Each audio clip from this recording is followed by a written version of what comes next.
Hey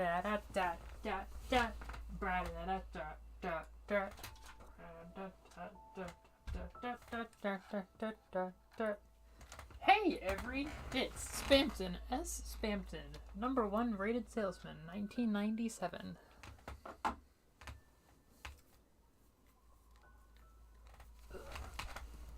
Cell phone. I don't think we're gonna need much setup on this fine evening. Ooh. Why did they post the Skullgirls? What? Was Skullgirls on Switch not second Encore? Did they just update the old Skullgirls and then release second Encore? Nope, there's physical versions of second Encore. I don't know why that's on YouTube.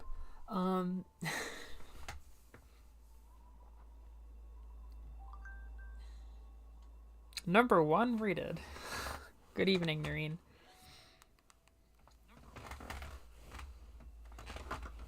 Okay, let's get this. Climb. Climb. B-side. Climb. Climb. B-side.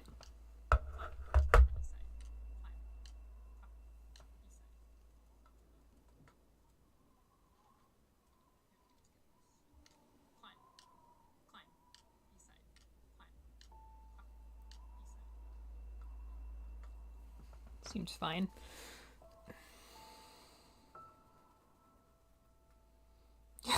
My first discourse stream for Skullgirls. I don't know enough to do that. This is a fun topic. As you may know, I am working on my thesis. As you might possibly have picked up on from Celeste night. I spent so much time thinking about Zombieland Saga, which honestly is interesting, and I am able to write a thesis about it. But I think that aside from Lily and no. I guess I find the healing episodes so interesting, right? Like even just the time travel component, or even just the immortality component of Saki's episode, where like Reiko gets to see the ghost of Saki in the exact same situation, right? That she was like traumatized in, where she lost her friend. But also I was thinking like this, it's so fucking interesting because like she created the situation again. Her reaction to her trauma, the way that she raised Maria, caused Maria to recreate one for one the exact same situation in the exact same chicken racing place that Saki died in, and then Saki was there. You can only do that with either time travel, which is meh, or zombies. Zombies. Like, I've just been thinking so much about, like, zombies, androids, Franken people, homunculi all week long. I'm like, I don't think I'm going into queer. Sorry, I don't know how everybody is with a Q slur, but unfortunately in academia, it's like all Q theory, so it comes out pretty quickly. I'm not even, as much as I'm happy that I've been well versed in theory as much as I have been with LGBT stuff, and I've learned a lot about Japan to write about anime. I think what I really am interested in is like artificial people now. I've been saying that I'll come back for a PhD if I find a new interest, and or if I have any interest that develops to that point, obviously. But I'm suddenly seeing signs of like, am I gonna become like a Frankenstein scholar instead? Like, was this like the pivot that the zombies put me on? Anyhow, what brought that up even? Oh, Skullgirls, yeah.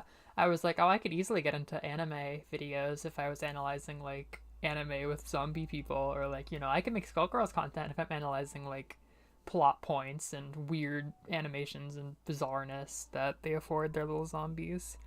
It's a very nascent idea, but I have a really awesome, I think they would want me to call it manga, called Devil's Candy. It was a webcomic that's been published, and I picked up because it looked so fruity when I was in that fateful Mall of America trip. I picked it up in Minnesota. I thought it looked fruity and fun, and it's amazing. It's like a safe, cute party of body horror. It is not at all for the weak of heart, and I am very sensitive to like body stuff, but that's kind of given me this interest in body horror in like a cute fun way like that. So I've just been eating that all week and enjoying like how much the main character cares about the creation that he made, who he gave sentience, and how nobody wants to like treat her as a person, but he treats her as a person, and like that's the basic stuff. But there's just so much happening in this simple slice of life manga thing, just because everybody is like a homunculi, zombie, monster, mythological android or robot, whatever. It's just like,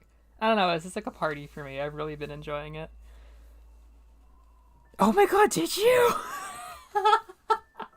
Apparently that's something my friend Lisa was like, oh, everybody knows the robots exchanging data kiss. So like everybody knows the robot kiss. I watched on YouTube. You'll have to slide that to me because I did kind of want to obtain that somehow. I would very much appreciate the hookup. I've been watching a grainy like Kiss anime download uploaded to YouTube of the OVA. Um it's just amazing. I really like that one a lot. I just like the little things. I don't know if it's that like super interesting, but it's just little things about her. Like when the episode where she gets struck by like I don't know, she was kind of when I was like, dude, I really like android people. I don't know, it's really cool to me.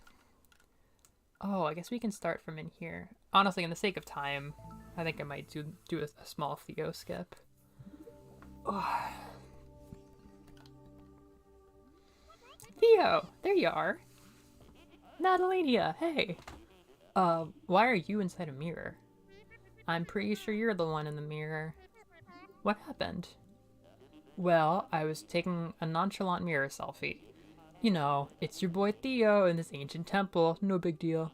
Hashtag blessed. Next thing I know, I wake up lying on the ground. What does it look like over there? How can I find you? It's really dark and weird.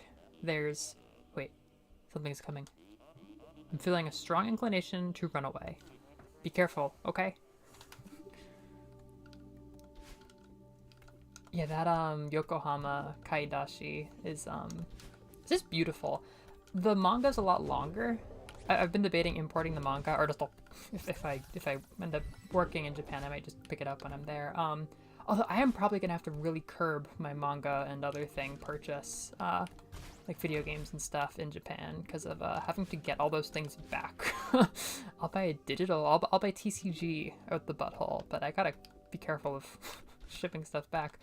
But the manga is a lot longer than the OVA. It doesn't seem like it ever was an anime, although everybody seems to know it now, like in retro anime fan spaces, I guess. Because it's beautiful. It is just so pretty on its own that I feel like you'll be losing that in the manga. But maybe the manga will be interesting on its own if it explores the premise, which is fascinating. It's just this fascinating post-apocalyptic setting that they have not done much more than like tickle with the episodes so far. It's so cool as everybody moves around so quietly, and like the male girl who just I guess kisses all the androids she sees. It's just part of her job. Although I noticed with that kiss, like she did not have to hold her hand. Like that was a very tender thing. She's really she may just be doing her job, but she has a good bedside manner from what I picked up. I do love having physical things though. I really love having physical things. I'm a big object person. What do I do here? So I can drop. Oh, I have to get past it. I'm like, nothing about this one seems friendly.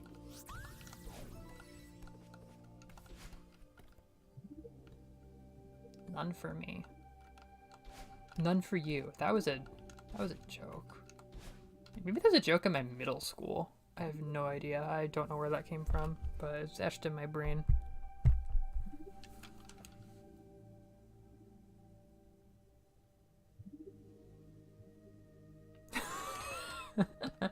When two girls love each other very much. No, unfortunately, it's really not that gay. It's like, I wouldn't hesitate to call it fan service, but it's so, like, kind and sweet. It's just that, like, the androids exchange data via their tongue, which, of course, you didn't have to write, so that is fan service in my mind, but I've never been softer about a piece of fan service. I mean, they're good friends. I think they should kiss again, but, it's not Yuri by any stretch of the imagination. Aria? What do you? Wow, what kind of aria? The only aria I can think of is aria of sorrow, which I don't know about that. Although I would be open to that because it is very reflective and soft.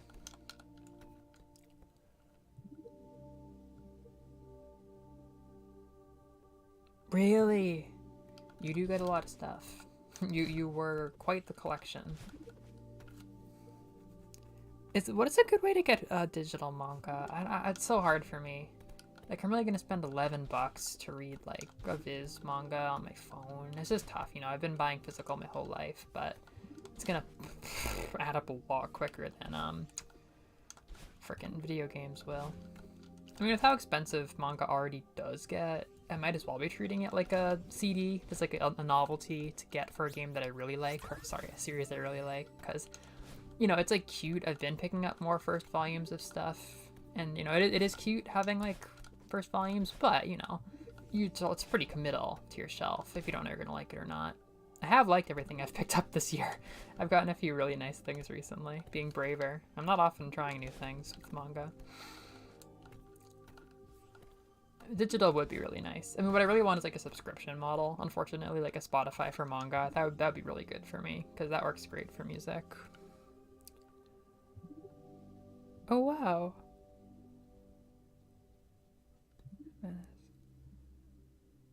Oh, wow. That sounds pretty. Are there androids or are there normal people? In what I'm assuming is a post-apocalypse setting. Did I say hi, Juno, or did I say hi, Juno, in my brain? Hello, Juno. I acknowledge your presence in this holy, holy place. This is where we went for the B-side, wasn't it?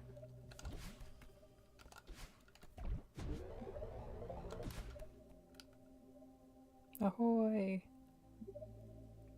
Oh, what's Kindle Unlimited? Do they have the hookup for some manga publishers? I would really like a subscription model actually for manga.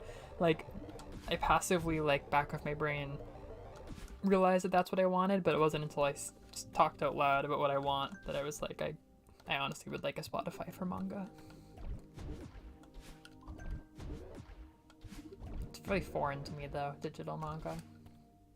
It's like just, like, I'm frankly not expecting to spend money. I look at anime JPEGs for free all day long on Tumblr and webcomics and stuff. But, you know, it's pretty different. Oh, really? Oh, wow. Yeah, it is funny. I didn't really engage much with the healing anime genre. I forget its Japanese name.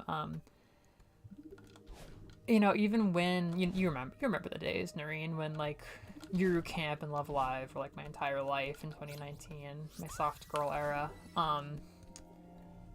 Even back then, when Yuru Camp was like my favorite shit ever, and I knew that it was kind of just like, you know, a good example of a genre, just like a part of a genre. I never really acknowledged it as that as much as like cute girls doing cute things or like a niche club series, which of course it also is, but I was much more like, oh, I love niche club series, which, by the way, I kind of lost interest in my soft stuff and like the lockdown, which is kind of a silly time for that, but I didn't finish Asteroid in Love, which is like one of my absolute favorite things we watched together back then. That was like seriously so good. I kind of associated it more with like that genre than the healing anime genre. I didn't really consider like, would I be a fan of more healing anime stuff, but like 10 minutes into Yokohama and I'm like, this is a great genre. It really is medicinal. What am I doing here? Can I jump out of the bubble? No. But there's this. I don't remember what a Kiko is. I remember being kind of surprised by what Yokohama Kaidashi Kiko actually means. I thought it would maybe be like Kiko, like come shopping. Kaidashi, I think, is like a shopping trip or something. And if Yokohama is where she lives, and that feels like a cute, funny name, because there's like 2 people who live where she lives.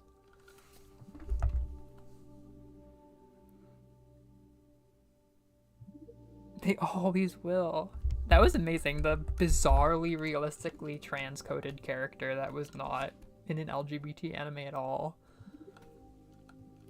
That really was the baitingest anime of all time, too. Not even in a vicious way. It's just like, well, you depicted two girls in love, and one of them's trans. What are you gonna do about it?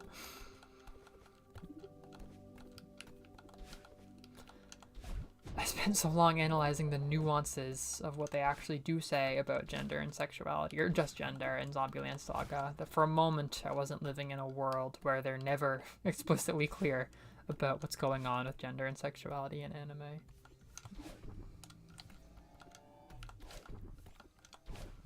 Some genius is going to be like, actually, what we would call LGBT culture of Japan is quite different to what we have come to know. And I'll be like, I agree with that. And the more you read it, the more you just go back to talking like a normal person about it afterwards.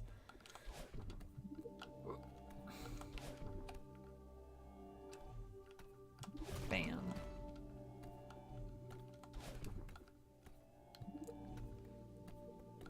I woke up in a mean mood.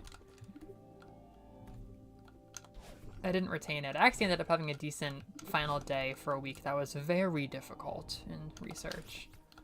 The process, I resigned myself to the fact, 100 strawberries. I've definitely resigned myself to the fact that I'm doing all of this, I've kind of gotten into the routine of doing my thesis work all week, which is crazy because now it's been 20 days. And this month feels like it just started for me because I've only been doing the same thing every day. It's like lockdown, actually. But, yeah, like it was easy to do the work this week, but the work itself was not great. I had a great breakthrough, or I got a clear vision for my overall message, and that's helped a great amount. But then actually engaging with the text was so frustrating and confusing all week long, and I couldn't figure out why. I just had this weird, like, apathy towards it, and then last night I finally realized that, like, I just, in my gut, knew that I wanted to use my source that I ruled out on Monday, and it didn't really feel quite right after I wasn't going to use it, because I thought it wasn't going to be relevant, but then I realized I could kind of set it up in a way that would make it distantly relevant, and, like, I ended up using all these things that I wasn't sure if I had any confidence in, but when I got writing, I was like, this is true, this is true, this is true, so either my body's lying to me just because I really wanted to start writing chapter 2 and just move on, or it's actually going to come out good. I'm sure that the truth is going to be somewhere in the middle. But I realized last night I was just not happy going to bed without using that source, and then I just sat on it, and I was just like listening to my gut, and I'm like, okay, you're clearly throwing a pissy fit about us not using the source. Tell me how it's relevant. And I just kind of sat and I thought about it, and I'm like, that's good enough. I like that. Let's be brave and try to make it work. It's gonna be a slightly short chapter so far, but I'm like not even worried at this point. It's crazy. I've got a decent outline for the whole thing now, like much more detailed than before. I could almost write as much chapter 3 as I could really write chapter 2 right now, and that's my last chapter, besides like the short intro and conclusion. But it's crazy having the goal in sight. It's just bizarre how normal this is now, because I've spent years just like shuddering in my boots about this, and there's like nothing normal about sitting down and doing nothing but thinking about zombies all day. But you get into a groove with things, you'd be surprised. T3AD. Oh my god, so they do it by, so basically what I wrote, and this is tricky, but I just I'm frustrated. I'm sure it needs a little bit more work, but I'm still saying it.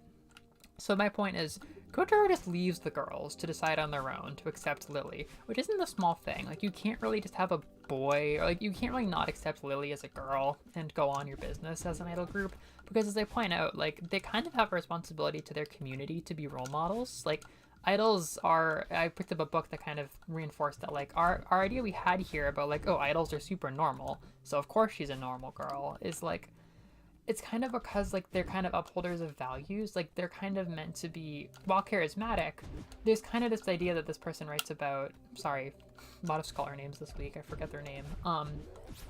There's this idea that they write about that basically, like, idols are meant to be relatable as much as they are charismatic, so they can't really be too out of this world. Like, they really have to be, like, you know, they have to have traits that help you imagine that they could be, like, the girl next door, the boy next door, that kind of thing.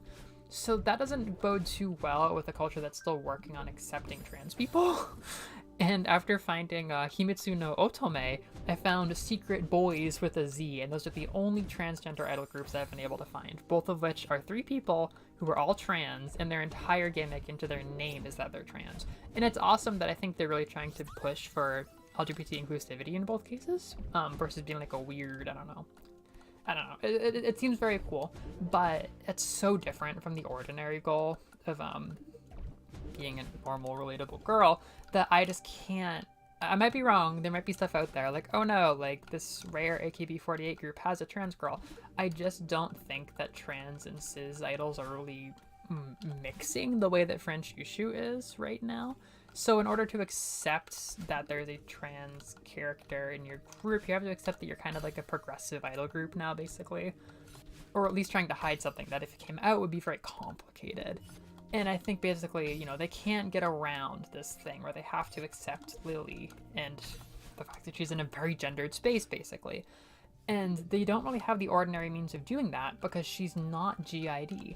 Like, this is kind of one of the biggest parts of my paper is that she has all the hallmarks of like dysphoria and stuff like that that you would associate with a transgender identity formed by like, you know, getting a medical diagnosis, pursuing...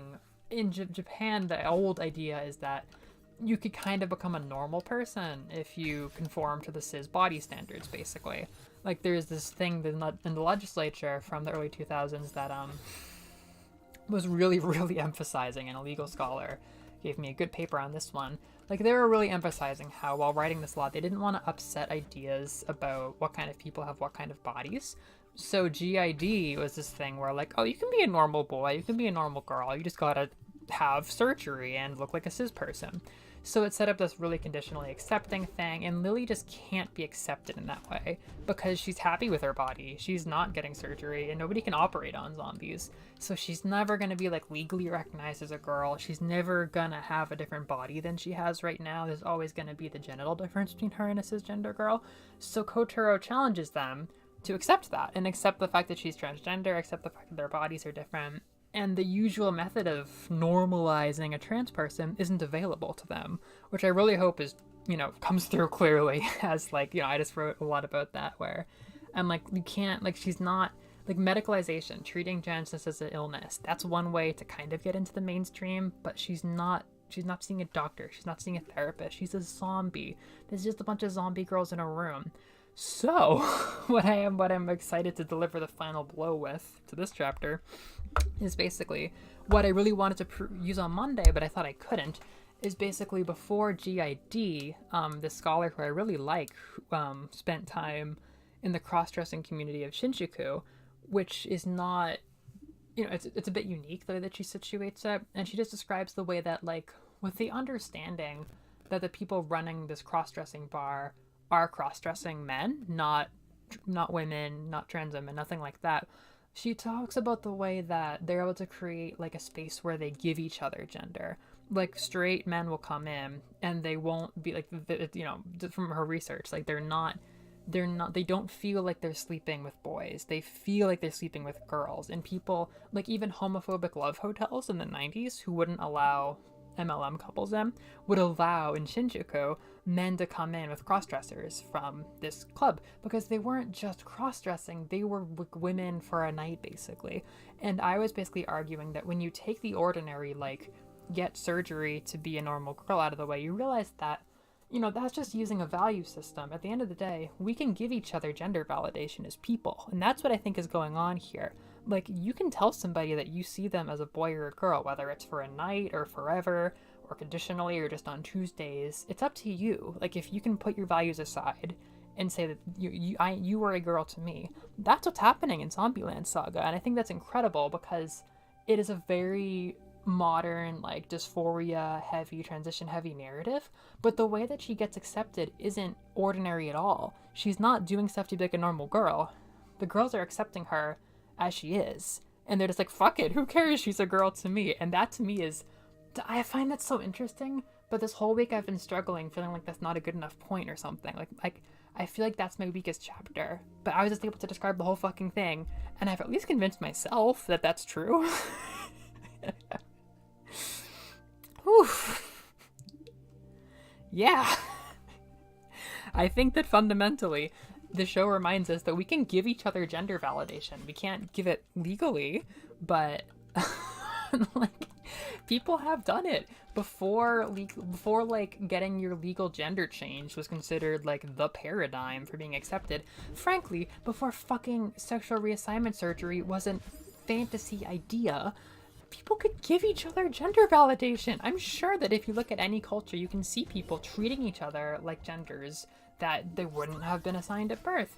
And again, frankly, GID invented SRS. Like, I know it didn't. It didn't at all. But, like, if you just imagine people in a little place, like, you know, I haven't researched enough about GID to talk about its actual inception, but my gut says pretty strongly that people were trying to find a way to medicalize and normalize trans people and make them more similar to cis people. They're like, oh, well, some super crazy fringe people have been getting sexual reassignment surgery already. And then it's like, sexual reassignment surgery, bingo, like that's gonna be what gives you validity in the eyes of the public. Christina Jorgensen. Of course, the reality and why I'm kind of saying that Zombieland Saga in a meaningful way goes against this narrative is that that's a very conditional bullshit acceptance, I can say personally. Like, of course, like the idea is there that this plastic surgery will make you a real X, Y, and Z, but it's just putting a hurdle. It's just like a carrot on a stick kind of deal. And it's, yeah, like, it's like, sure, we have the dominant paradigm that getting this arbitrary plastic surgery will make you just like a cis person, but it won't make you perfectly like a cis person. Like, that's not a thing that's physically possible. So at the end of the day, like, we're using this value system to validate trans people, but we could just fuck the value system and in a low stakes way just validate each other. Thank you. I am like a sniper. I've been training this fucking idea all week, and you have to understand, like, there's this part of me that like either doesn't believe it or like I can't put a finger on it, but there's something about this chapter that I feel unsettled on. And I feel much more settled now that I've brought up like the way that the Shinjuku crossdressers exemplify giving each other conditional gender validation. But I just spent the whole week feeling like it's not enough. I don't know what it is. It's probably just more about me and how I write, but maybe it's just because it's an original idea that's dangerous. I don't know. Thank you. I just need my advisor to see it because he was fucking confused by the dysphoria chapter. And he's doing his best. He's really doing his best to learn about this trans stuff. It's a part of his life now. Oh my god. Yeah, saying it on Celeste night is pretty satisfying. This is my big final moment, you know? I spent a lot of years at this college. Spent a lot of years being trans. It's pretty crazy getting to just stand up on a mountaintop and be like, this is my truth. This is what I believe. It's really fucking crazy. I thought I was just gonna write about Tomoyo from Cardcaptor Sakura. I thought I was gonna be like, you'll never believe what show has #lesbians.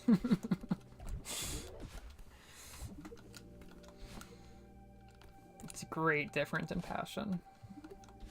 Oh, the passion is not there every day, I'll tell you. There are some days I have no fucking energy to go on with this project.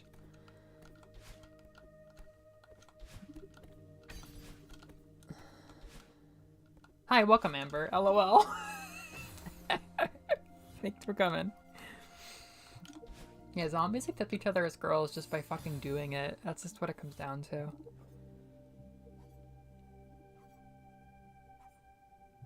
Exactly. I think I used to be scared, as we've talked about here, because that's what we do on Melovania in January.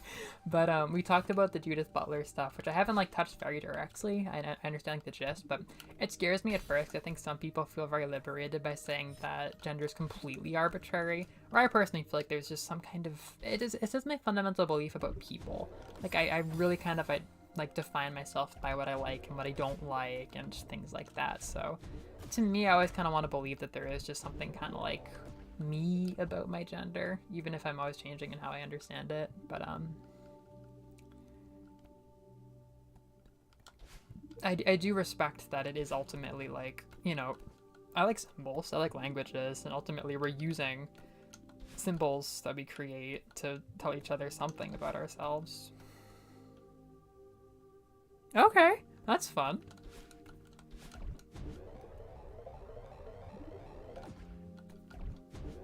Oh, this is what we're doing. This is where we are.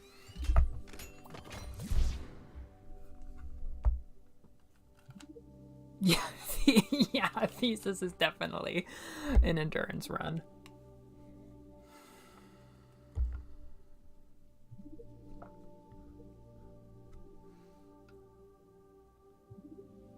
Wow.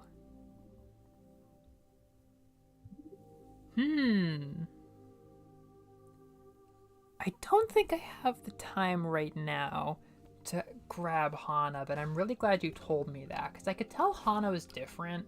Like, I could tell Hana was like the next level of trans rep, where I kind of figure there's frankly other really interesting rep like Lily, so I can't go and say like she's the best ever.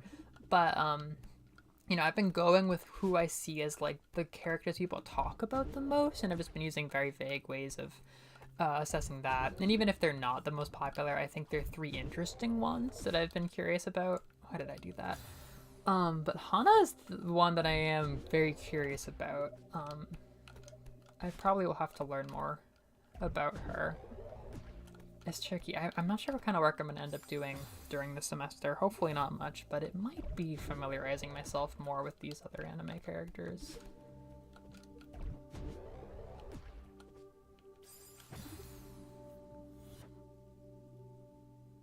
Yeah, exactly. I think she is interesting because she hits my personal thing, because at the end of the day, I'm trying to free myself from the shackles of GID and how I think about, like, oh, I couldn't have any relationship with drag queens because I am full-time 100% who I am. But, you know, as I did this week, there's an alliance to be made there where, like, well, that might not be a full-time gender swap, but the ability to swap genders for a day implies the ability to engage with gender directly and learn about how we give it to each other. I don't know. But she is, like, often in, like, the top 15 of these little cheapsy. I literally go on, like, the cheapest, most, like, generic little anime fan sites, like ranker.com or, like, anime lists or whatever, and I look at, like, most discussed transgender characters, just for, like, the most, like, general, blunt, like, right to the point, like, which characters are just getting buzz, even if they're not good or they're bad or something. And the clear top four are Luca from Steins Gate, Grell from Black Butler, who I put more emotions into than I ever expected to, and Aluka. It's really like Aluka, Lily, Grell, Luca seem to be the most popular ones. I might be wrong, I might be missing something. There's some other dumb stuff, like the trans or cross-dressing characters from Boku no Hero, which I don't give a fuck about. I do not at all trust Horikoshi's ability to get away from a joke, but with Grell being the only character who I think is almost fully a joke, and Luca, I believe, having like transphobic jokes made, but also like her / their like her gender explored. I don't know. Like Aluka, I like the most because there's no joking there. Like Aluka seems to be a very serious example. So with those three as like my first points of reference for at least the master's paper, I've been kind of like dipping my toe into, you know, either way, like my point stands that Lily is like a top 5 most discussed transgender character and definitely gets discussed. But Hana's like, I see Hana a lot doing this.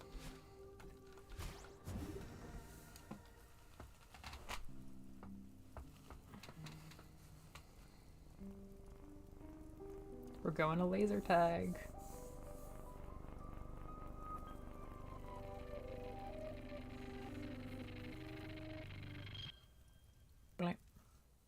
Oh crap, here we go.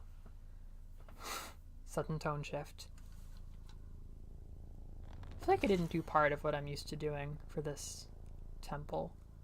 Maybe I'm about to do it.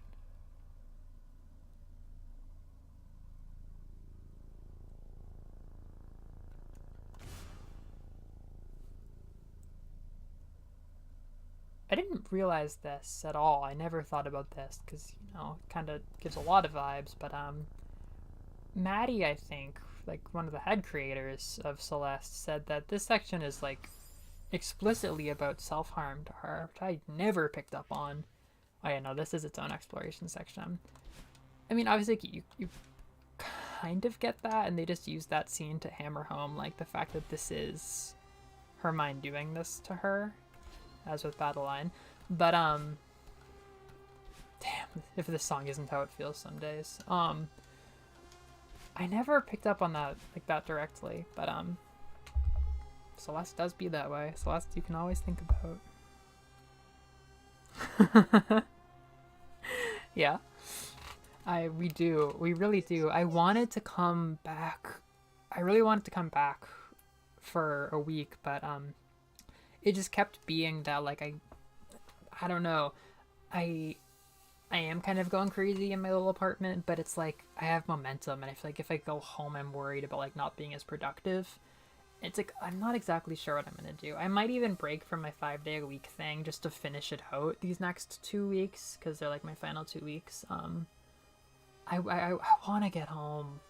I want to go to a dance class on a Wednesday with you. I really want to break it up before the semester starts, but at the moment I'm like, well, spending 10 to 5 at my desk in my room has been working, and I really don't want to change that, so I haven't been able to get myself to travel home yet.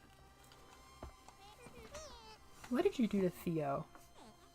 I think I'm doing this? That's cute.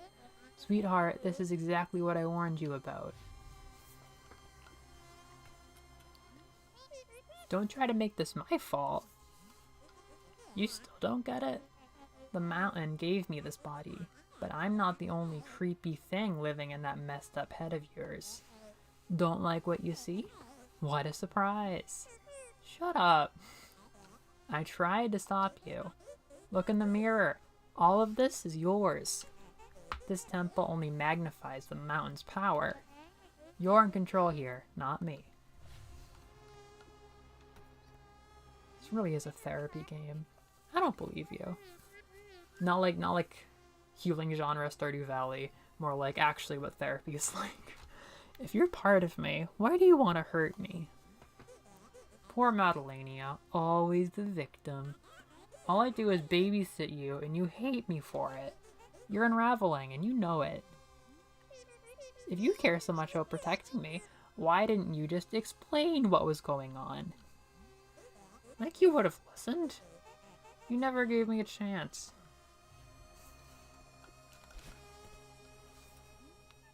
Please, just help me get out of here. Now you want me to save you. Why are you doing this? Just be on my side here. Please. Stop trying to make me feel like a monster. You really want to know why I won't help? Because you deserve this.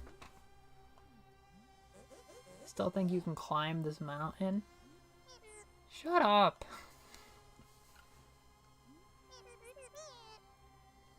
I don't need your help. I'll do this alone. Gosh. Yeah, I would love to get it done. I would love to have it done. But I feel like I have to hit a breaking point eventually. Like, this week I was starting to be like, okay, I'm pretty tired of being in my room doing this. Like, I didn't even leave my room for 3 days because, like, I'd been going for walks, but it was, like, snowy when it was light out. I was like, okay, I think I'm gonna hit a limit pretty soon where I start to go crazy.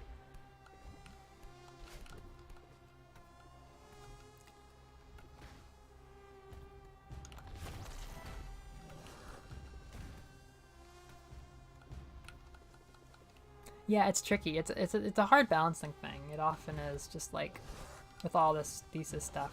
It's tough. It's tough making the judgment calls. Like, oh, change would be good. It's hard to tell. I'm like, will the momentum run out if I don't mix it up and travel? I don't know.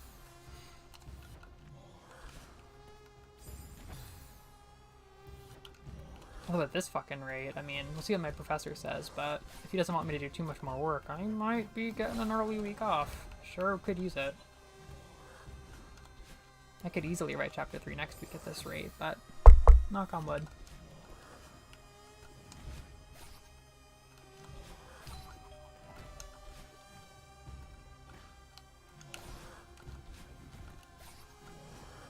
But then there's also the momentum thing of like, well, you know, I'm mostly trying to get it all done, you know, having my rough draft be as good as it can be right on time, because I'm afraid that I won't have any time to work on it this semester. And I'm right, and I won't have any time to work on it this semester, but they were like, today when I woke up with no motivation, I was like, you know, feeling like I was stuck. I was like, well, don't write shit just because you're pressed for time. I may have written shit because I was pressed for time, but I explained it to you all and it seemed to go over well, so maybe I was smart to just finally bite the bullet. It's just been so hard for me to tell what is legitimate, like, my gut telling me not to say something. Like a lot of times my gut has alerted me to the fact that, like, you know, I'm catching something. Like when I realized that I hadn't researched enough into the whole frickin' Otoko no Ko crossdresser reading. That took a whole day, and it was just this little feeling where I was like, what if I actually checked into that? And then it was a whole freaking thing I had to understand. It is really hard to tell, like, it's hard to tell when something is like a subtle warning and when it's just you doubting yourself or panicking for no reason or like getting like unsure of yourself for an unrelated reason.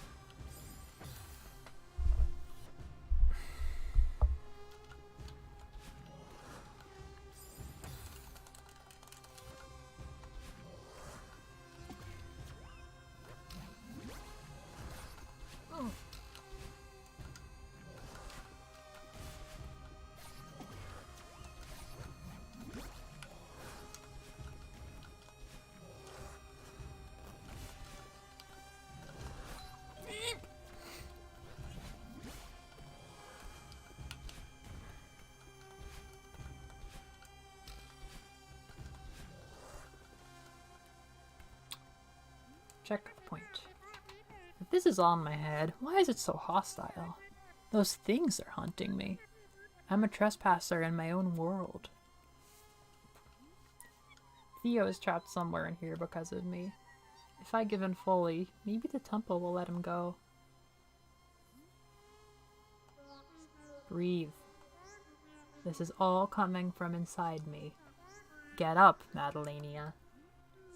Think of the feather. You can save Theo. That's one of my favorite lines in the whole game now. I noticed it last year. That is like a really cool moment for her.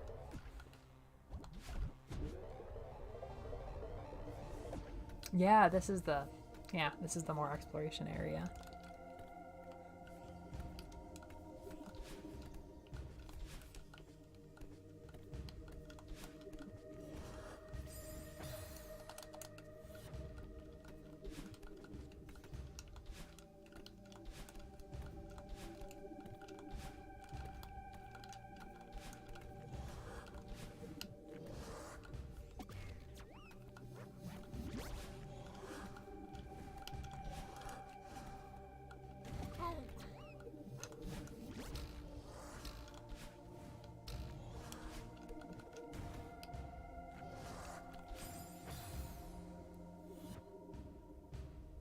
Yeah, because they're like the squiddy beaky things.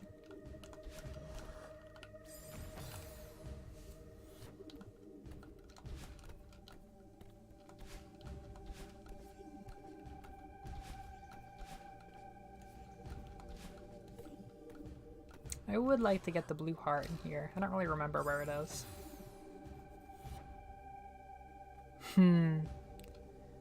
Honestly, with how Academia moves, it's the same year as Zombieland Saga. I bet you, like, a master's thesis has been written by now. Probably a lot of people's, like, undergrad theses have been written about it. Cause I don't know, I feel like it's the kind of game that Academia would like, which is like a weird thing to say because I don't like know. But what is it, like a funny little glitch there? I don't like. I've only known somebody who took like my school's video game class. And it was all about like simulation theory, I guess. Muse album. It was all about like the theoretical like reality of the fiction and stuff like that. And like I don't know if Celeste is meta enough for it. I feel like it's good in the way that like Undertale is good because it has themes. Like I don't know. That's usually how I think about media's value. But I think right now the gist I got was that the professor at my school at least was more interested in like theories of reality and stuff like that. Which like this isn't very meta. It doesn't really make you think questions. It's very obviously a video game. Of this. What is this? Crap. I don't get that.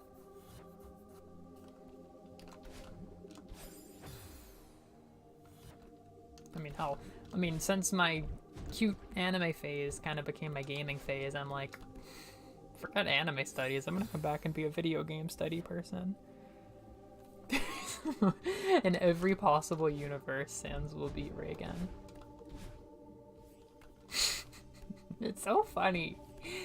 It is like, it's one of those things, one of those September 2022 things, like Shiver's win streak in Splatoon, where it's not really just about like Sans versus Reagan, it's about the context. It's about the fact that it's about Reagan sweep, you know. It's not just Sans versus Reagan, because I don't think Reagan is remotely the #2 sexy man. Like, there have been great eras of sexy men on Tumblr, from what I understand, and Reagan is just another one, frankly. But it was the fact that the Reagan sweep was happening that made Sans the perfect person to stop Reagan on his power trip. And there's like there's a post on Tumblr about like Reagan can do anything if it's funny by the Bugs Bunny rule. So it's like unstoppable force and movable objects, because Sans is like infinitely powerful, and like, you know, his most shining moment is being the strongest character in the game despite being lazy and stopping not Chris, not Kara, Frisk from the murder route. And it's just the perfect like when somebody had to stop Reagan from winning a poll, finally it was the sexy man poll, and it was Sans who did it, and it was just so in character for both of them, for Reagan to fraud his way up there and for Sans to be the one to stop him. It was just so in character for both of them. Crap.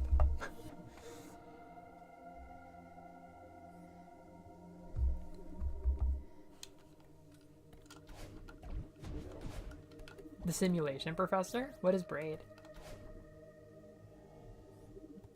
Come on.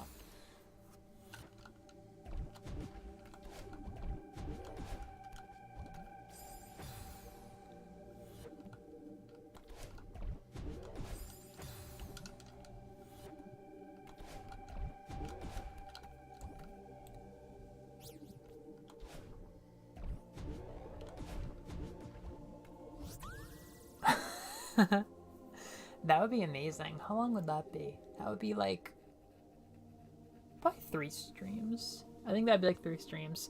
I haven't played it since I played it with friends in 2020. It'll be a big day when I replay it. That might be a good thing to stream next year. If I'm only in Japan for a year, or knock on wood, if I can get to Japan for a year. I've got my interview in 2 weeks. Oh my god. Oh, I wonder how I'll feel. I have my interview on the end of my last week of break, and then theoretically the final Celeste night should be after that. That'd be a crazy effing day if I had my rough draft for my thesis done. I did that interview and then I did a stream. That would be a good one to get on my computer and do next year if we're streaming off like just my laptop. There's some days, I've mentioned this so many times, there's some days where I'm like, oh, I'm only gonna have my laptop, and there's some days where it's like, no, I can definitely bring a capture card with me. I really don't know.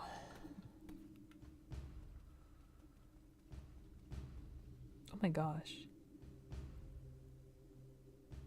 Oh wow.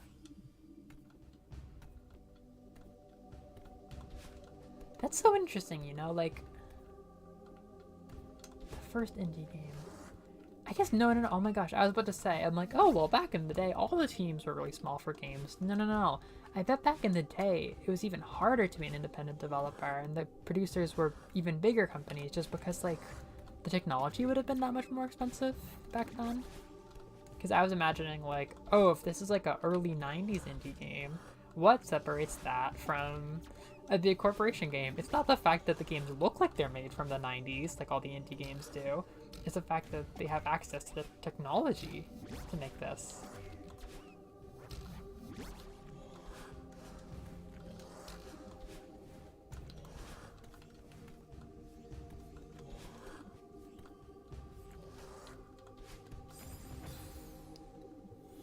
Wow. Undertale is similar.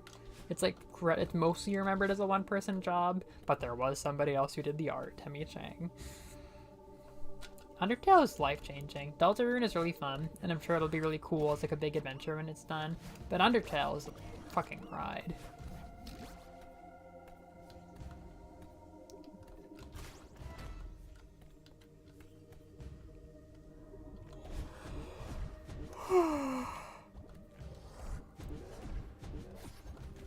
Remember this room. Oh, jeez.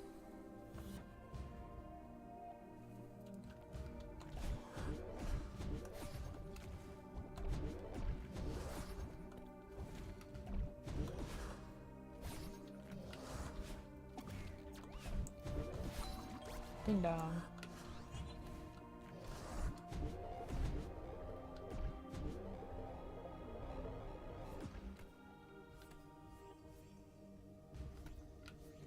This area is kind of awesome. Like, it's ostensibly like an exploration area because I have to find shit, but I'm just doing it brainlessly. It's just so easy to go from one room to another.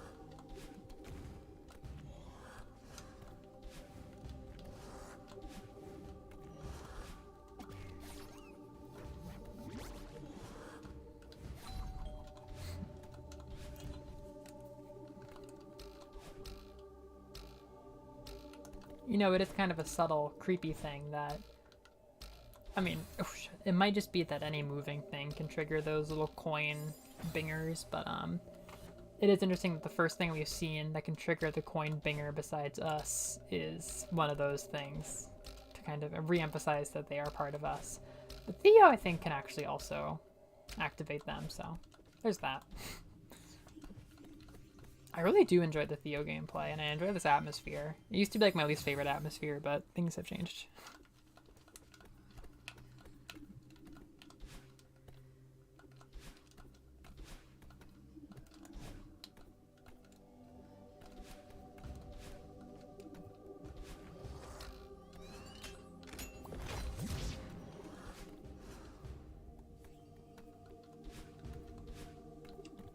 Sure feels like there's something going on out here.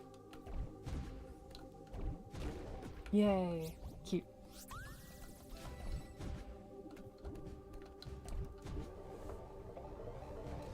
I have made like 0 progress on my videos. I really feel bad about that. Like, I really want them done.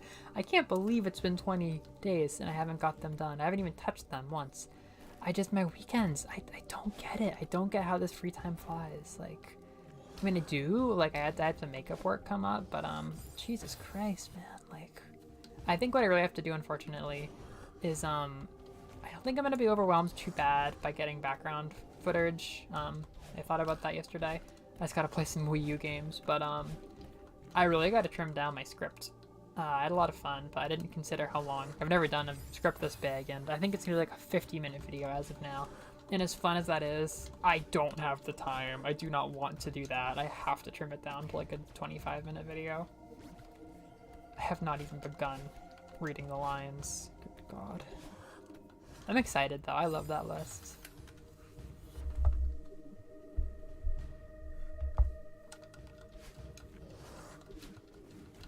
The freaking music playlist could be up by now, but I have like one last section to tweak.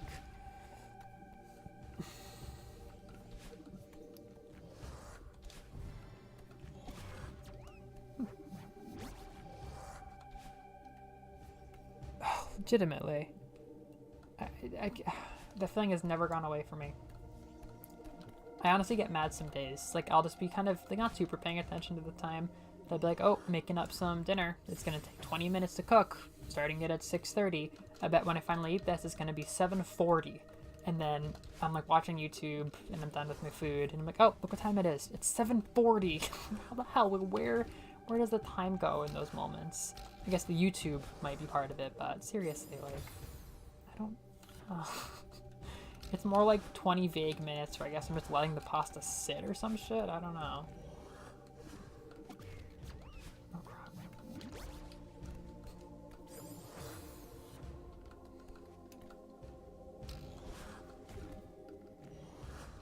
I will say, I have, in a one way that the time is gone, I do not go straight from thesis work to challenging myself. I actually take some breaks. I actually will rest and feel like a human and play video games on weeknights. It is amazing. I really want to have weeknights off again soon.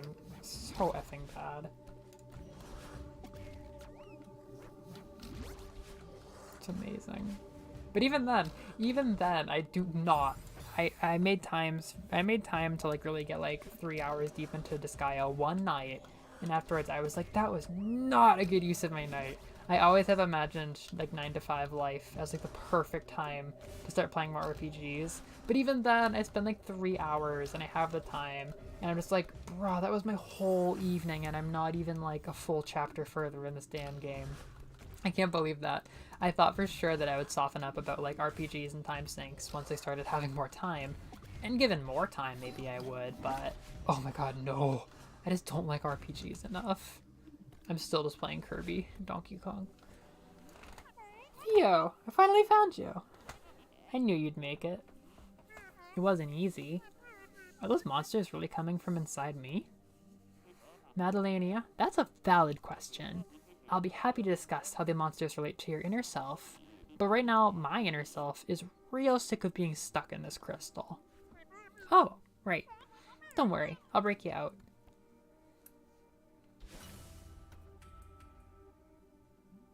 Well, this is a solid start, but this crystal is like an expression of my negative psychic energy, or whatever. Yeah, but how do we break it? If I knew why I was trapped in this thing, maybe I could bust out. But I don't. And I don't think I can get to the bottom of it while we're stuck in this nightmare dimension. I hate to say it, but you might have to... Theo, don't even think about that. I am not leaving you behind. Hell no, you better not leave me in this place. I was gonna say you might have to carry me. Oh. Yeah, I can do that. Feminism. Or maybe not. I don't fucking know. I dabble in mainstream feminism so little. I'm like, oh, she's so strong and she's carrying him, and I'm like, do we really want to carry the men in our lives? Do we actually want that?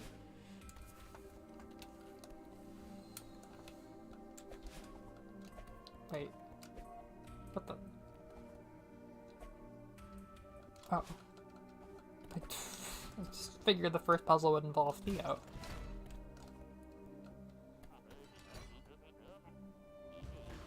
Okay, I need some water. I'm gonna do a quick, like, 2-minute break. You can think about really mainstream feminism.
Okay, so funny thing about that statement about crabs, I watched an update video about Splatoon 3's metagame, and right now Crab Tank is actually OP, or something like that. Like doing a bunch of crab tanks, like 3 people, all their kits have Crab Tank. That's like the metagame. So right now the crabs really are beating the squids and the octopuses in Splatoon. It's like a crab rave of a metagame. I forgot I have this dark chocolate that's Theo brand that I bought for this. I don't know why this company's called Theo, but let's see if 70% dark chocolate is too dark. This is probably going to taste like tree bark to me. Carcinization. The carcinization of the internet. You think it would stop. You think it would stop at biology.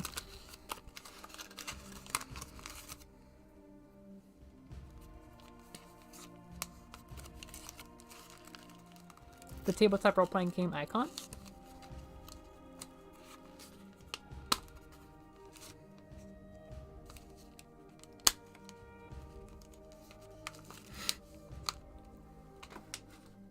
Alright, let's see how this goes.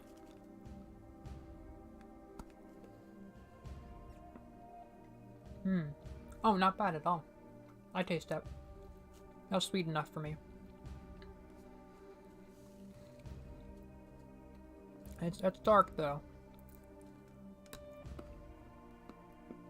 I thought this would be way too dark for me.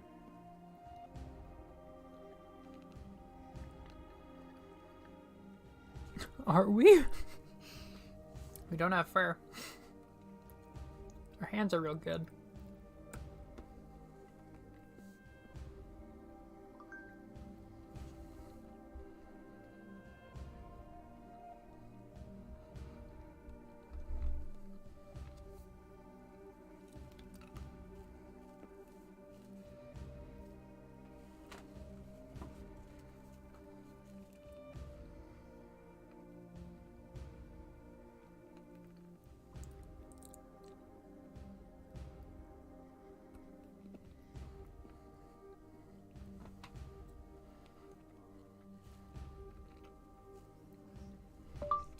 Even people whose skill is bullying people online through generalizations have jobs in this world. How beautiful.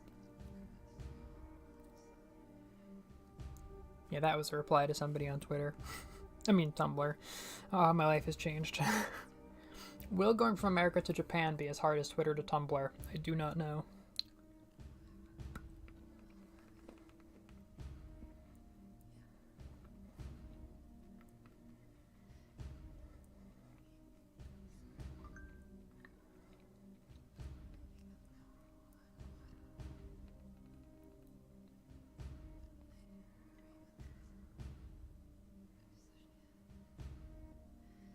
Oh, there's whispering in the music now.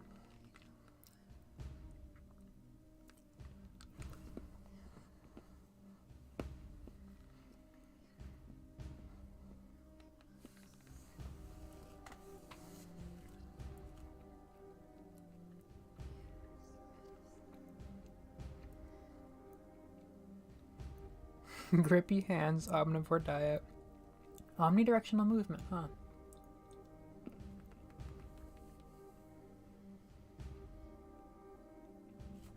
Yeah, that chocolate's real good. I really thought 70 would be too far for me.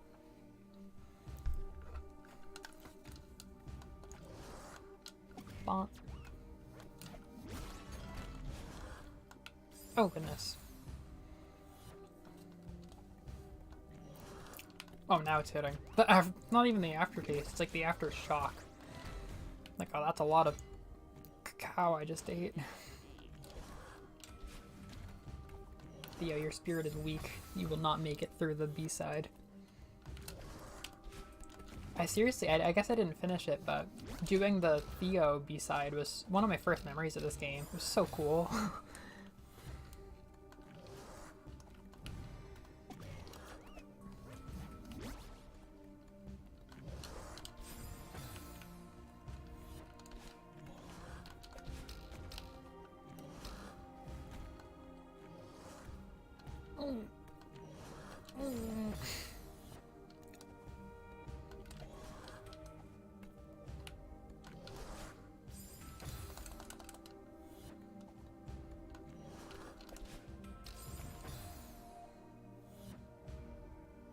Yeah, we got it last stream. We just like came in, got the cassette, and then went to bed. Oh, if Amber's not here, nobody can play Ice Climbers with me. Unless I can draft somebody from the current members.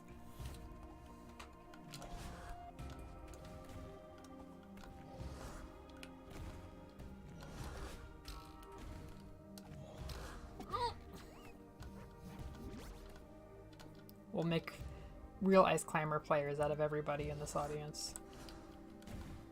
What do we... Can I not see the...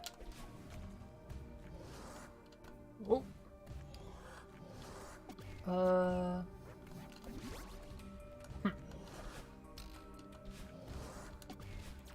Oh, there it is.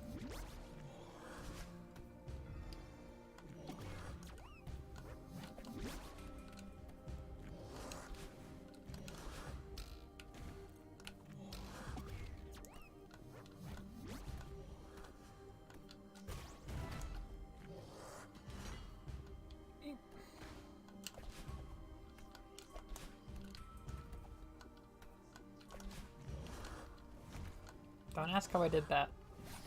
That was like a little speed runner in my head. Oh, he's not dead.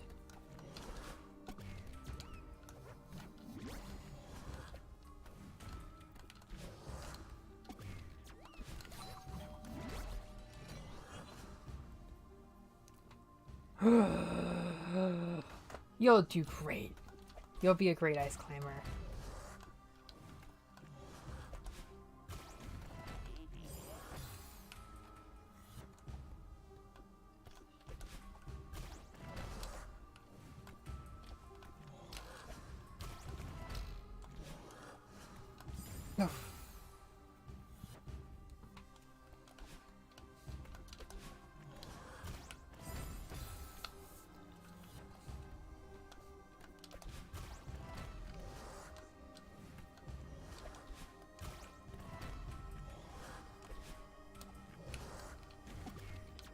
Bonk. Oh, yikes. Yeah, I was thinking about that. I was actually thinking about that. I'm like, I feel like she's better with 3D than 2D. We'll see how this goes. I would like 3D ice climbers.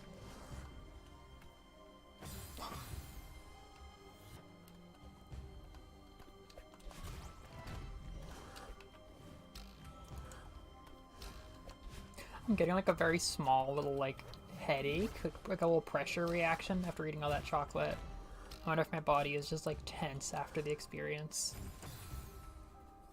The kind of hit that only an Aztec god could be expecting to get out of the cacao plants in the area.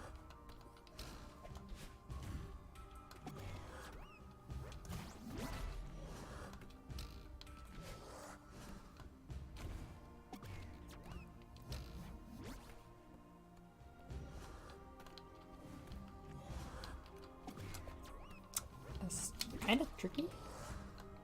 To be honest, really tricky.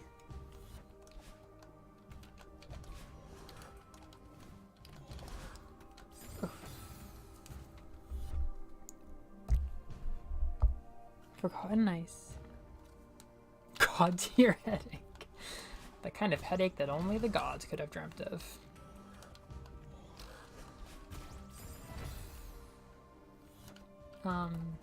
After our stream, I was having ice climber feelings, and I watched a video about like, oh, what can the ice climbers do to be revived? And one idea is like a upward scrolling roguelite, which I think could be really fun.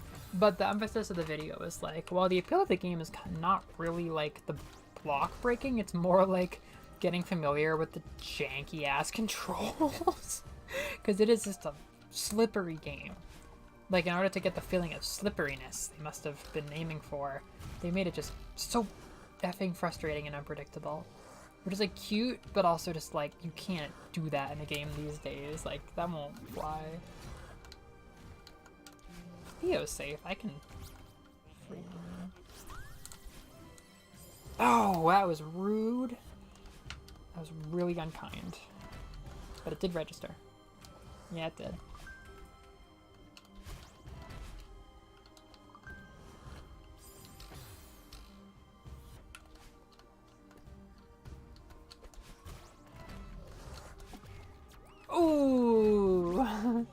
now I'm showing off. Oh, fuck. Haha. Haha. Ha ha ha ha ha. Oh god, fuck.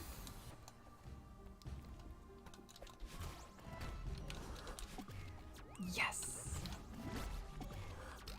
The sass.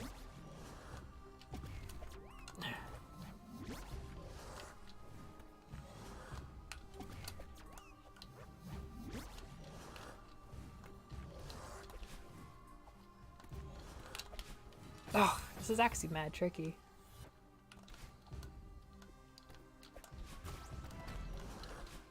Yeah, so they were like, you could do like an upward scrolling roguelite, which I think would be fun. Nintendo's never done anything randomly generated besides Mystery Dungeon Pokemon. So an action game I think would be even more fun. And that would really fit the original vibe. But I would take them in any situation. They just have such a fun feel. Of course, you have to kind of like unfuck the controls, but you know, I'm sure you can capture a lot of that fun climbing feel. It was funny though, I mean, after I played that a bit, I played Celeste and I was like, yeah, these games feel more similar than any other games I have. I don't know. Just even the simpleness of like the stars and the snow as the aesthetic and nice climbers up top, on top of the mountain. I was like, yeah, this reminds me of Celeste and almost nothing else. And just like the stiffness of it all. I don't know. It's very wintry. It's tough. They're tough little games. Oh shit! Oh yeah, this is just a puzzle of some kind.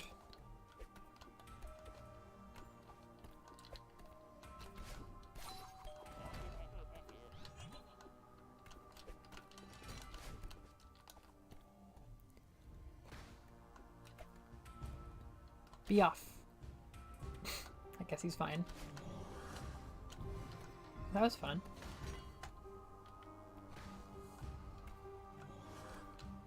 Yikes.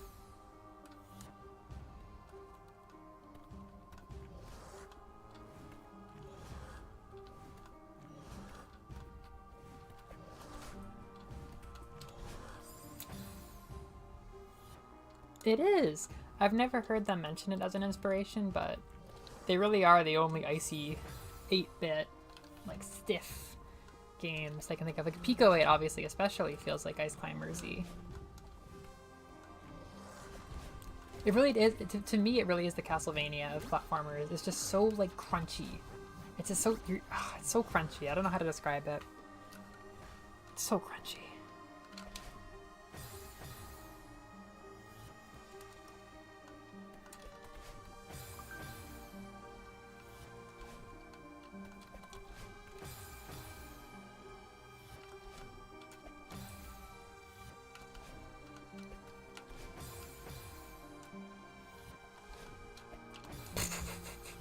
Just crazy stuff.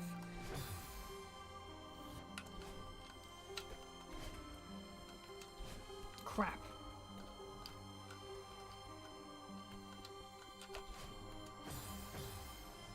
I need like the perfect arch is what I need. It's not about distance, it's about the arch. Well, that looks pretty good. Yup. Go! Nice. Natalie is here. In one way. In a certain sense. Hey, wait. Now what? Theo's not gonna be safe if I use my dash. How do I... What do I do here?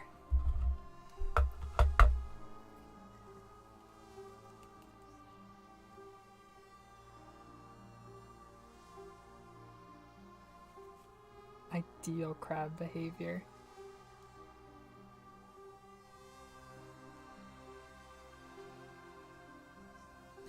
Shared Natalie experience. I saw you playing Hades. I saw some art of Hades 2 again, like the gifs from the trailers, and I had this flash of like, can I play Hades 2 without playing Hades 1? Because I'm doing a thing this year. I like using backlog. It's a way to keep track of all the games you get, and last year was crazy. I added like 50 games and I only beat like 14 or so. So my net like backlog rescore was like 40, and I was trying my best at the end to even it out. So I decided I wanted, like, I've been finding that the more that I branch out with games, the more I'm spending like large amounts of time on genres that I don't enjoy quite as much as stuff like 2D action, which is like my favorite, very short amount of time, just awesome part of my lifestyle. I'd never give it up. But RPGs, some adventure games even, like, yeah, they're fun. Like Zelda, absolutely, I'll play 120 hours of Tears of the Kingdom this year, but it's not quite as fun, and it's more time sinky. So I've kind of been like, I may want to slow it. It's been fun. It's been fun expanding my taste so far. But what I'm going to do is I'm going to try to be a little bit more intentional with my games this year, and I'm going to try to only do 23 new games for 2023. And it's, I'm not going to go crazy. It's a 50% cut, but I have so much to play for my backlog that I'll be fine. It's basically all new. I have a giant backlog, but in terms of adding to the pile, I'm going to keep it at 23, so I'm going to be careful with what I get. And I'm like, I don't think I have time for all these roguelites. I want to play more Dead Cells. I have Skull. Hades 2 is pretty, but am I going to have time to get through Hades 1 this year? You think? The kindest crowd. Oh.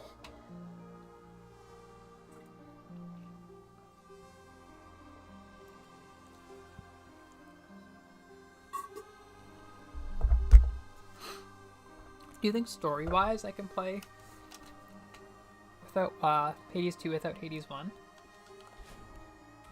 How do I do this? I forget. Oh wait, you have to sync it. That's what it does. It's fun. Those are really awesome challenges. This grows on me.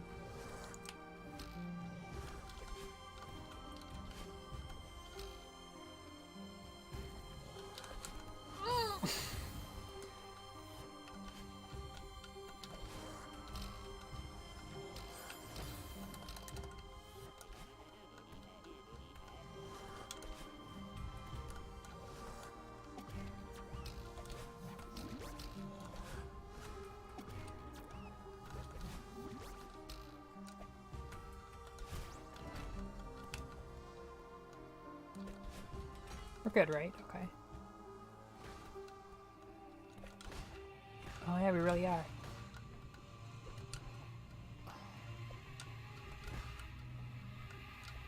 Oh, this part's... I always forget about this part. God, it's cool.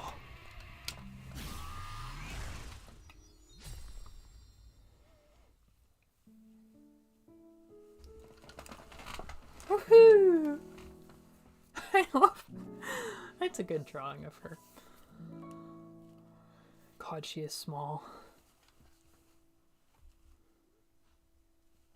Short people make for better platformer avatars. But better platformer characters.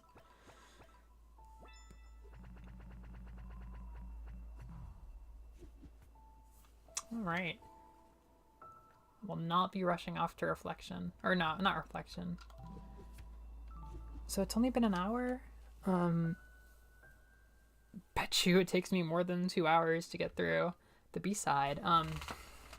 I am up for some ice climbing as a break. I think that'd be smart. Feeling good, but don't want to push it. I think it's time to ice climb. That's 2 hours? I mean, I guess I was in there a bit last week, but...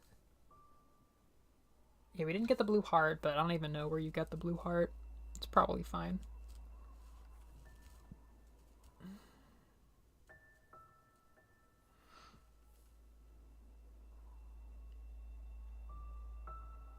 Oh, really? The scare. Oh, congrats! How often do you find yourself beating runs? Oh, that's pretty cool. Yeah, I girl protagonist, the Bob and everything. So I feel more at home with her than the Hades guy. They're coming now. I always say that. Hades, Kid Icarus, the freaking gods are coming for me. Someday I'm gonna be obsessed with these things. It's been 10 hours. feel like it should be more. Okay, one cute thing, because we're doing this meta thing where you see the world between the games, apparently. This is my Switch. This is my main Switch. I also have a Switch Lite, which is lovely, but newer. Got it in 2021. This bad boy I got in 2018, when Celeste was released 5 years ago, just about to the day, with Celeste in Breath of the Wild. And, lots of mountains there. I am a bit of a playtime beast. I really love playtime trackers like this. I don't know, I love seeing my like hours build up and being able to like organize them and stuff even. Yeah, it's very satisfying. I think I have a lot of like narratives in my head about the games competing with each other and the different tiers, which are very interesting right now. Tier 1, these are pretty much phase games. For perspective, this is organized by time. This row is pretty much all at 60 hours. They didn't used to be a tier. For a long time, it was pretty much the 100 to 200 hour games, and then a whole bunch of like 40 hour games. But all of these very, very, very good games have come through and gotten to this new tier of like 55, 60 hours. But they were also a lot of them were unfortunately shortchanged by moving to the other Switch or some other thing happening, keeping them from getting into the top tier, which I will talk about. So in the top tier, you have the COVID games. You have Animal Crossing and Ultimate. Almost all of those hours got put on in spring 2020. So those are just stuck up there.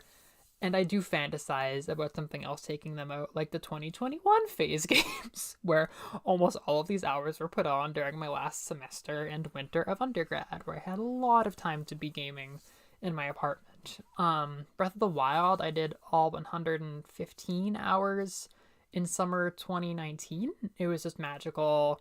It pretty much is what I quote as like getting me back into gaming, even if it would take a while for me to like really get my momentum.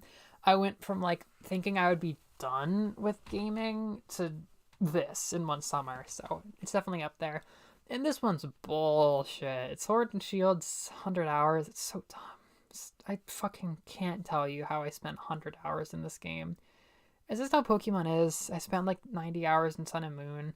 Although I like legitimately enjoyed Moon, but Sword I was not having fun. It should be like 65 hours, but I did the DLC, which was fun. And I was just always doing social stuff with friends, which is like kind of fun. It was more just fun to be doing stuff with them, but I really want this dethroned. Not that I'm ready for it to fall down here, because Tier 2 is so cool. Like, these are legitimately my favorite games on the console. I mean, I love Sky 5, but Splatoon I love too. But Animal Crossing, Smash, Breath of the Wild, Sword. It's just been so long since I had those phases, so I fantasize about one of these games getting up there. For the longest time, these have all just been kind of stuck one by one, joining very recently with Kirby broke its way in here. Skyward Sword got in finally. Dread got in last fall. This is a whole tier of like 55 to 60 hours, but Link's Awakening, none of them have been able to get this gap from 60 to 100 to get into the top tier. Something always happens. Hollow Knight, I have an easy 110 hours on, but it's split between this console and my Lite. Link's Awakening could be at like 70 or 80, but I've started playing it on my Lite. Skyward Sword and Kirby are new and they're climbing fast, so they might start to shake things up and make this more of like a complicated scenario. But Celeste right now, while we're doing this stream, the reason I mentioned this is Celeste is breaking from 60 hours where I started at the end of my last run for the last year's stream. It is currently climbing a currently unprecedented gap between 60 hours and 100 hours on its way. I don't think it's going to take out Sword, but it is going to come so close by the end of all of my streams, especially if I play it some more on my own. It is really cute that this stream marathon or month is getting it from this tier to the never before bridged gap from tier 2 to tier 1. So Celeste is like really reaching up to take down Sword right now, and I really want it to. I also want my SNES off of here because I just can't believe I spent that much time. I hate the NSO emulators. Dread is perfectly poised to take it out when I finish the current file I'm on, so that'll look a lot better. This is just chaos now down here, but Kirby, if Celeste doesn't do what Kirby's going to, It's 55 hours with only 2 playthroughs, and I already want to do my 3rd playthrough. It's only been a year. It is the fastest growing game on here. I fantasize about Celeste and Kirby outdoing Batua and Sword someday. That would be incredible. Just unprecedented shit. in the little fantasy world of my Switch.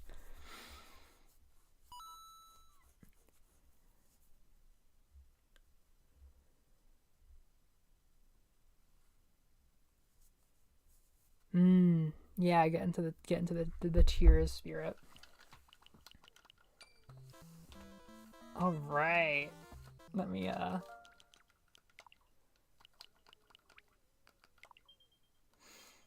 Noreen, I am ready for your ice climb.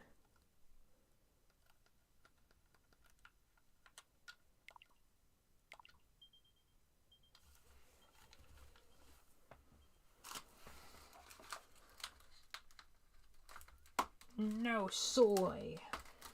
Why no soy?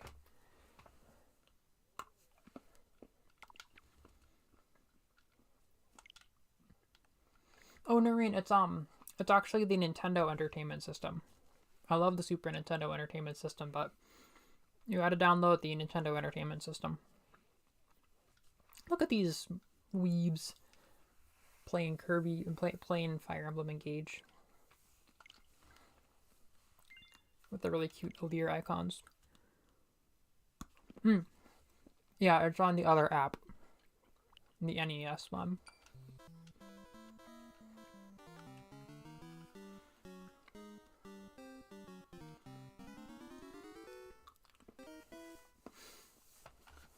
I think that was my friend Spencer. It's a cute peach. She's a peach girl.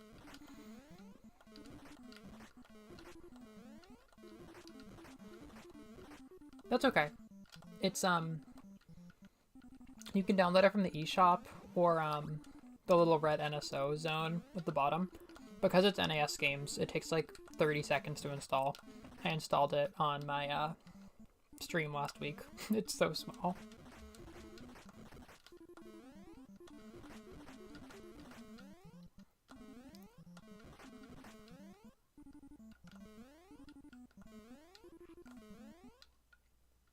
This is what Pico 8 looks like. With the white, light blue, and blue sparkles in the back.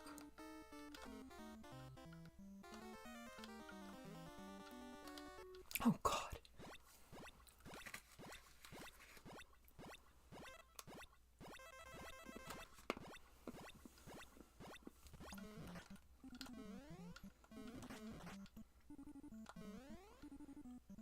It's so slippery. Like, the entire gameplay is just a jank.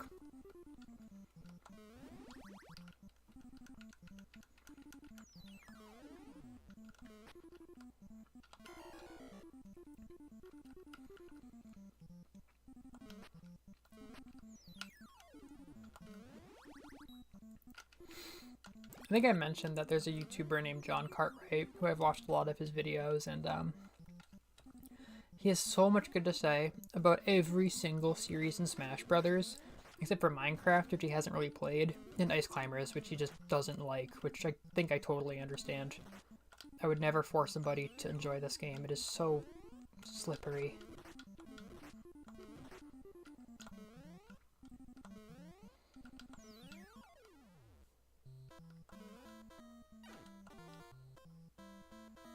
I have a lot of opinions for somebody who's played this twice. That Theo chocolate's really good, but I had 2 pieces again, so I might have a god tier headache again.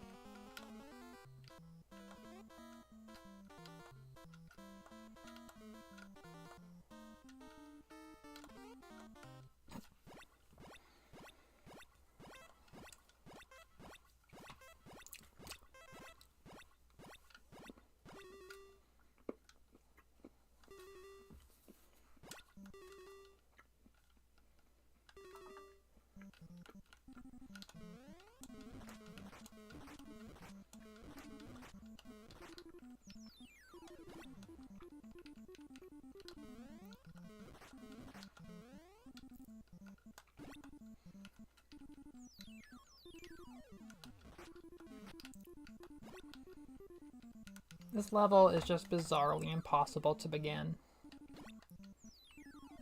Watch, he's gonna build it.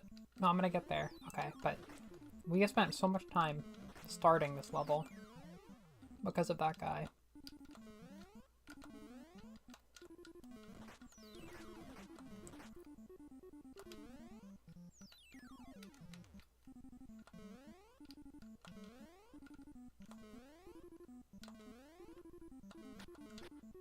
I'm gonna die out here.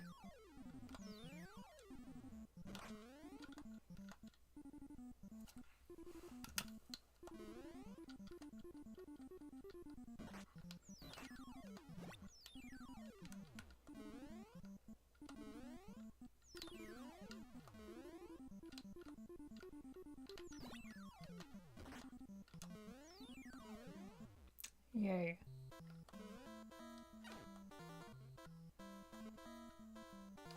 Oh god.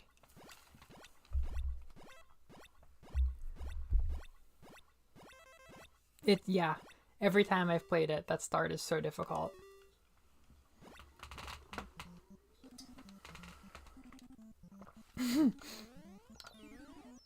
It's not a perfect science, but you can take it out just by jumping at it. It seems like at the beginning of our jumps we're vulnerable, but for a lot of our jumps you can take it out with your hammer.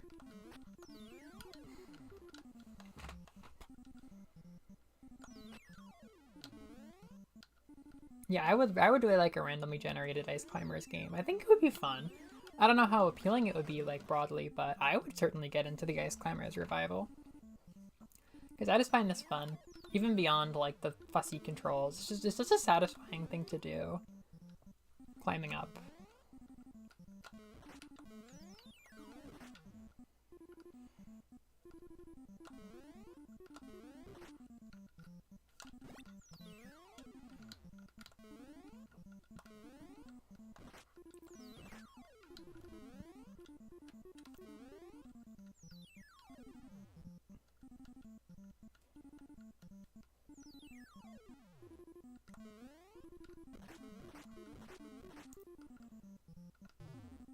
Uh-oh.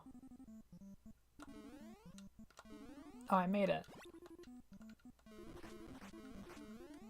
The sound effects are really satisfying, too.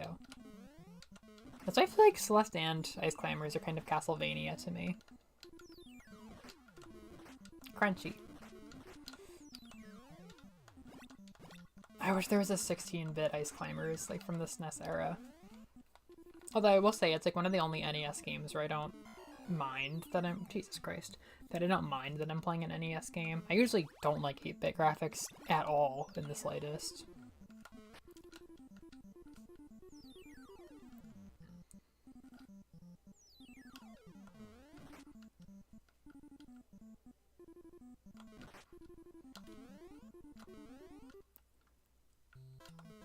Pickle!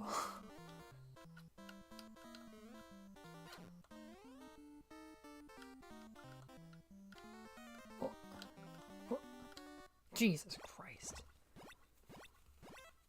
I think the way that they knock you out at the bottom there, by bouncing on the top and then sliding, is like the Ice Climbers moment to me. Like, oh, okay, you're an asshole kind of game. It is definitely big asshole vibes. I will say that. You have to know that about this game. Yeah, it's you bounce off the top and then you slide on the ice, so you get ejected from the bonus level like a fucking skee ball. Game over.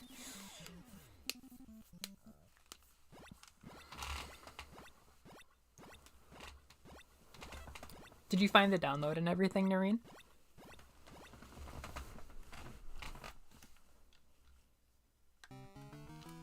God bless this climb. Yeah. Oh, you're all set. I think what you have to do is, I sent you an invitation. So navigate to the, you don't activate it through Ice Climbers itself. You activate co-op first in the, here, I'll show you. You go over here. You navigate to the left and down to the, well, you'll see the person with the globe. And then because I sent you an invite, it might automatically send you in.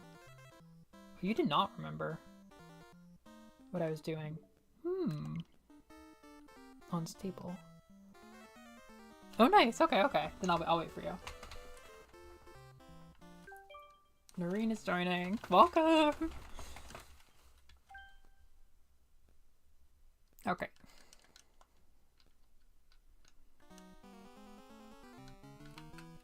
So we have a right stick pointer. It doesn't really do much, but you can click in your stick to clap. Let's go! I don't know how to describe it, but both you and Amber are very, like, Nana gender. Like, I see you in the Ice Climbers mode, and I'm like, that's perfect for you. Oh god. I'm being too brave. Is this gonna be you soon? You got it. Oh god.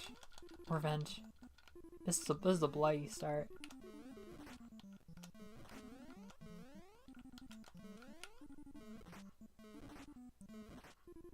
You got it! You got it! Oh god, that hashtag Ice Climbers moment. Bird.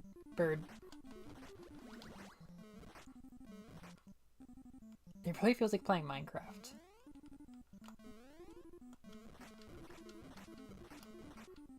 Oh, I can stream Terraria. Melovania Terraria arc when I have to go to Japan. Terraria actually makes me feel a lot better. Terraria Stardew Valley. Very simple, very basic, but that is some fun stream material right there. Oh, that was brutal.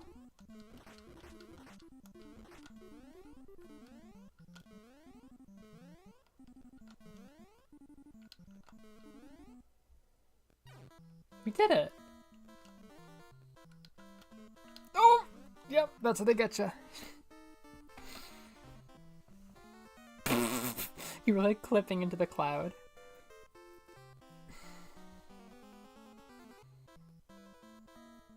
Oof.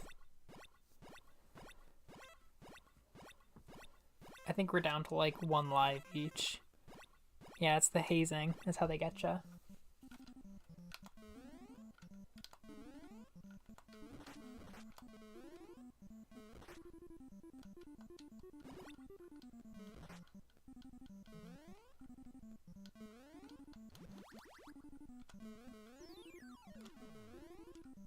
Oh.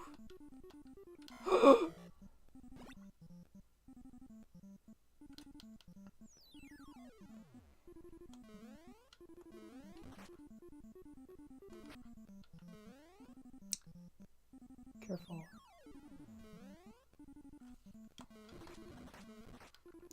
Oh. Oh. It sounds so much like a transformer.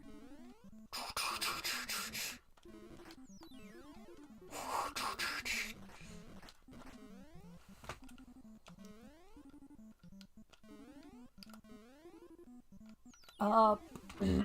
Oh. Oh my god.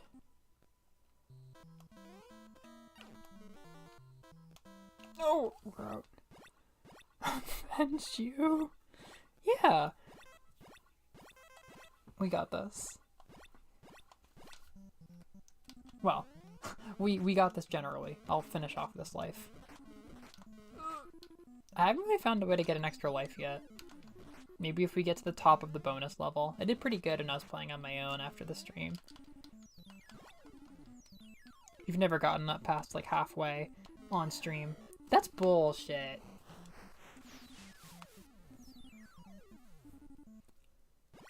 Alright, take 2.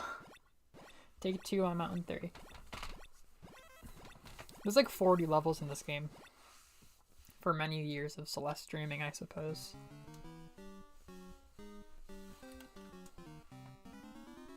I saw the person who made that video I mentioned say that the Condor would have to be expanded into like the big villain of Ice Climbers. The one who steals the veggies. I think I have to agree with that personally. Can you imagine me streaming Stardew Valley for a year? That'd be so like... I don't know. It's a very soft era.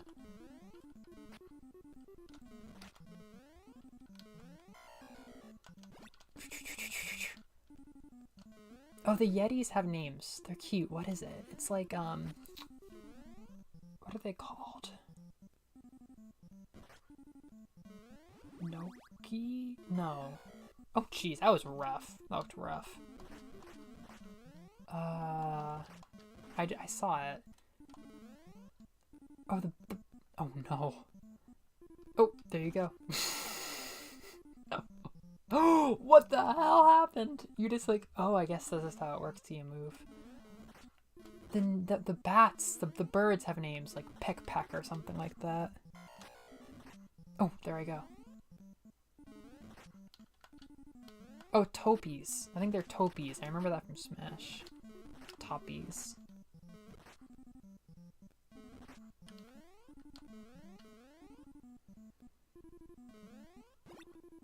Nicely done. Oh, sorry about that. I 100% killed you. I got over eager. I didn't realize that we would lose the level you were on. I'm sorry. Eggplant. Oh! Karma. 100% cancelled. I kill my viewers. Villain arc! I'm glad you had a happy life. Despite like the asshole nature of Ice Climbers, I'm always pretty comfortable no matter what happens. Like I'm always content is what I mean. Villain arc. Yeah, when the moody vibes streamer plays Stardew all year long, that's a villain arc. That's a corruption arc.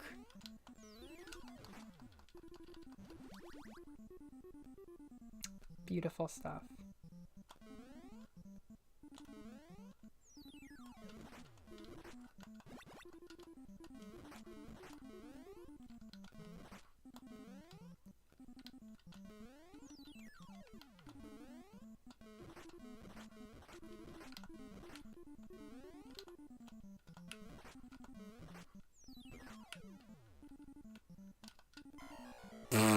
Okay, the birds are not as friendly tonight. Oh my god! Okay, I guess killing them with the hammer is very finicky, actually. Get out of here. Tip tap.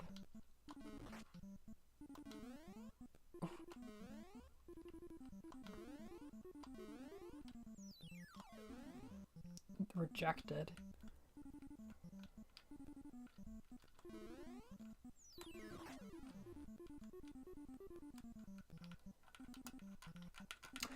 See, I even thought that PokeMMO would be a great stream game in Japan, but I don't know about the no emulation law.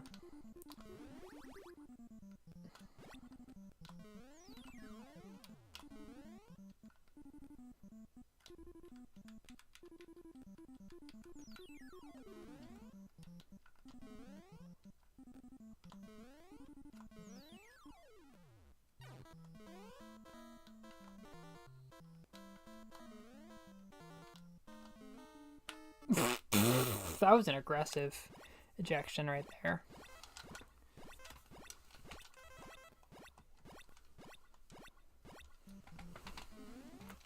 How to perform a revival Ice Climbers game. Yeep. Oh my god.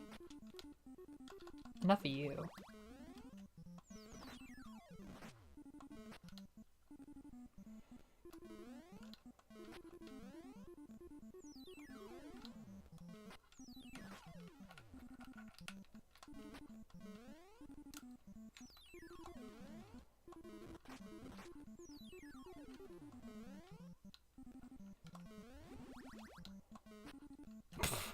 The hammer protected me.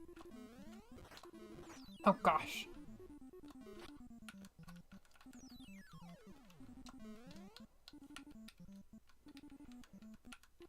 Yeah, that was not intentional, but it's those kinds of moments that made me feel like the hammer was so good in the air. But then we tried to actually kill the birds with the hammer and kept dying. Yeah, it does protect you from the stray icicle. I appreciate that, but it's hard to use intentionally. Unless you're gonna go like this. Even that I was worried about. Oh no, what's he gonna do? Yeah, he raises the level. I didn't realize that. I like that it's not timed. You just kind of like lose out on a level once they're sick of you messing up. As if it's my fault and not this guy's fault. Shots for the bear. He's like a harbinger of the end, like Morpho Knight. I know that he would become such a character. He'd become a Nintendo icon if they gave this the Kid Icarus treatment. Because Kid Icarus was just like a really simple NES turned Game Boy game with like this basic like Greek mythology vibe. And then they made them, and like they gave it like the most personality ever when they made it into a 3DS game. Just fleshed out all of these little character concepts into like really, really like the most personable characters in the whole Nintendo verse. So they could do anything with these sketches of like 5 characters: bear, topi, bird, ice climbers, condor. Oh god.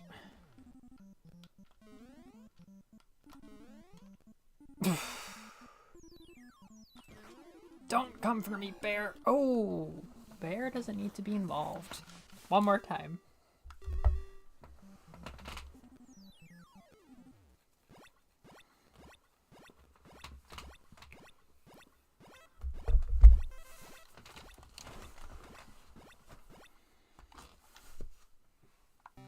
Wow, Mountain 5 is very hard.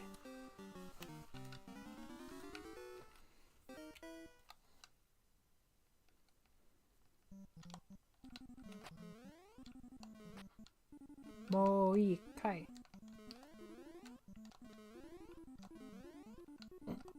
We're very professional. Oh god.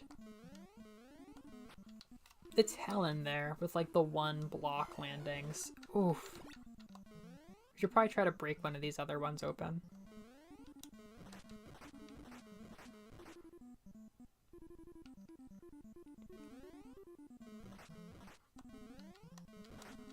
Oh no!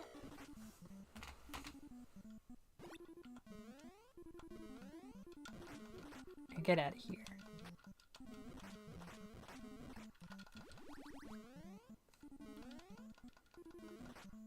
Uh-oh.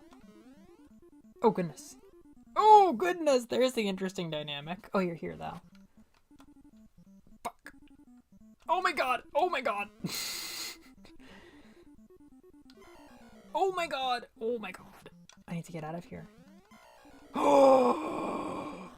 That was brutal. That was a shock death.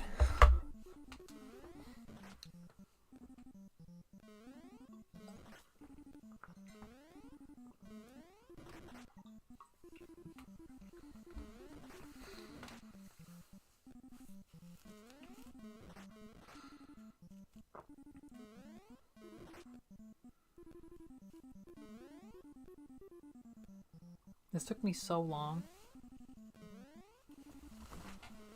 Oh, built.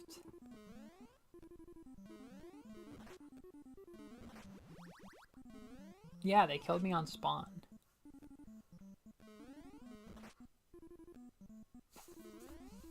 War crimes. They're building and killing on spawn. This is exactly like Fortnite. Except you don't spawn in Fortnite, but shh.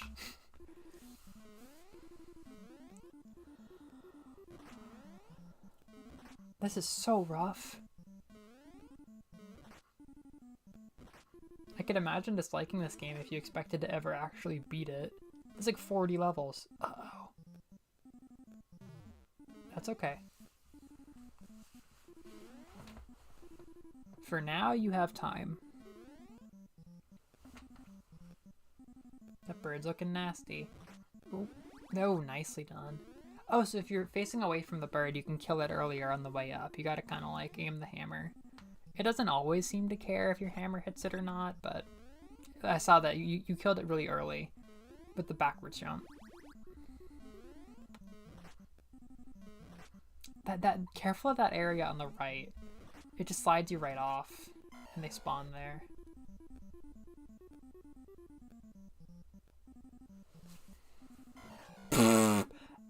asshole Topi sprints right at you.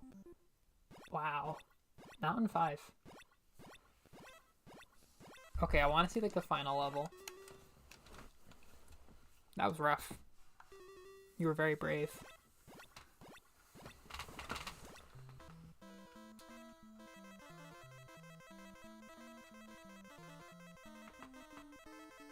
You were doing good.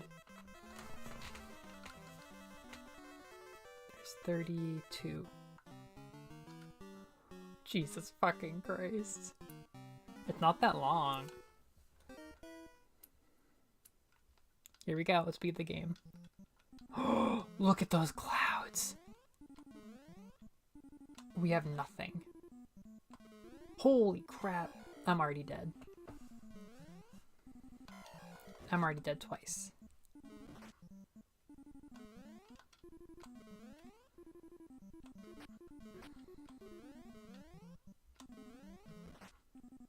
Boop. Jesus Christ.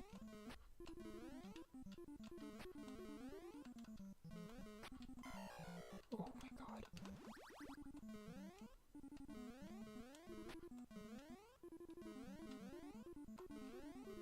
I almost made it up.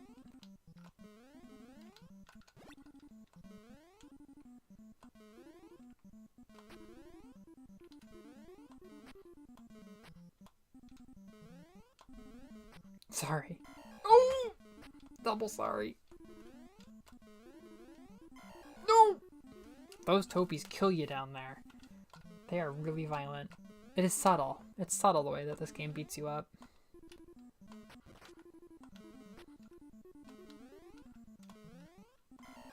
Oh, these are... Oh my god.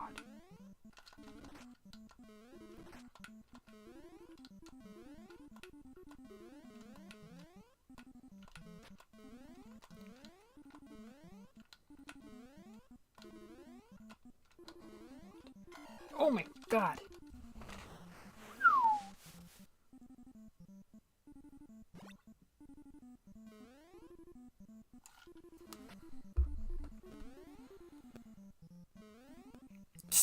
Yeah, we're in it now. That Topi always manages to be there.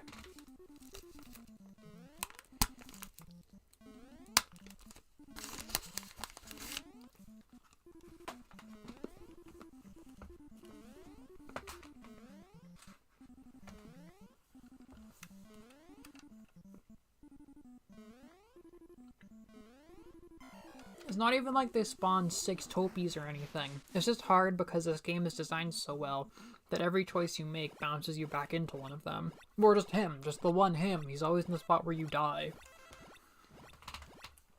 I saw God. Just them. Good games. Good fucking games.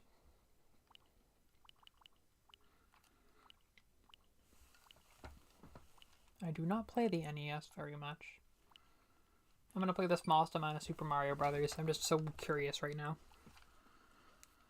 I know, it's just that level is designed to kill you. I don't know if I've ever actually played this. Oh, it hurts my eyes. I hate this. I really don't like this. Oh my god. Shield me.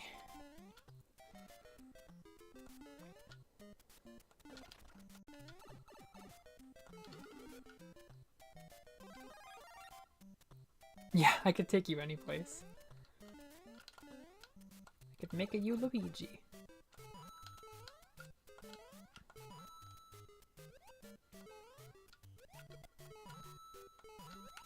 These colors are sickening. Fuck that.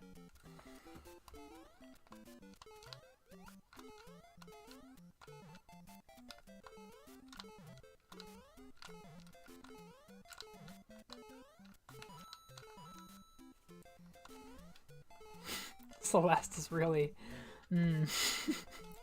Celeste's gotten very different tonight. Goodbye, Mario.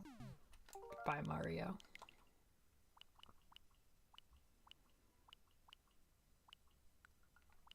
This looks cute. Jaja Maru-kun? Metroid. Okay, back to business. Thank you, Noreen.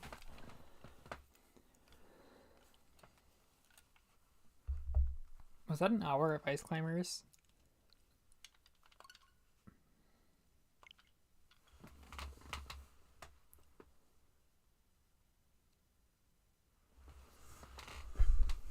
Don't tell Star Wars fans about Jaja Maru-kun.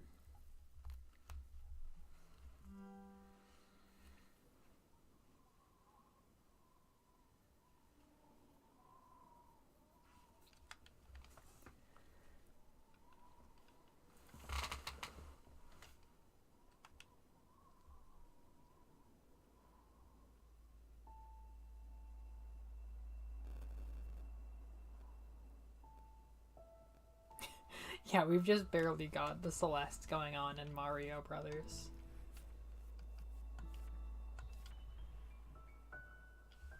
Yeah!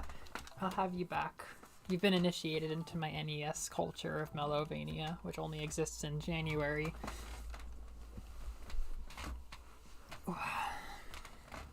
On Celeste streams. I guess I beat one section already. Here we go.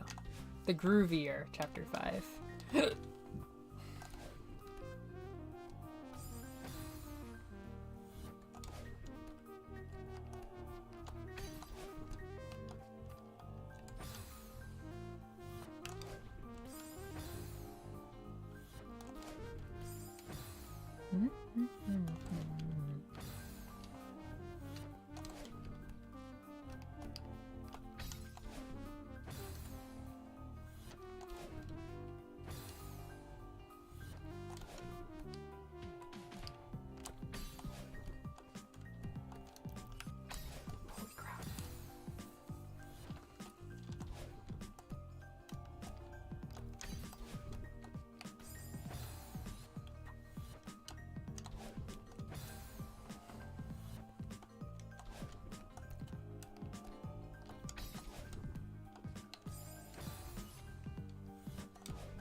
Woohoo! Okay.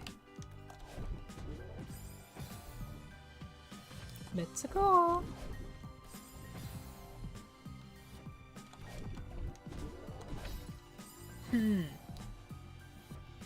Wow. What?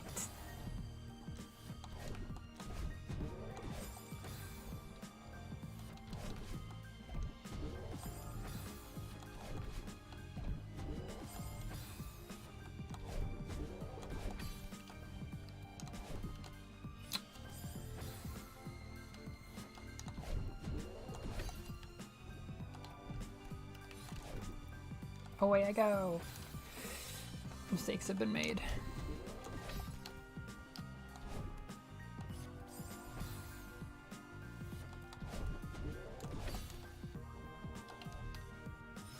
Mistakes have been made.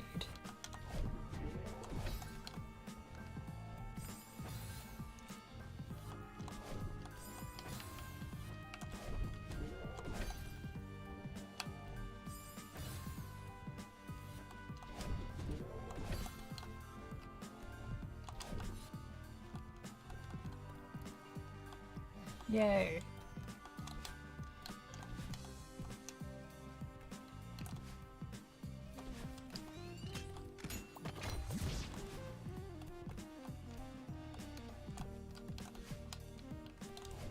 I'm glad that this B-side isn't even just like straight platforming. It has its own little search section.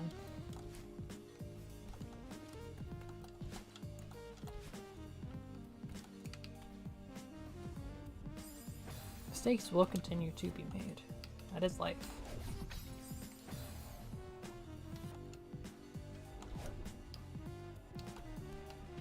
As we do, Liz and I were talking about how the author of My Hero Academia's desire to write horror keeps completely ruining one of the most popular shonen series, like, in ever, with just, like, unresolved child abuse situations and really unfitting gratuitous murder of female characters in horror author stereotype ways.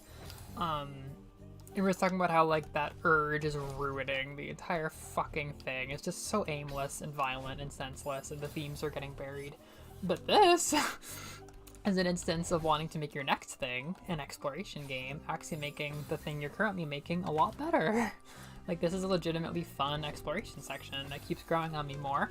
And now that's what the direction is, now that they're done with Celeste. It's no longer a platformer, they're making a cool adventure game. And that was a really good way to rein in their urges. Very different from that other example.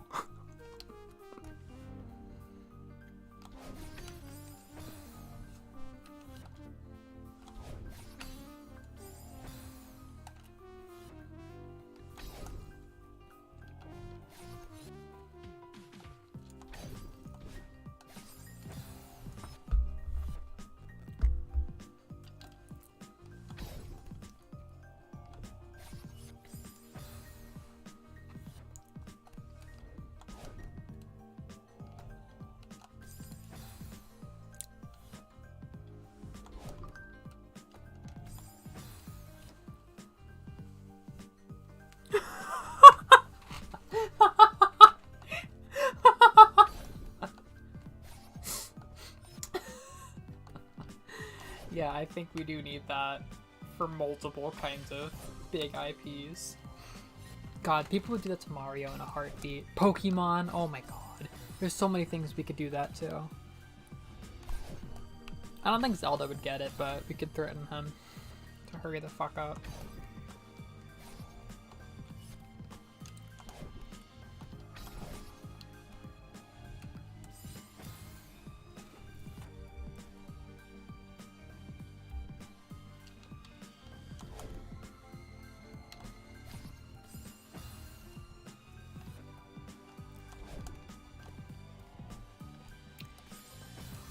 Gosh. Tumblr is just so cute. Tumblr is just so cute and silly when it says, your Tumblr crush just made a post, and it reminds me that actually the person I have a crush on Tumblr made a post. She posted selfies. Randomly, I got a face reveal for this person, and I was so unprepared for how painfully much in her pictures she resembled me. I was ready for anything, but I wasn't ready for that. She just had like my exact same style and hair, and literally just like the exact same kind of hair and makeup that I have right now. I could have been ready for anything, but I wasn't ready for that. I didn't want to see that. It's tough. I don't know what to think. Yeah, I don't know what to think. It's not very crushy. Not very crushy at all. She's pretty. She's really pretty. But she has like the exact same brown bob, bangs, makeup, like black nail, like everything. Just fucking everything looks exactly the same as the book that I have settled on. In a way, you could say that my gender is bob and my sexuality is long hair. Like, I don't feel comfortable with long hair. It's just not. I just don't really feel like myself. I've always used hair as like a kind of gender thing. And I honestly do mostly get crushes on people with long hair. So it's very uncomfortable for like that core tenet of my sexuality to be challenged. And be like, but that can't be crush because that's gender. How could this be? They don't prepare you for those moments, no. Adulthood is brutal. Adulthood is so much harder than they tell you. Things like that happen every day. Lives are ruined.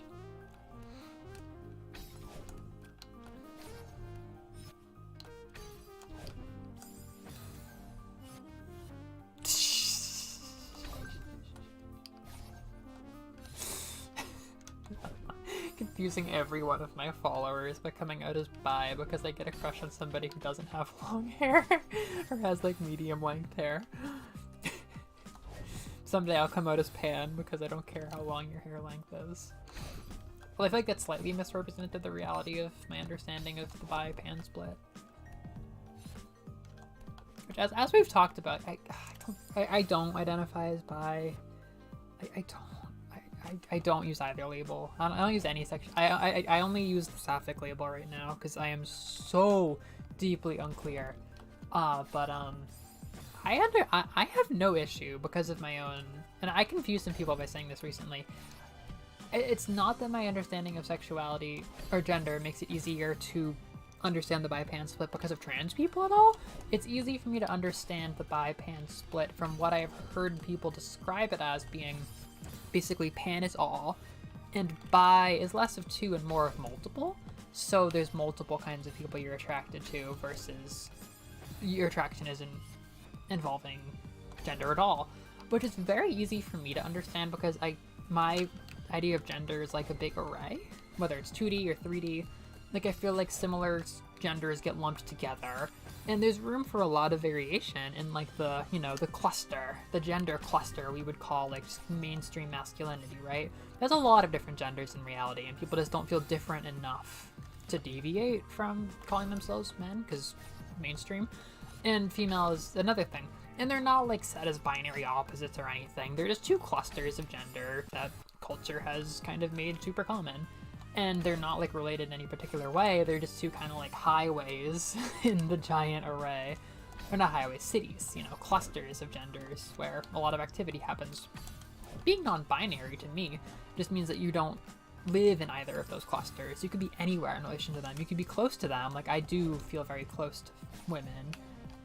When I refer to myself as non-binary, I'm not talking about like the North Pole, the South Pole, and the Third Pole. It's literally just like, I feel a little bit different than women, but pretty similar, but meaningfully different lately. So for me, it's easy to imagine that entire array is on the table for you when you're pan. But for bi, I just imagine you have types. Like, there's tons and tons of particular places, or 2 or 3 or something like that in that array that are your thing. So for me, I'm really a type person.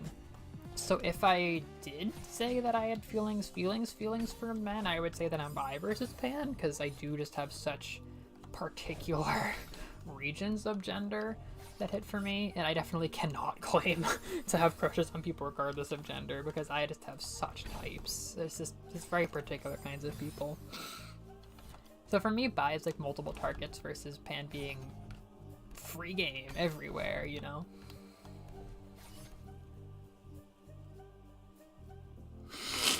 Yeah, I was just thinking of city in terms of putting things together, like in my array, which kind of like galaxies, you could do anything, but city sounds like a really good metaphor for it. The trans suburb, the its neighborhood. That's so nice, actually, like the degrees of categorization, like specificity. Wow. Gotta have math. Somehow, math comes back to me in Gender Town.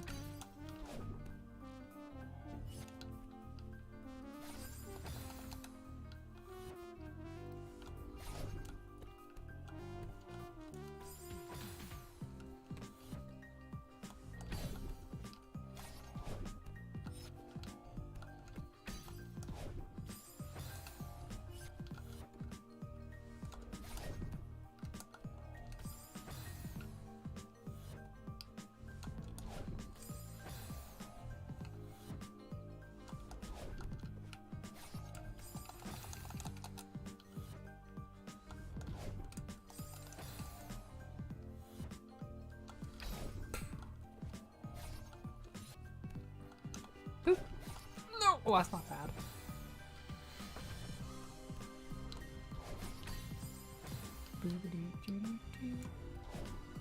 The first time I played Stardew Valley, I had a pretty big crush on Leah, so I just played until I married her, and then kind of lost interest. I think I gender Abigail too much, despite the long hair. Like, if there was short hair on Abigail, or, you know, bob hair, then I'd be like, oh, it's obviously gender central. Because she has long hair, I'm like, maybe I could marry her. But realistically, I don't really have a super strong preference among the girls in Stardew Valley. And I definitely have never given much thought to the boys in Stardew Valley, but the one guy's kind of my combat type, and I feel like I probably would marry him. I don't know if he's an asshole. I've heard people say that a lot of the guys in Stardew are actually kind of shitty, which is super unfortunate. I don't even know if I would marry, but it's possible we would just have like a het simulator era of Melovania, which is something I kind of wish to avoid, but might be funny, I don't know. Just settle down in Japan with my husband and people will wonder what became of me. Like, yeah, you would never guess it, but compulsory heterosexuality.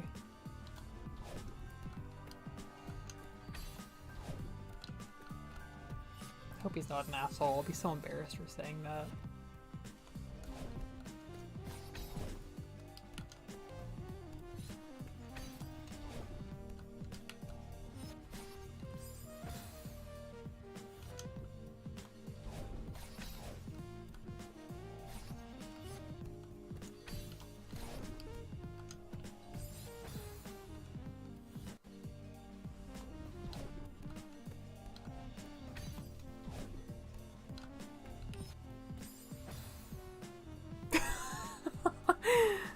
RuneScape era! That's right, I could play an online game like that without emulation. Well, there might be girls I'd rather marry in RuneScape. I can't. I didn't specify. I would die of embarrassment. To be honest, my comp-pet type is so specific that if you keep notes, you'll know. But I am the way that I am with crushes, that like I will not say until it is pried out of me. Like I can't. It's vulnerable information.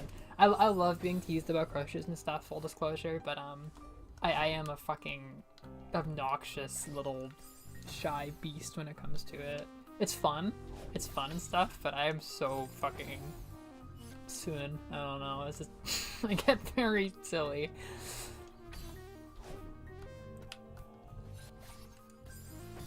It's top secret information. I will do everything I can to keep this very obvious truth from getting out if I do Stardew Valley streams.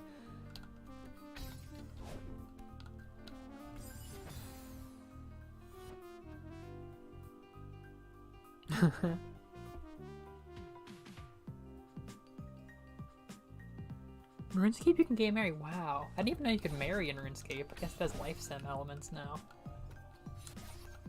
That used to be like a Club Penguin era game for me. Woo! I never played it, but it was an elementary school discussion. Yeah, I was glad. I really liked Leah. Although she looked very gender, but that was also like my soft, like now you would say cottagecore era.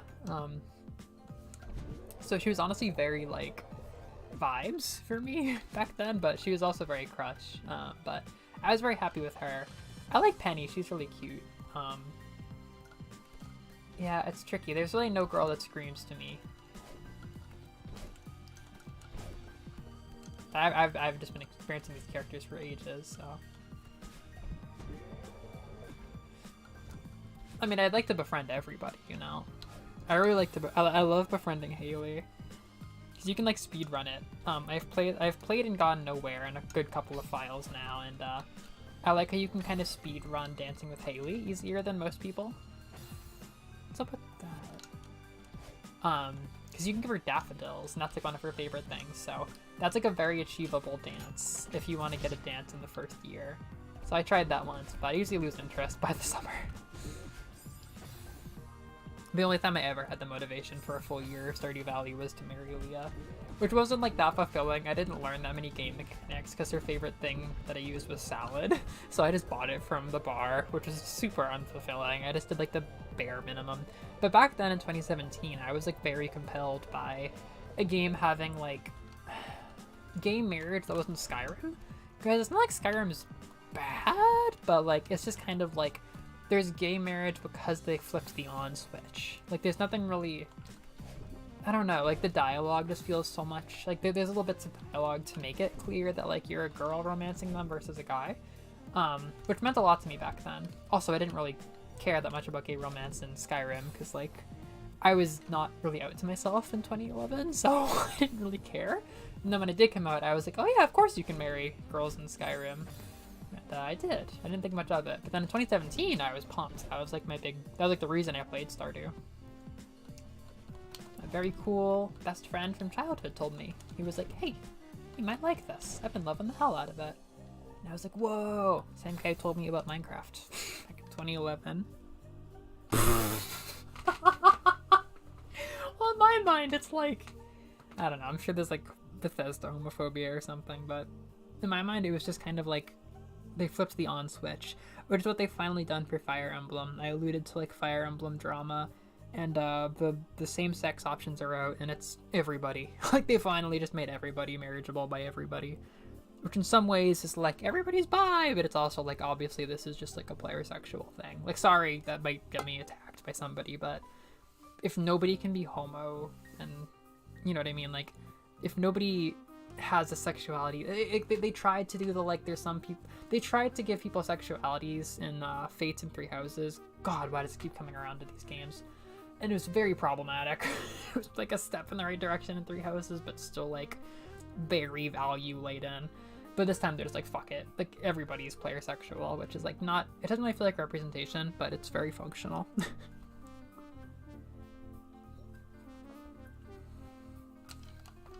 Bethesda stank. How do I do this? I'm gonna be so fucking embarrassed if I don't actually like the Stardew person that I like. I wouldn't like that. I guess I was talking to a very disillusioned coworker about the Stardew men. The only time I ever talked about Stardew men was with one of my coworkers in the cafe way back. She was like, he's kind of shitty. Actually, that guy's also kind of shitty. And I was like, damn it. Oh my god, there's danger everywhere.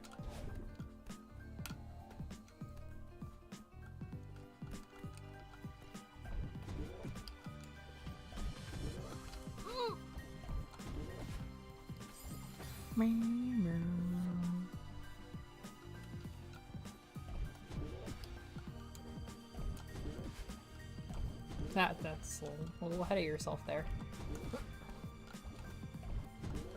Whoa. Oh god, nice. This is awesome. I love this B-side.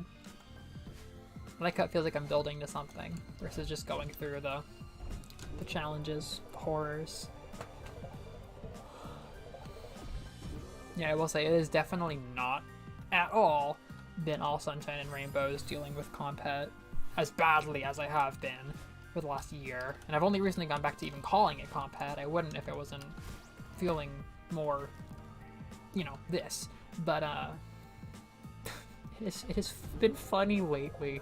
It is funny to come out of it with a type and be able to joke about that. I've gotten a lot of mileage out of it. It's funny. It's funny when it's all fake. And fake it has been.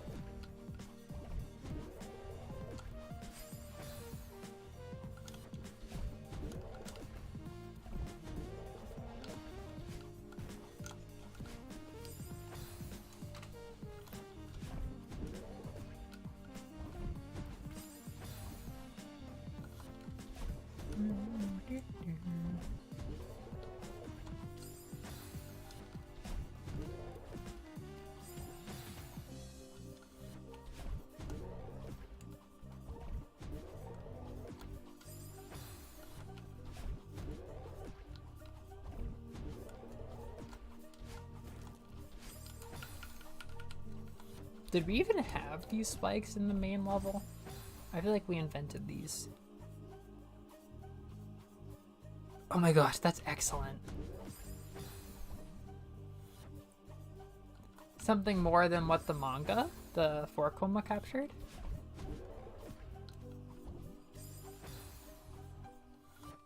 Ichigasaki School El Gakuen. No, Gakuen Dokokai. Boy, I did not know much Japanese back then. the Nijigasaki Gakuen Dokokai, that is always a type of mine. Not romantically or sexually, but in my heart.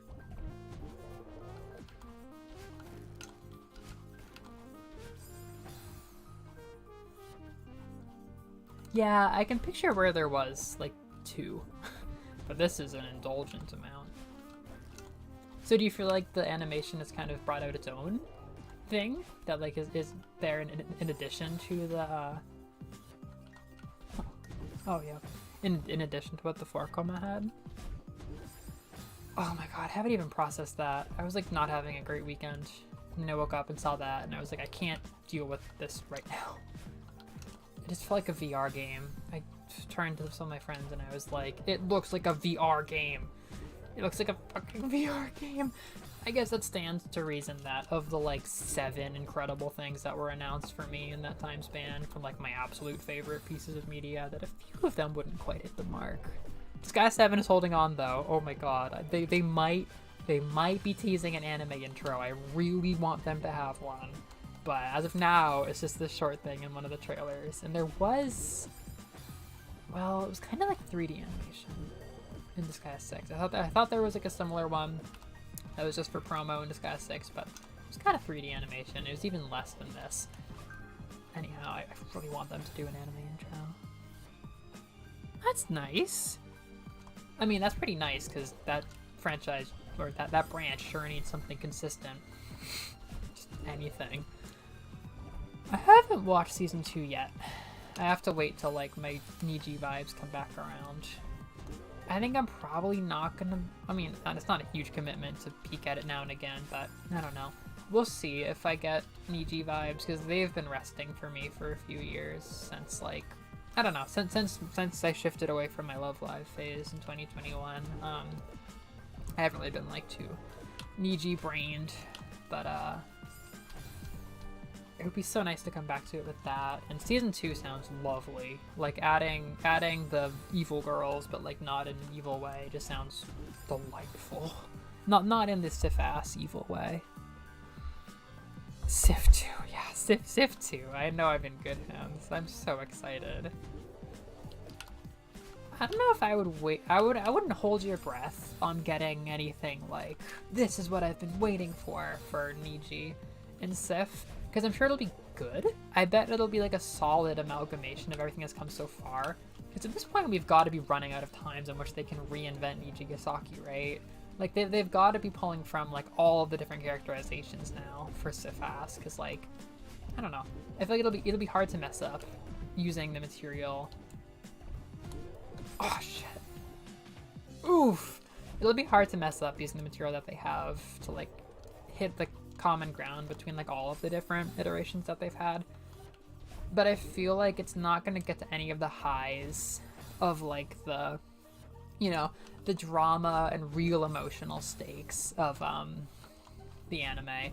And it's not going to have like the crazy bizarre like detail I want to say of like Sif-ass, where like for all its faults it's able to like devote a 4-chapter arc to like the Rena face reveal, which was weird in that, but like there's just so much content in that like, you know, you can build up Shoriko for ages. You just have enough chapters to build her up for ages and ages. They're not gonna get to quite that kind of drama, or like, you know, if maybe the Shoriko arc or like getting everybody together in Sif-ass was one of the stronger parts, they're not gonna have the time to devote to that kind of thing. So I feel like it's not gonna like hit like a Mount Everest high, but I'm expecting that it'll like bring all the good things together and be probably the most like overall satisfying. Maybe less of like, I'm not expecting like the definitive Nijigasaki, but kind of like this feels like the most grounded Nijigasaki, where like all of the different elements are together and none of them are being like hidden. Like, we're not gonna randomly get rid of Kana Emma. We're not gonna pretend that I, Irina aren't best friends, like etc, etc. But I am, to be clear, I'm really optimistic about Sif 2. It's just so simple. It's just so appropriate for Love Live. It's just gonna be so hard to screw up. Oh fuck yeah.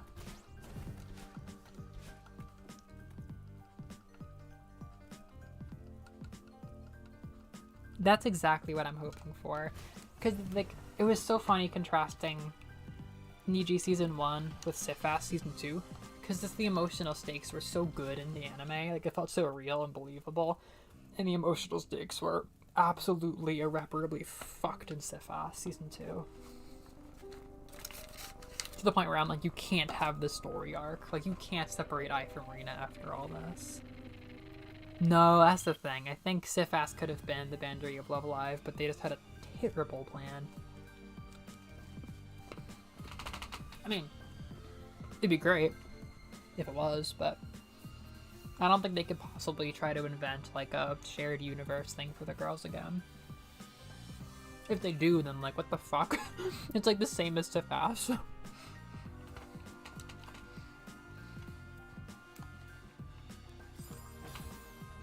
But like, I never complained with Sif 1.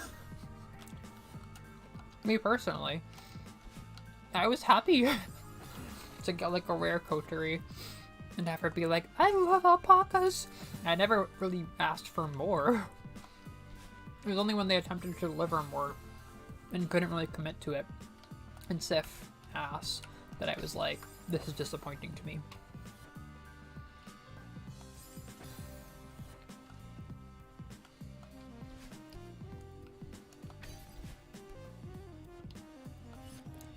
Don't know about this.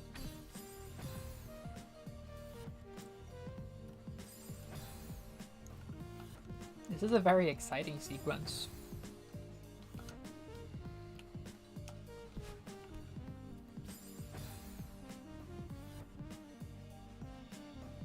Wow. That'll be sad. It's like 10 years, right? I have a friend at camp who was like, yeah, I don't really get into Love Live, I just play the rhythm game. And I was like, what? He was like, yeah, I've just been playing it. And like, evidently he's been playing it for like 8 years. And I'm like, we have a very strong relationship with Love Live for not having a strong relationship with Love Live. We've been playing this game for 8 years, but not being a fan. Just for the gameplay. It is something about just like always liking the first thing that you try. That really is like the mobile game of all time for me. That is like the gacha game of all time for me.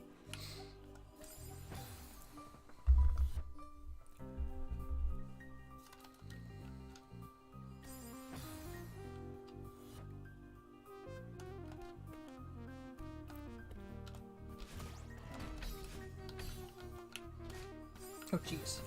This I remember. It is mind-blowing to me that I did all of this when I was younger.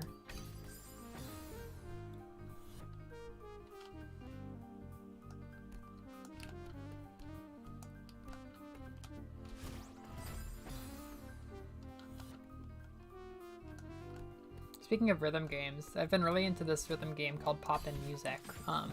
Just like the music, the visuals and stuff have been really speaking to me, so I followed some people on Tumblr who post about it, and I thought it was like an old arcade game, so I didn't think that I'd ever get to play it, but I just saw they were like, oh my god, oh my god, oh my god, oh my god, oh my god. There were like 4 PlayStation discs, like 5 PlayStation 2 discs in a post I just saw. I was salivating. I've really been toying, it's not really the moment now, but I've been toying with the idea of buying retro game consoles, just because like, I can't get a way to legally play Symphony of the Night. I just fucking can't right now.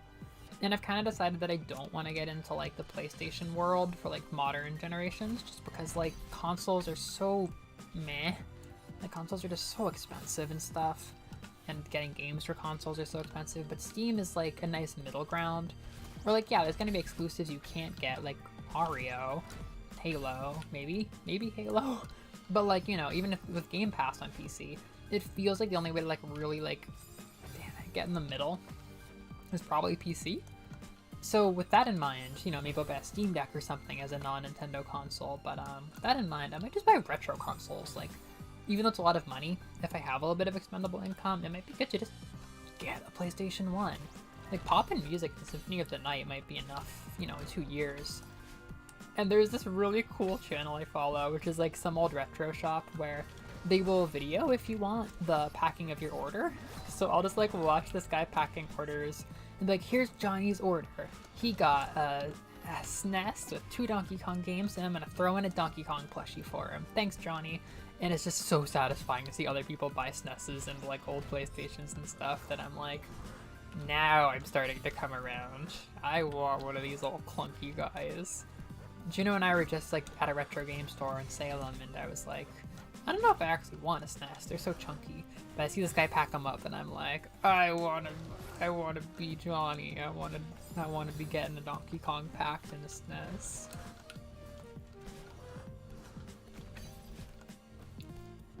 It's so buying up fucking PlayStation 1. There used to be a PlayStation 1 hanging around my dad's house. I didn't even know what it was back then. It just kind of disappeared one day. It was from my stepmom. Her kids. Really? Akiba. Although, what's the deal with Japanese and English, North American, like outlets? Do you need a converter for electrical outlets? Because I'm thinking about like electronics. Like, you know, region locks are one thing, but like, do I need like a converter for all my electronics or something? I feel like I've heard about that.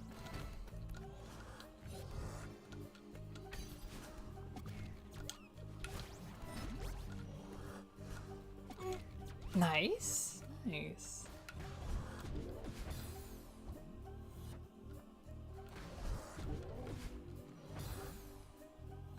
Ooh, that's good. When you were in Japan, did you bring any electronics that you needed like adapters for? Jeez. Do you have a Japanese 3DS? Oh, that's good. I don't know why I heard something about like a converter for outlets. It's like I wouldn't be awfully opposed. It's usually better to get a Japanese console for older games because like the Japanese market tends to be less aggressive for resale. Imagine if I'm like, no manga, but I did buy a PlayStation.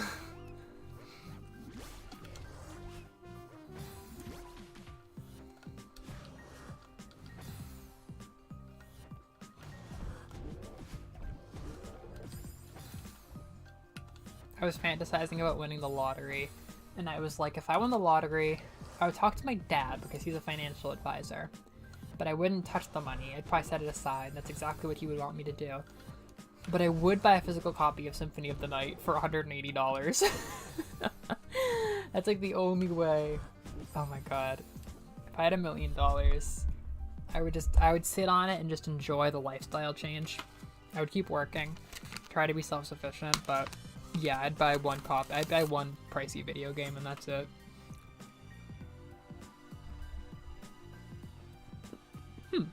Noted.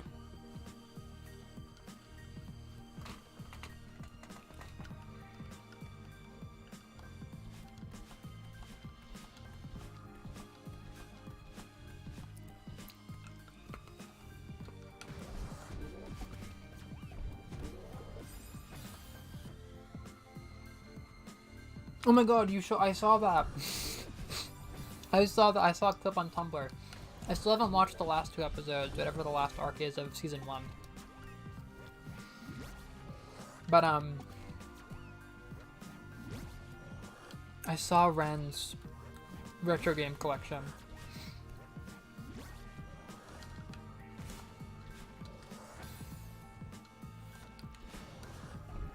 I remember you said there's something you really didn't like about the direction of season 2.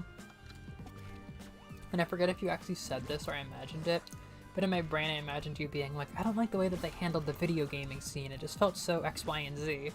And I feel like I imagined that. I feel like you don't actually have a problem with the video gaming scene. I don't remember.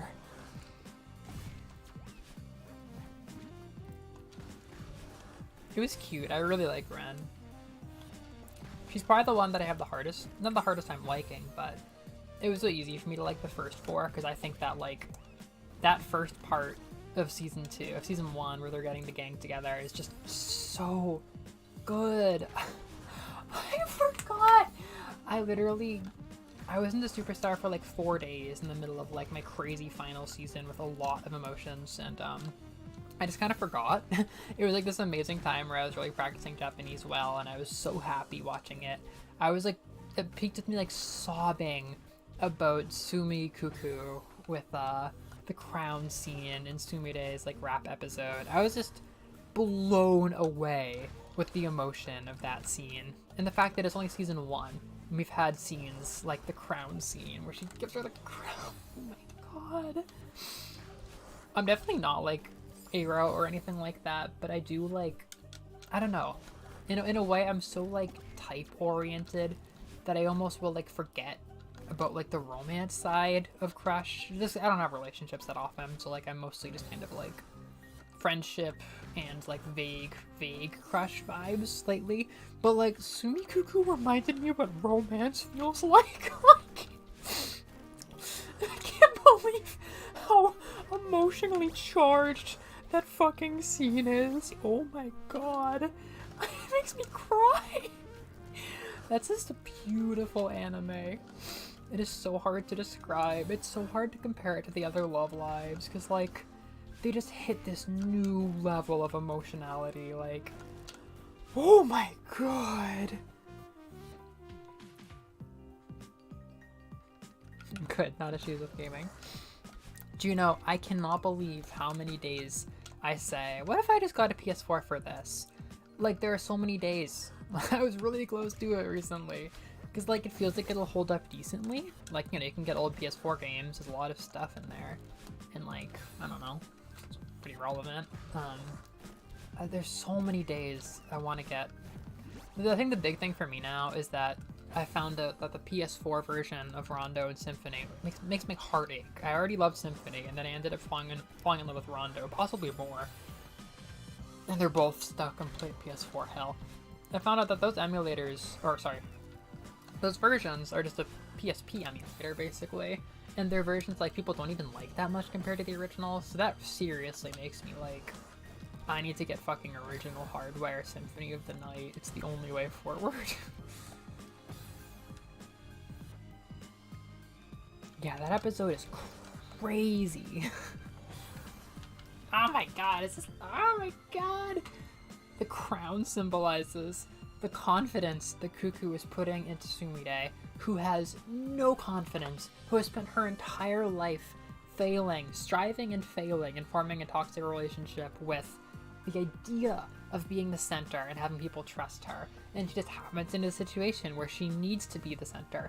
And she's trying so hard to do it, to the point that people don't even think she can do it because she's trying so hard. And only Cuckoo knows how hard she's trying and how earnestly she tries to be this hero, but she always fucks up. And she realizes that, like, she doesn't fuck up because she's like a goofball loser. She tries so hard to show up and just like lose and be a cringe fail loser.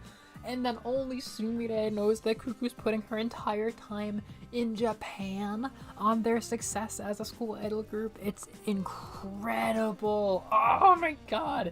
It's one episode. 7, 8 episodes into a season.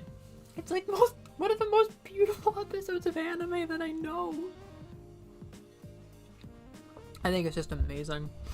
It's just beautiful. I really like the Chisato Island arc too, with Kanon and Chisato and Sunny Passion. I like that too.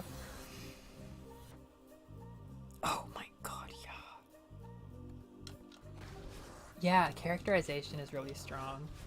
That was kind of, there was this day I totally forgot about because like December was a blur that I haven't processed, but there was a day where these two things crossed over, my Love Life Sunshine, or my Love Life Superstar moment, and me and my friend Lisa were trying to redo the Mario Kart roster, and I was doing a deep dive on Waluigi and trying to figure out how Waluigi works, and I realized that Waluigi's thing is like exactly the same as Sumire. He works so hard to be like the star, but he's just permanently a fuck up. Like, he just fundamentally doesn't have what it takes to be the star and to be the hero and to be number one.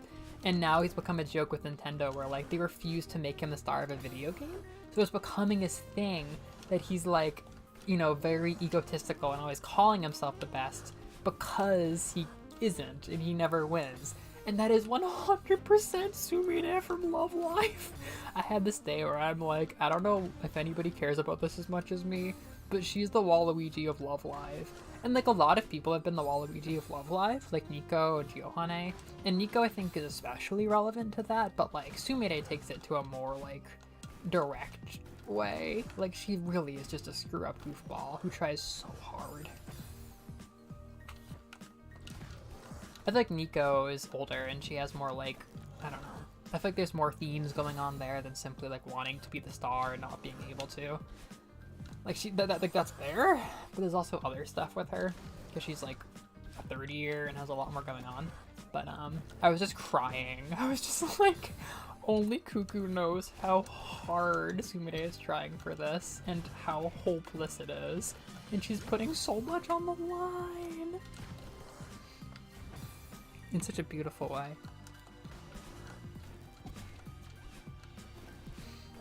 Reminds me of Mob Psycho.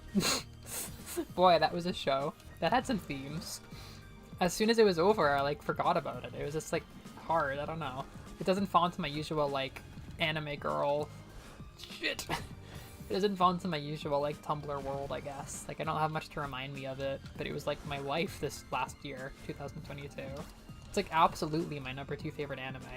The only thing keeping it out is that how recently I felt like Soul Eater's number 1, but like even with nostalgia for Love Live, like Muse season 1, even that, I'm like, I'm pretty sure I like Mob Psycho more now.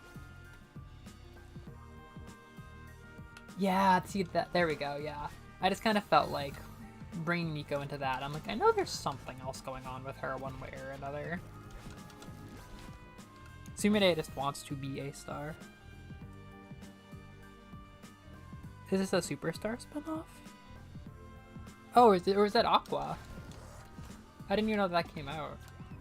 Is that the Johanne spinoff? Oh, Mob. Yeah, it's just the Reagan and Tomei spinoff, yeah. Which I guess is already in print, which I will buy because I really liked it. It's like, yeah. There are like moments where I felt like it really could have been a lot longer. Like there's something cool there, but it's just like, meh. Like there's kind of some antagonistic characters, and I don't think they're really that good. And like they get to the point really quickly of Reagan caring about Tomei, and it's really beautiful. So it's like, I got what I came for. They could have done more with like Serizawa, because he kind of deserves more, generally, but maybe we'll get an Ekubo, Serizawa. No, we'll get like a Serizawa, Teru, Ekubo, Ritsu, and Sho spin-off, and then we'll really deal with it. I think in some ways I was like, why are we pretending that Ritsu and Teru are like main characters now? But on the other hand, I was like, they haven't gotten enough. Like I feel like I need more out of them, even though they were given so much. Like even if it's just like marketing stuff, like it felt like they were treated as like secondary heroes. I guess Teru got plenty of stuff, but Ritsu got almost nothing, and Sho was a joke. Sho is like my least favorite part of Mob Psycho. Not that I don't like him as a character, but I feel like that missed potential is like astronomical. Or at least like the difference in how I expected him to be as a character versus what we got. Because what we got was so nothing.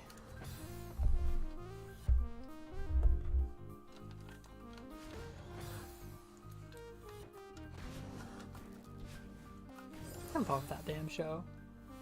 It's different for me because I don't have like a character or anybody who I'm like clutching to, which is similar to Superstar. I don't have like a super Blorbo fave, but I just love it for what it is. Like I just love everything about it.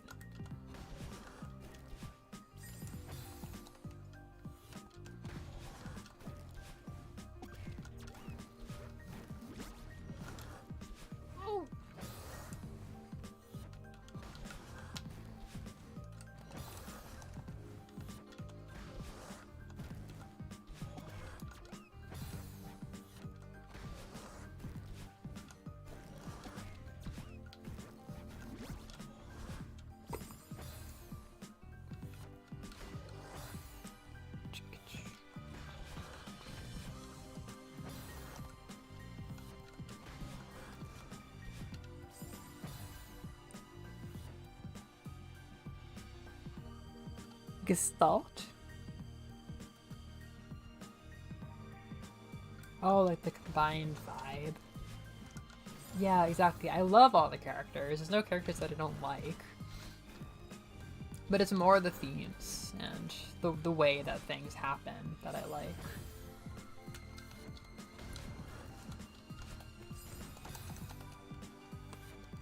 I guess I like it when things can make me feel really safe, like where it's really clear what the author is about, and I feel like I can kind of like, you know, I can go to some crazy places with Mob Psycho, like seriously, like, you know, raw emotions come out, but it's like, I love how they're handled all the time, so I don't mind it. Which may have been why I loved, like, cute girls doing cute things as a genre, or like the niche club girls and stuff like that.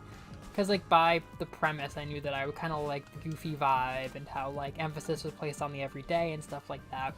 So even if there wasn't, like, one character that was, like, my favorite in the world in, like, Gochi Usa, just, like, the tone of, like, the jokes and everything was super good to me. And just, like, watching it was a nice experience. I feel similarly, like, with a lot of stuff now. Even if I don't have a character or something that I'm obsessed with, just, like, the general vibe can be really reassuring. I like key in, and I'm like, okay, I like what you're doing here. Versus fucking My Hero Horikoshi, like, actively a danger to his creations. Actively promising that I should not be getting comfortable with what he's making. Constantly making me wonder what the point is, with no clue as to what is to come any given week. Absolute terror. Wow. Yeah. That is kind of a Mob Psycho thing.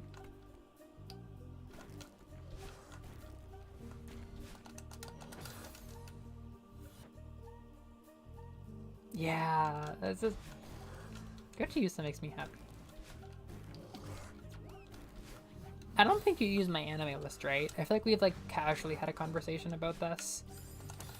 I feel like you've consumed too much stuff to use my anime list. Or maybe you do use it and you're, like, the queen of my anime list. But, I finally made one and I'm pretty happy about that.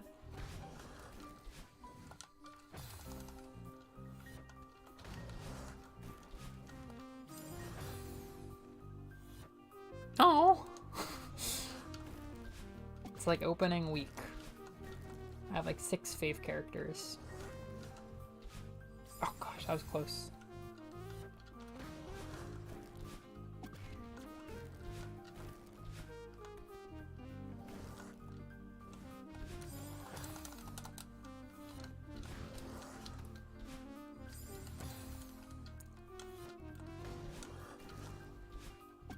I had a moment recently where I was like, I think anime is my favorite thing. Like, I was sitting down with it, and I realized that, like, my old favorite band that got me into music was still, like, kind of my favorite band, like, when I sat down with it again. I've gone to a lot of places musically, but coming back and finally appreciating them for the first time, in, like, a deep way, for the first time since I was so little, I realized that, like, they speak to me in a deeper way than almost anything. In Kirby, I feel similarly with, even though it's a newer, you know, it's always been in my life. I didn't, like, seriously love Kirby as a kid. I only really started loving Kirby as an adult. But if I were to name, like, my favorite thing, like, if I were dying and I had, like, a last meal kind of thing, I think it has to be anime. Like, I love anime, but I can't point to, like, one anime anymore that's, like, my favorite thing. Like, there's the Love Live era for sure, but I don't know. Like, I'm constantly obsessing over one anime character or another, and, like, I love lots of things, but if I were to point to one thing that makes me the most passionate, it's gotta be anime, but... like, my favorite anime right now is, like, up for grabs. It's just, like, I don't know. It made me want to, like, try more stuff and broaden my horizons again.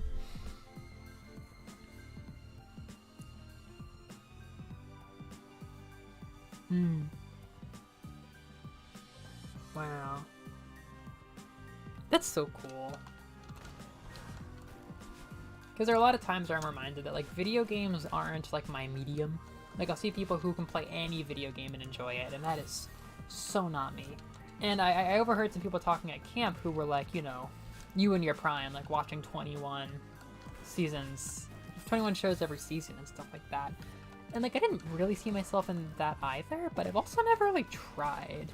Because I think, for me, anime has always been such a, like, I have my genre, I have my shows, like, I have, like, my particular thing that I obsess over, but I can't really, like, flexibly go between things well. But lately, I've been picking up more and more stuff, and I'm like, yeah, I like this. It's colorful. Like, video games have helped me, like, I like a beautiful environment, you know? I like good music in the background. There's lots of subtle stuff about, you know, visual media that I really enjoy now more because of my gaming era. And, you know, Melovania is not gonna die.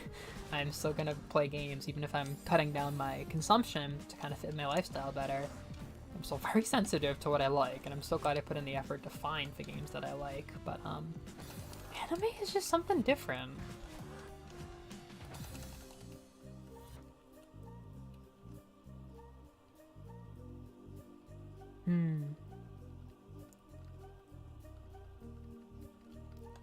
Yeah, it's tricky, I mean. I don't even know how you end up being somebody who watches everything, but I've certainly not become that. I mean, I didn't even used to be that flexible, but now I feel like I can watch just about anything and find something I enjoy.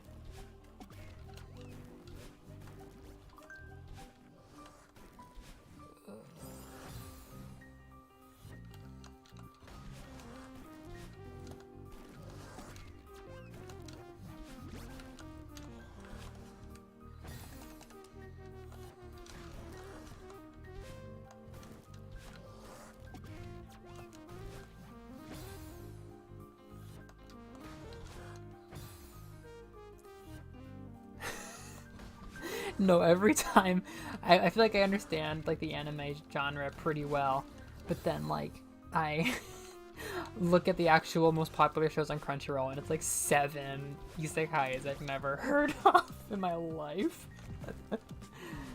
It's the thing. Isn't it, Juno? I spend a lot of time thinking about that kind of thing. Like during, I mean, it's hard to say that like my video game obsession era is over right now because I don't think it is. But, you know, I spent many years fussing over, like, what is my favorite genre? And for a while, I didn't think that I'd have an answer. But now I certainly do. I mean, just comparing, I've tried a lot of things in the last couple of years. And I know that, like, these kinds of games like I'm playing right now are, like, my favorite things. They just energize me more than anything else. And it's awesome and stuff. But, you know, it's tricky because I think what you enjoy can also shape your tastes. I don't think tastes are something you're born with. Like, I tend to be like trying to do an excavation on like my tastes and getting to the bottom of things. Because, you know, I think you can develop tastes for lots of different things, but I am very curious, like, you know, what tastes do I as an individual just happen to have? Like, what unexpected tastes do I have that, you know, nobody put in me, but I just kind of found? And it's really fun finding them. But then, you know, you go through all these phases, and if you find yourself at a crossroads, which, like, I kind of like to enter a crossroad, which, like, I don't often consciously end an era. It usually just ends up burning out or something bigger comes through. And I definitely don't feel like something bigger has come through than video games right now. Like, I've gotten back into music, but music isn't, like, becoming my new, like, constant obsession thing. I'm just kind of trying to balance everything out again, which is getting easier as an adult, because I take things less personally, you know?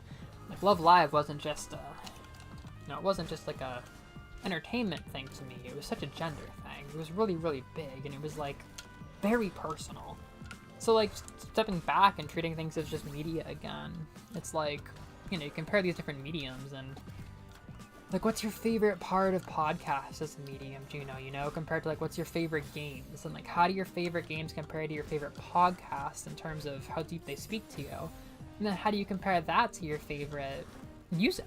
You know, like, what genre at the best of its best, you know, what medium at the best of its best speaks the deepest to you? And, like, should you be investing more there?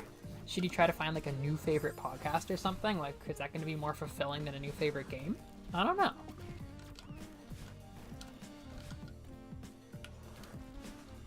This is a really tricky room, to be honest. Wow, that's amazing though, Juno, that you said your first thought was video games. Because I think the power, you know, the time that you have been spending in tabletop /podcast /tabletop podcast land, to me would make me think that that's your most passionate thing. But video games came up first, which I think is kind of how I feel about anime, where I spent the last couple years obsessed with games. And even though I haven't been thinking about anime as deeply, I kind of go back to anime.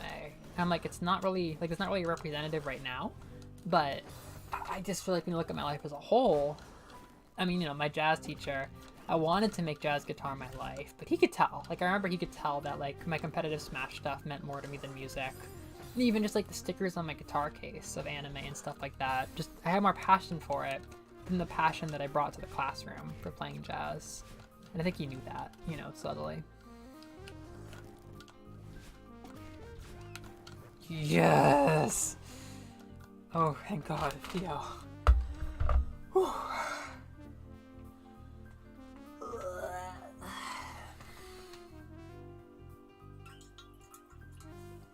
Alright, I gotta take a 5-minute break before we Theo. Woo!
Oh, I have like a vague like tummy ache, something like that.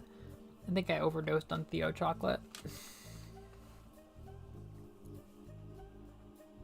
Hmm. Yeah, it's true. You haven't had like a. I don't know. I could picture the community element making it harder to explore the depths of your love for tabletop role playing games, the way that you can explore like podcasts and games. The commie tier. Yeah, the god tier chocolate's giving me a commie tier stomachache. I would tag that post as hashtag Liz. I had a funny thought. I've had like an inkling, which might be fitting, and it's funny that Amber is not here, because she loves mystery stuff.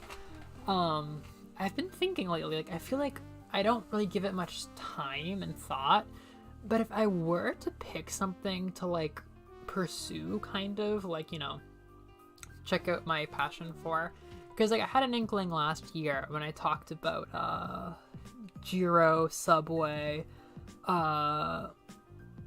Convention, Puries, and Revolution. That was like a total vibe that I think was me kind of getting back into Muse. Like I listened to Muse again, which is a band I've been listening to for like 15 years. Not really, right? No, 13 years. 13 years. No, I'm 25. 14 years. I think I listened to Muse so much that I think I went numb at some point. Just kind of became like the grandfather of all the other bands that I like.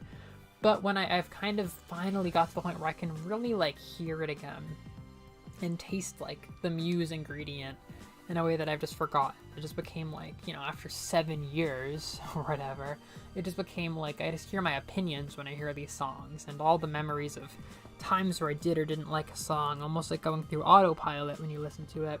But lately I've been craving the ingredient that's just core to it, like the first thing people hear when they hear Muse, just like the, you know, the most basic appeal.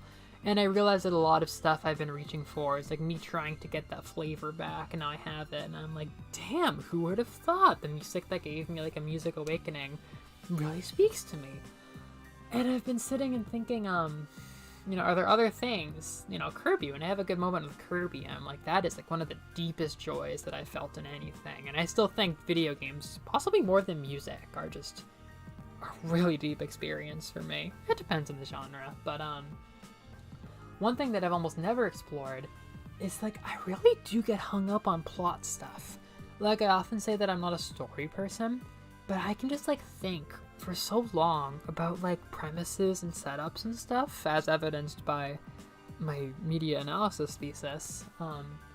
I've kind of been my dad and my stepmom have been kind of like easing me into some mystery stuff. We watched a movie together because I kind of showed interest in that, and they love mysteries, and we love playing Clue together. I get so into it playing Clue against my dad, and for many years I've been like, I really like masterminding against my dad in Clue. It's like not super clear what exactly this feeling is, but I was looking for like mystery anime back in the fall, and I really liked what I was just kind of tapping my fingers into. But I'm just thinking like, you know, what are the things that I enjoy the most? Like what kind of lose my mind about the most? And just like think, I don't know, there's just something about like puzzles and there's just something about mysteries like I've never really embraced before. Like solving things. I love solving Metroidvanias. Even if Metroidvanias don't always give me like the passion or like the immediate excitement that like a platform or action game does. There's just something about like solving them. It's just so satisfying. So I've been wondering, like, should I like dabble more in mystery or even just like premises that make you think? You know, Mob Psycho makes me think a lot. I don't know. I like zombie stuff now. I like stuff that like makes you think about the characters and I don't know their humanity and stuff like that. I guess maybe I'm starting to get a little bit like I want to puzzle myself with media more. That's something I haven't really done a lot of. I don't even have like a super clear point of reference. It's just like that's a thing that can make me very passionate, but I never really embrace it. Oh my gosh. Yes. Exactly. Liz hyperfixated on Azula, who was a character in Avatar: The Last Airbender that was just written god awfully. And it was really fun. I would often have moments where I feel like I approach plot in a different way than she does, but I loved being able to snipe particular plot points that would like rework things in the way that she wanted or like catch things that would help her. I really do have an interest in plot. Like I can't really stop myself, or there was certainly a time where I couldn't stop myself from thinking about certain parts of My Hero Academia. Like there are certain parts of that premise that aren't followed up on that just interest me so much. Like there are certain things, I don't know, it's kind of like what I try to get out with tactics games, but I don't think it's really scratching that puzzly part of my brain as much as it is just like an RPG grind with fun friends. But you're exactly right. Like I sat down and rewrote all of Disgaea 6 in an afternoon and just like didn't think about that or like where that energy came from at all. Yeah, that's like and like the whole Melovania thing so far has been just like enjoying the like atmosphere of weird games, because I used to kind of shun weird or unpleasant vibes. I had like a very positive soft girl phase where I thought that like I would never play a Metroidvania besides Hollow Knight, but then I started to realize how much I love things like this weird level of Celeste. I mean, this is like my favorite one right now, so I've been nurturing that. But yeah, it's like what goes along with that? Zombie Professor Layton, no, for real. Like I don't know, I really did enjoy my Professor Layton game. Like it's so hard to figure out what I'm trying to say, but like there's just like a bunch of like senses going after one of these things. That is really cool, Juno. I feel like you really do care about that kind of stuff. Like I also think a lot about style. It's something that I don't really actively acknowledge, like how much I think about style and self-expression. But I feel like with like your mechs and like armor, like OC designs and stuff, like I feel that like coming off of you, like you really enjoy that kind of like style stuff. Like you have so many feelings about it. Style, self-presentation, cosplay, that kind of all goes together for me.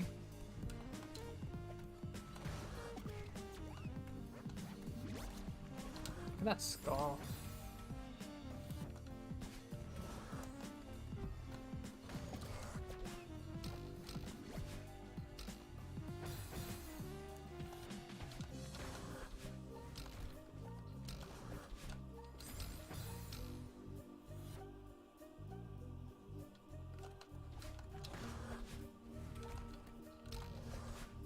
when like a mystery wraps up too easily.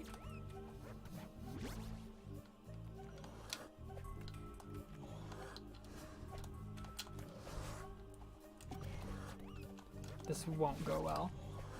Oh. That's so cool. But give it time. Give it time, you know? I think that's something that'll take a long time to develop. Which I also feel about, like, whatever I'm getting at with, like, being curious about mystery stuff. It is so funny that Naoto Sensei, the Persona 4 detective namesake Sensei, is in here. Because, like, one time she missed a stream because she was watching Detective Conan with one of our friends from camp. Like, she loves mystery stuff. Yeah, I don't know what it is. I'll just have to keep growing with it. I really enjoyed the 4 episodes I watched of Hyoka, Noreen. I think you knew Hyoka. It was, like, a really popular mystery anime. I really enjoyed, like, the weird atmosphere, the weird, like, reflective atmosphere of everything. I loved the theme that the protagonist was dealing with, his little sad boy sense of, like, a colorful life versus a gray life connected from people. I thought that was, like, beautiful as somebody who grew up very closed off to people and everything. But I realized, like, I put it down probably not because I wasn't enjoying the majority of it, but because, like, the relationship between the main boy and the main girl was actually really grating on me more than I realized, because, like, I really liked them both as characters, but they really annoyed me together because, like, I liked the depression boy. I really related to him, what he was dealing with, but the way that he actually dealt with the other characters at the beginning of the season, especially her, was, like, exhausting. Like, the way that she was so passionate and he was so apathetic.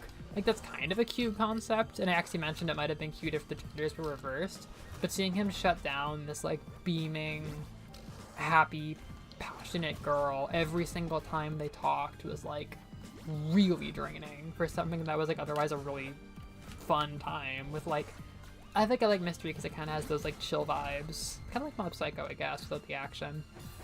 I like how it had, like, the chill vibes of a slice of life, but, like, I was, like, yeah, like, the chill vibes and, like, a focus on the everyday.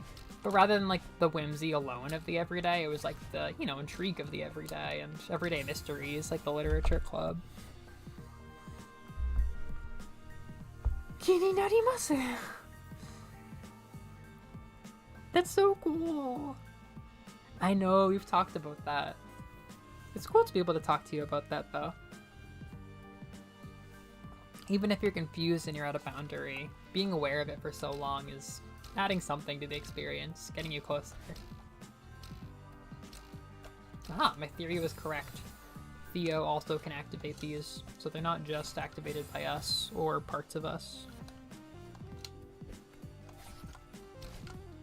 I remember I got the really strong feeling at Anime Boston, because even though I've been able to do a lot of fun stuff stylishly, like, I still haven't shaken imposter syndrome or just a sense that I'm still, like, not really deserving of the kind of style stuff that I want from real life, you know? It's just how it is. Like, even when you can take those steps, you're still gonna feel like they're not steps enough, if that's not the trans experience. But, you know, I had everything that I wanted. I had, like, my dyed hair, my blunt bangs, and everything that I really wanted for all of grad school.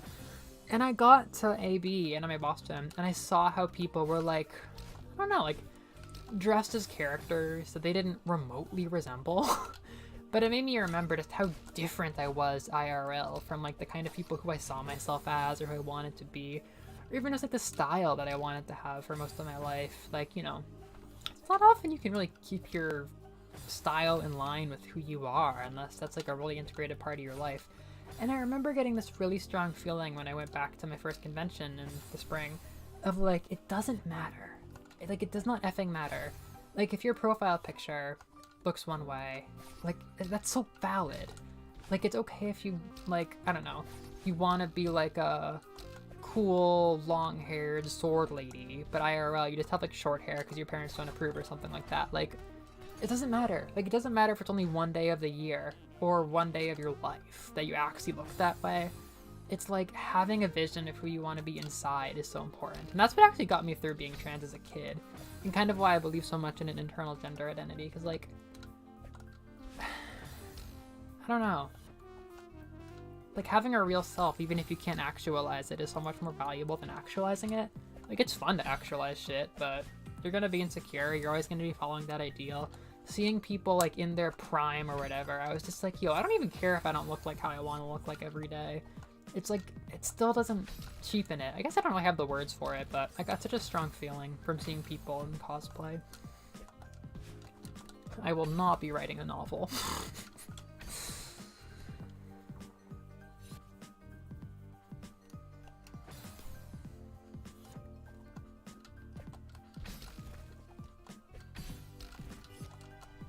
Oh my gosh, wow.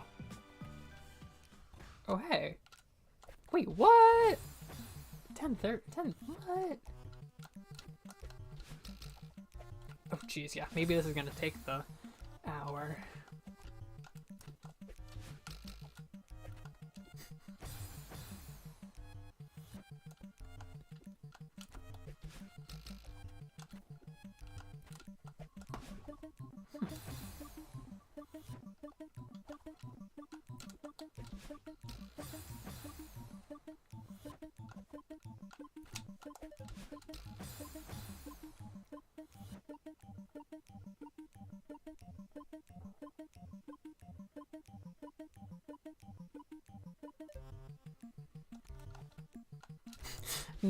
Gino and I are gonna talk your ear off about the goth stuff, Noreen. It's so cool. Gino and I talk a lot about, like, what's a proper relationship to have with fashion subcultures when you're starting to, like, grow yourself through, like, relationship with fashion. I woke up today to this thing that pissed me off so bad. And it's kind of, like, secondhand getting pissed off, or more just, like, I've been so slowly and I think so respectfully, like, trying to learn about stuff like the goth scene that you were from and stuff like that, and like authentic, like, classic goth culture, because I didn't realize it, but I was starting to fall in love more and more with, like, the sound of the music from the 80s and stuff like that. I had no fucking idea what I was getting into, but then I realized that, like, what I felt it sounds so fucking lame but, like, what I felt listening to the post-punk classics and stuff like that, and, like, the British Invasion, what I felt, like, that weird, like, feeling that gave me is what people were getting out in goth clubs in the 80s. Like, when I realized that was a thing, it just really hit me in a personal way. I realized, like, oh, I feel that way. I feel that way now. And I don't really know how to approach subculture. Like, I've been trying to be so respectful. And then I woke up this morning to the most annoying New York Times article that was like, work it like Wednesday. The Wednesday fandom takes over a club and goes cuckoo crazy to the crowds. I was like, what the fuck? It was this thing, like, this is so judgmental and so weird and gatekeepy, but, like, it was this thing. There was, like, no mention of the fact that goth clubs are still a thing. There's no mention of, like, the fact that this is a subculture that has still existed for so long. It was a New York Times article highlighting how cuckoo crazy it was that all of these fans of, like, the new super popular Addams Family thing, like, took over a club with, like, cardboard cutouts of the character Wednesday and were just, like, dancing crazy, like, kind of, like, impersonating, like, doing a weird, like, goth night thing, but they never even used the words goth night. It was, like, a weird fandom activity, like, crazy takeover thing. Like, maybe it was not uncool, but it hit me in this super weird way and put me in a terrible mood. I was just like, I am so careful with what I perceive to be, like, a carved out subculture thing, because, like, I know how pissed I get about, like, people being weird about anything, like, not subculture, but, like, fandom. Like, if people come in and they, like, act like they know the rules about everything, me and all my friends have been, like, in this, like, say, like, Love Live fandom for years. It pisses me off to see people come in and act like they're in charge of something when they don't know the story behind it and stuff like that. So even though I don't have any connection to, like, 80s goth stuff, like, it just made me so mad seeing, like, it treated as, like, a fandom. It just really threw me for a loop. I don't even know if I'm in the right there, but, like, if I'm being honest, it just, like, super pissed me off.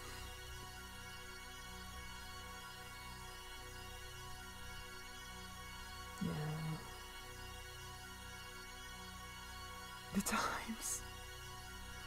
It's not even goth club tourists. Like, I would love to be a goth club tourist, but I think they were literally just, like, people have just been obsessed.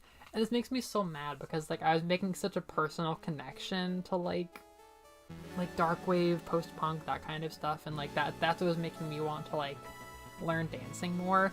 And now it's like a TikTok trend, and people are just like barging into clubs. Like, I don't even know if it was a goth club or just like a club in New York City with like cardboard cutouts and shit, making it like a weird, like, not even using the words goth club tour, but just like a weird, like, I don't even know, it just really threw me off.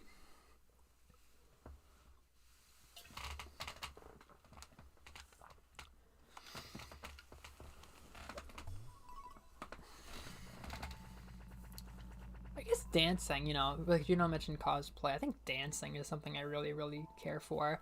I just want to spend some more time with my body, to be honest. Like, you know, after certain events, I've been a lot more comfortable in my body. And like the first thing I did with my like newfound mental ease was like obsess over video games for 4 years. And like that's awesome, but like I want to spend some more time with my body doing physical things. I've just never really done that. I've never had like a physical hobby. I feel like it would do a lot of good for me. It's a nice way to process my emotions, even though I don't know what I'm doing.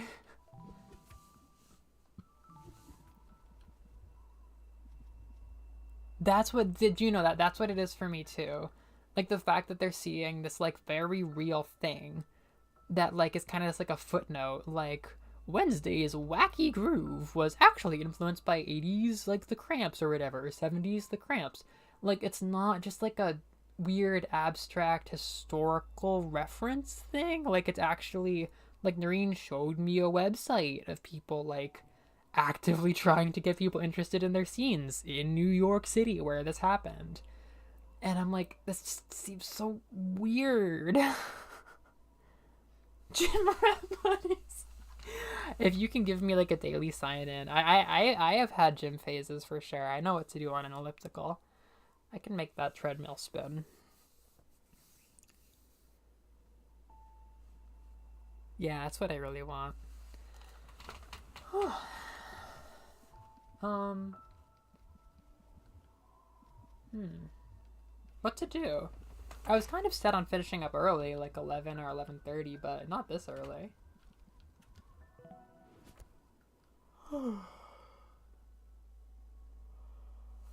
33 hours?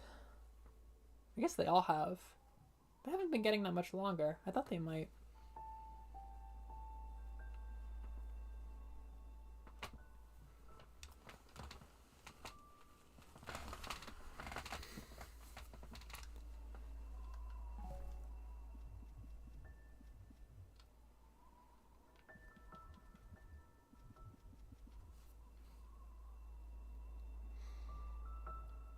I mean, I can start this. I'm not quite ready to go ice climbers. I bet I can do this in 40 minutes. Did you know?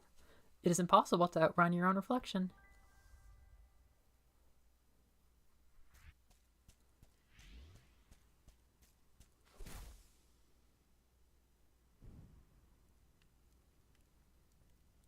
Oh. I guess I could probably spend 40 minutes on the conversation alone. Theo, you're awake. Am I? I'm skeptical. I had a messed up nightmare. Yeah, about that. Wait. Oh, yeah, it's all coming back to me. That actually happened. Thanks for getting us out of there.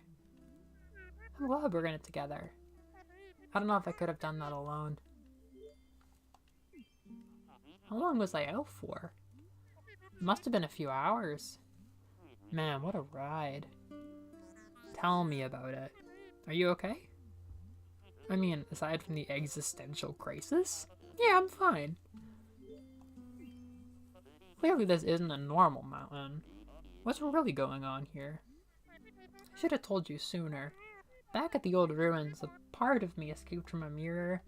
A part I'm not very proud of. I swear I dreamt it. You think the mountain made her real? Yeah. She's been haunting me this whole time. She lashed out at Mr. Oshido. I think she was the reason the gondola stalled out. And she was there, in the temple. Why didn't you say something? I wouldn't have gone into that temple if I knew what this mountain was capable of. I tried to stop you. You could have mentioned that your demon doppelganger was on the loose. Come on, Theo. You know how crazy this sounds. I didn't even believe myself. Okay, okay. I understand. Next time, just talk to me, though. I promise I'll believe you. Okay. Why is it so easy for you to trust me? Seriously, you barely know me. Honestly, you remind me of my sister. That's adorable. What is she like? Oh, you'd love her. Actually, you might not get along at first, but you'd eventually love her. She's a literal rock star. She's a musician? That's so cool. Okay, she's not literally a literal rock star. Alex is just amazing at everything. She's studying to be a civil rights lawyer. Wow. How do I remind you of her? You both live so deep inside your own heads. Oh. Alex has this amazing internal compass. It's obvious that she'll get where she needs to be. I can see that in you too. I wish I could say the same for myself.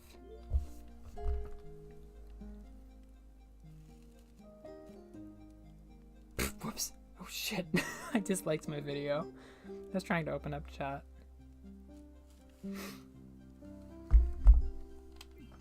Who do you think built this temple? It looks ancient. It must predate everything else on the mountain. The resort, the ruins, the city. There's a lot of history here.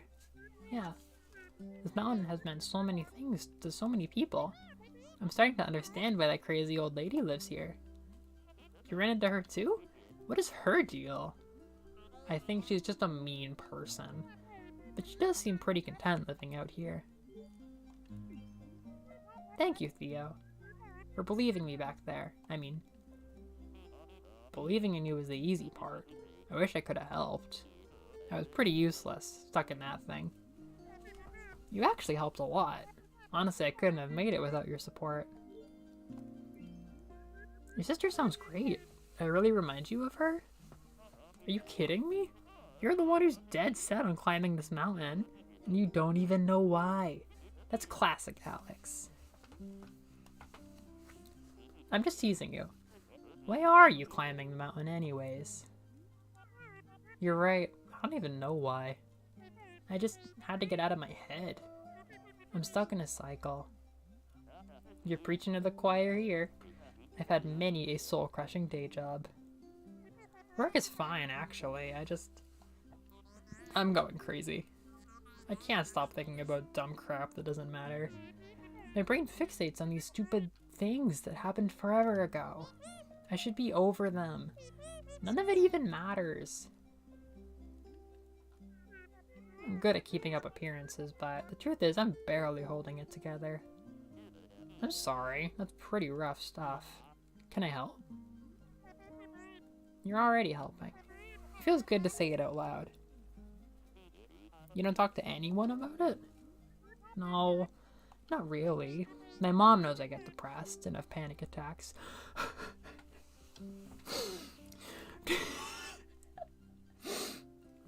Madeline is in a weirdly similar position to Reagan. She's like the same age. She has no friends. That's about it. No wonder you feel trapped. How do you cope with anything? I drink, mostly, and get mad at people on the internet. How about you? What brought you to the mountain? I'm just kind of bumming around, as usual. I started this new job in Seattle. I thought I finally knew what I was supposed to be doing with my life, but I hated it. So I quit after a week and I hopped a bus to Canada. I just felt this urge to get lost in the middle of nowhere. Dangerous, dangerous. Go someplace southern instead. Now that I'm saying it out loud, I realize how flaky it sounds. It just sounds like you're under a lot of pressure. Not really. Everyone is so patient with me. Though I guess I am putting a lot of pressure on myself. People always think I'm comparing myself to Alex, but I swear that isn't the problem. I'm just worried that I'll never figure out where I'm going. You said you wanted to feel lost. Maybe you should just embrace that for now. Maybe. Would you mind talking about what depression is like? It sucks. Yeah, but what does it feel like? Alex struggles with it too. I really want to understand. We can talk about something else if you want. It's like I'm at the bottom of the ocean. I can't see anything in any direction. It's claustrophobic, yet I feel exposed. I remember feeling normal. But now it just feels out of reach, no matter what I try. Then again, I was probably always messed up. It just took something hurtful to bring it out. There must be something wrong with me. Whatever happened, I'm sure it's not your fault. I guess I thought that I could... I don't know. I'm just floating in this abyss, swimming in a random direction, hoping that I find something. That's really why I'm here. But I can't escape myself. I'm literally fighting myself the entire way. Maybe this is all pointless. Adelania, you just saved my life. That's not pointless. Yeah. Look, you're a good person. You're a little intense, but you're a good person. I think you're just trying to push out of that rut you're stuck in. And that's a totally legit reason to climb the mountain. Maybe. That's helpful. This part of you that's haunting you, maybe she comes with the territory. Do you think I'm stuck with her forever? Well, she's stuck with you too. That's not helpful.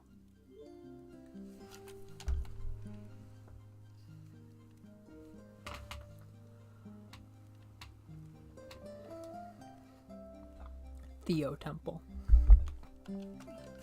So you want to destroy this part of you? Won't that hurt you too? If I don't, she's just gonna keep bullying me. She says she's protecting me, but that's obviously not true. Maybe she thinks she is. She could be some kind of twisted defense mechanism. Honestly, who cares? She has so much control over me. I hate it. Maybe you can learn to control her instead. The feather helps a lot. Thanks for teaching me that. Just one of my grandpa's many nuggets of wisdom. Are you close to your grandpa? Yeah, I was. Oh, I'm sorry. It's okay. That's just how it is. All I can do is stay positive and live a meaningful life, because that's what he would want. I'm so sorry, Theo. Thanks. What else did you learn from your grandpa? So much stuff. Actually, he was the one who told me about Celeste Mountain. He always said that this place changed his life. After I quit my job, I realized how close I was to it. I felt like he was telling me to come here. Grandpa said that the mountain was special. Do you think he went through a temple like us? Do you think he understood the power of the mountain? He never talked about what happened here. I doubt your grandpa was messed up as me. His experience is probably less violent. He found the mountain before I was born. I don't know what he was like before that. I wonder what he learned about himself here. Why not take a vacation instead? What do you mean? Dude, you needed a change, so you chose to climb a mountain. Why not do something relaxing? Go to Hawaii, or like, take a bath. I guess I feel like I needed to accomplish something. It sounds like you have enough on your plate already. I guess it's kind of extreme, but that's how I am. I need something to challenge me. And I can't just do something a little bit. It's all of me or nothing. You know what? I want to remember tonight. Let's take a selfie. I thought you'd never ask.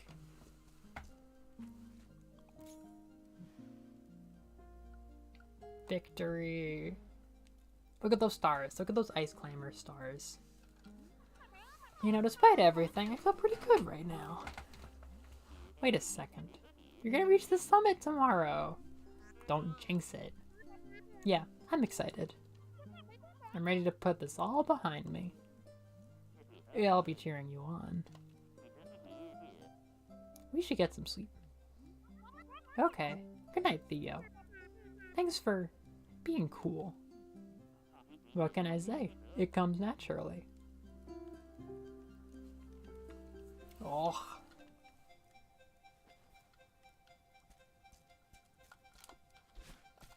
Aurora level. Oh crap.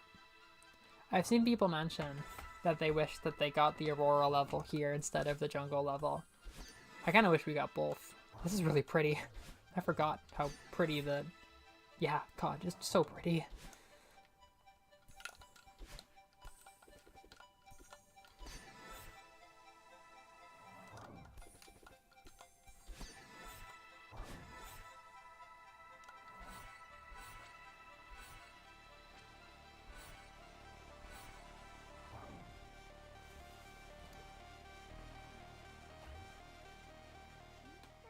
The northern lights are so beautiful.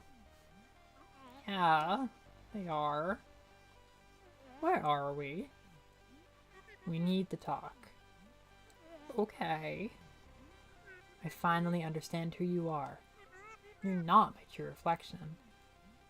I'm not. You're everything I need to leave behind. You're cruel, paranoid, controlling. Why would you say that? No, it's okay. I understand now. I don't need you anymore. So you're just abandoning me? I'm setting you free. We'll both be so much happier. You're so stupid. You think you can just leave me behind? You think you can blame everything on me? You think you're above me? Answer me. Calm down, please. Calm down. Breathe, Madalena. Use the feather.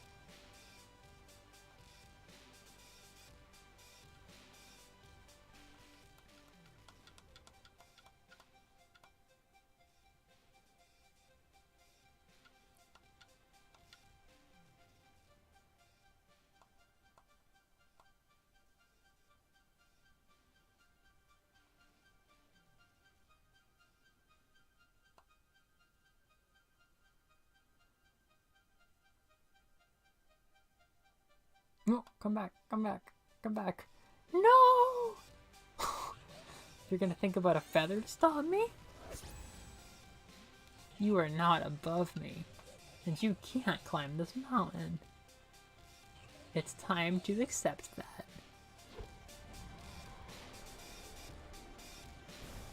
Madalena, what's happening? No! The falling sprite. That's the saddest thing in this whole game.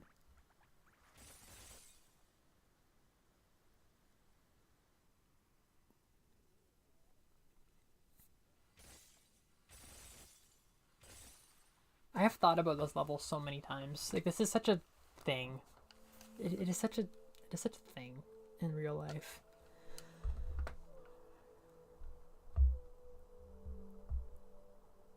Huh.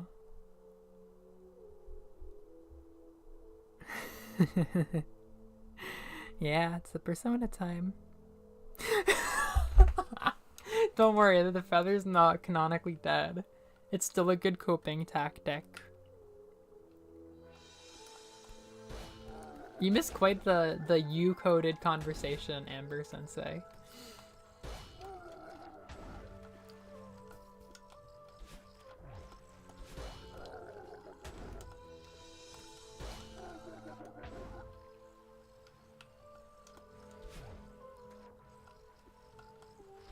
Oh my god!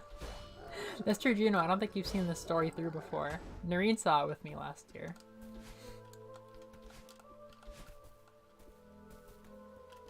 We were talking about stuff. We were talking about like stuff that we'd like to get into, like passions we've noticed that we've had, but like not really developed on. And I was talking about how I've been trying more and more mystery type stuff lately, because I've been finding that stuff that's like mentally stimulating is something I've never really tapped into. Like, I can tell that I really like certain kinds of mystery puzzly things, but I've never like dabbled in them like directly. And we were just talking about mystery stuff kind of vaguely, and I'm like, it is very funny that she's not here.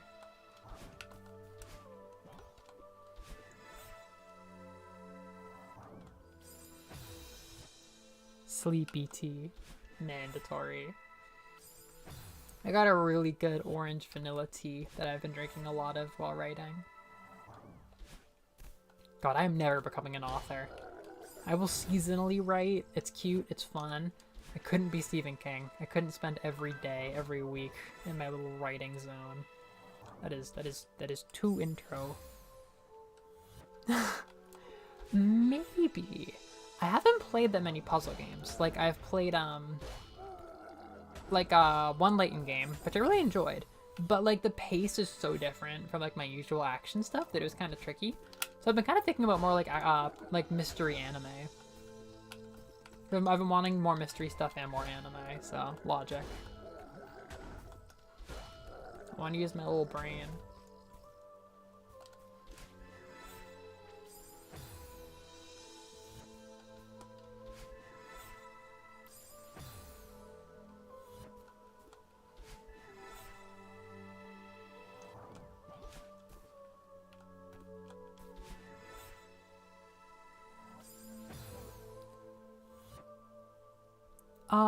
I got it from Whole Foods. I don't usually shop at Whole Foods or Trader Joe's because, like, money.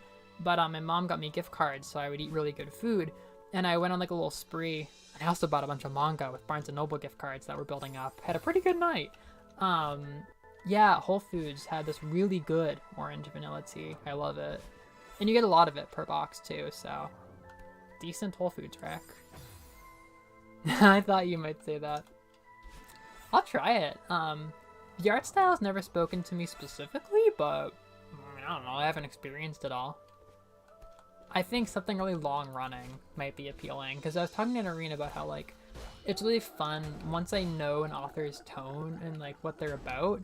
I feel like I'll go anywhere. Like, if I know that it's, like, a safe kind of fun thing, or, like, you know, if I know what degree of emotional stuff to expect from something like Conan, it would be fun to consume a really long thing. Like, I believe Detective Conan is really long running.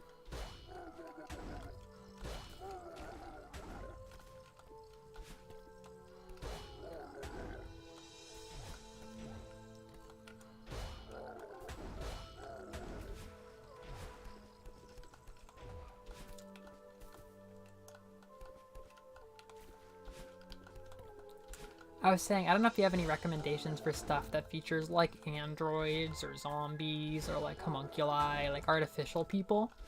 I've, like, really been, like, on a thing recently where, like, I want more characters that have, like, weird artificial bodies like mine to, like, relate to and think about the nature of humanity with. Oh, 1,000! That'd be so fun. I've never consumed, like, a mega long thing before. I stopped myself early with Naruto.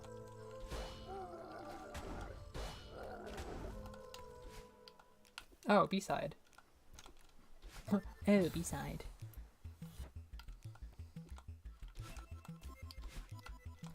Yeah, I really loved, I know it's not, like, popular, but my first Layton game was Catriel Layton, the, like, kind of last one. I loved it. I liked Catriel a lot, but I was really happy. It's just like not like my normal gaming zone. It would take like a second for me to get into that like visual novel kind of style of games. Also the puzzles I think were like, I think I'd probably rather play a puzzle platformer because like sitting down with a piece like a piece of paper and stuff was like kind of a, I don't know, like I'm sure I could get into it, but like sitting and scratching my head for 15 minutes just to realize that like the clock's not even plugged into the wall was like very different from how I usually game, so not the easiest transition. But like yeah, I just haven't really watched that much anime besides like my old comfort girly girl anime. I just didn't really branch out that much when I was like super into anime, so I could do something. I mean, I'm free agent to kind of reshape my taste and expand them.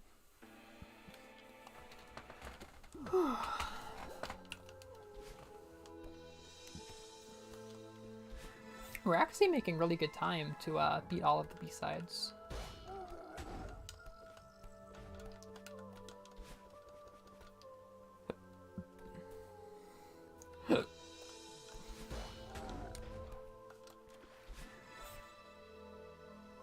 I'm glad that Nier Automata is coming out now. I feel like I might end up getting a lot out of that.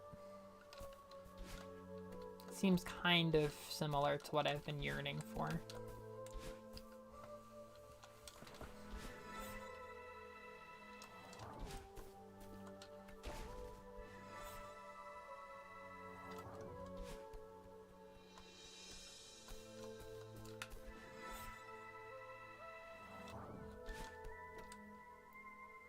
Oh. Oh, shit. Kill me. Kill me now.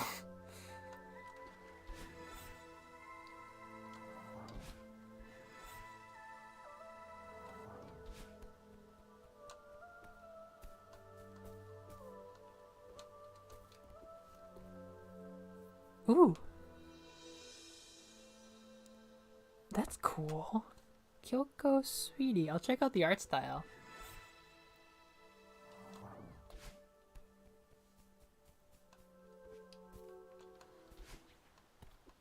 Is this the... Yes. This is totally the blue heart puzzle, and I have no clue what to do. Play something, something missing.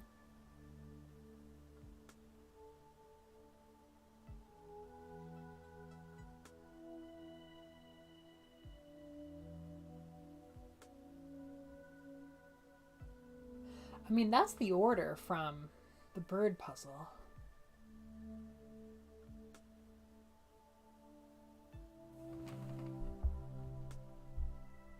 I'm gonna search that up.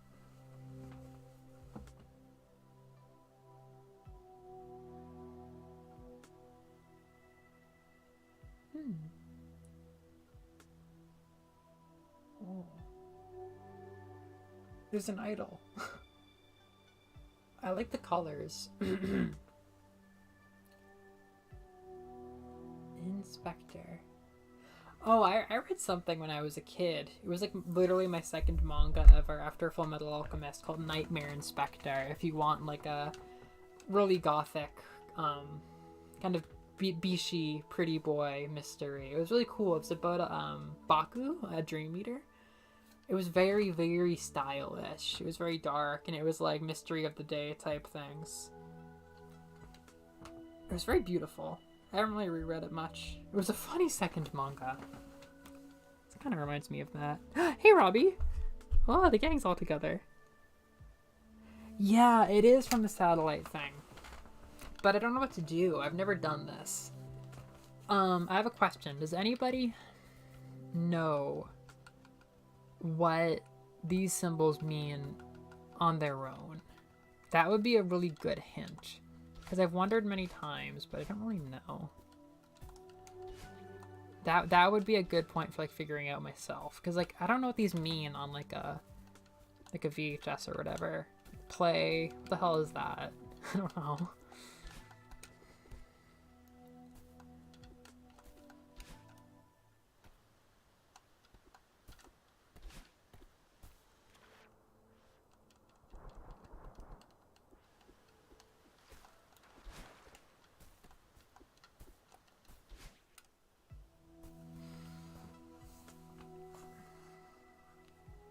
Ah.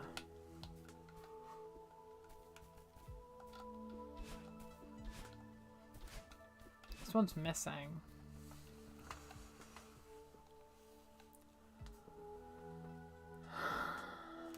Satellite, birds.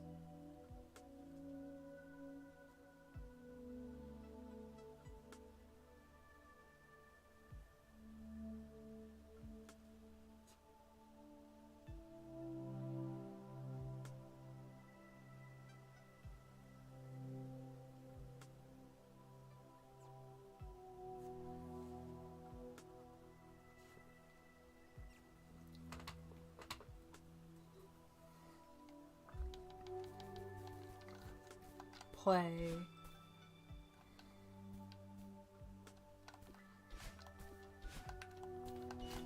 After all these years, I kind of have it memorized, but I could just dash around till something happens.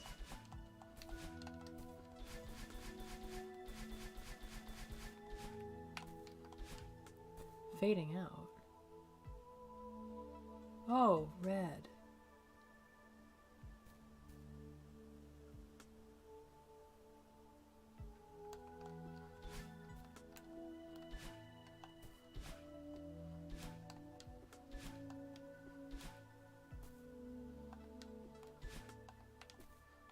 I hear a faint sound when I dash towards them.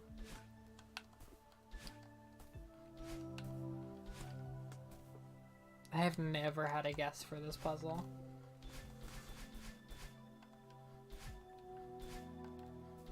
Oh, all of my dashes make a noise.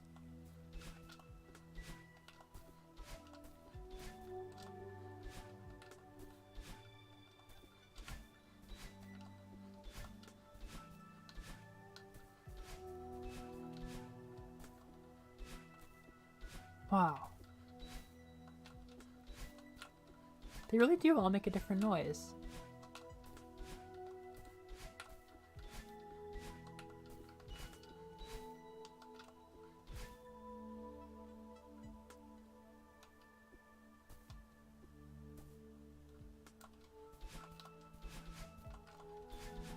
And then the last one's a mystery.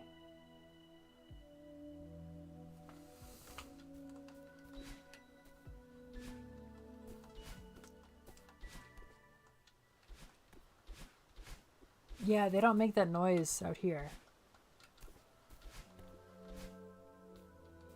I wonder if I can find the last one.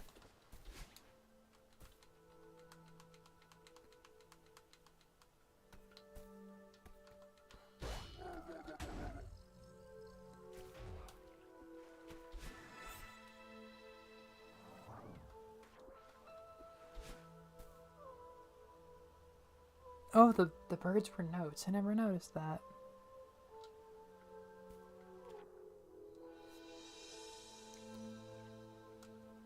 Oh, I've always loved this room. Oh yeah, it has this dialogue.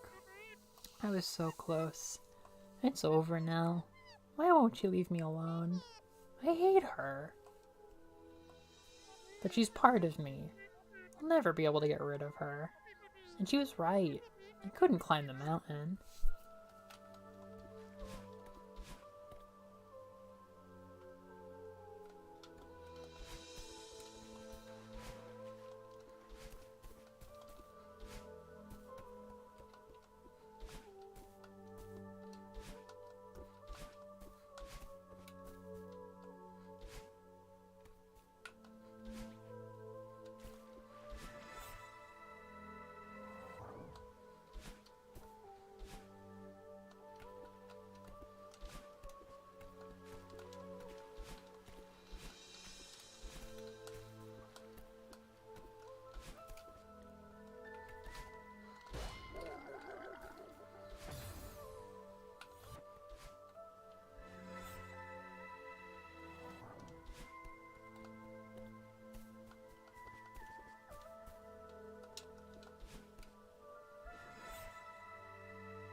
Pain and suffering.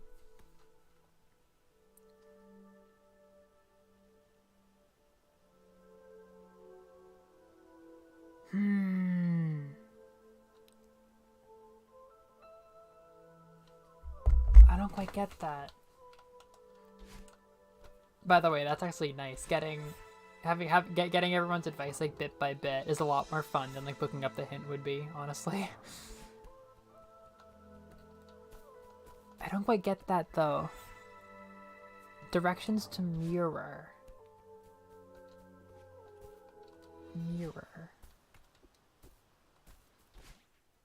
Like this is a vertical mirror, that's a horizontal mirror? But then we still don't have the final one. I suppose I would assume that it's a left-facing arrow just because I don't know, opposites.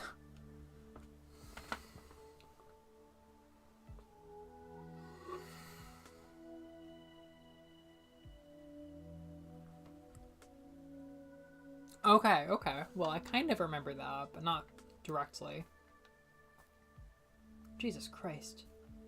I feel like white was left, purple was top left, blue was like down, red was down that way, purple was...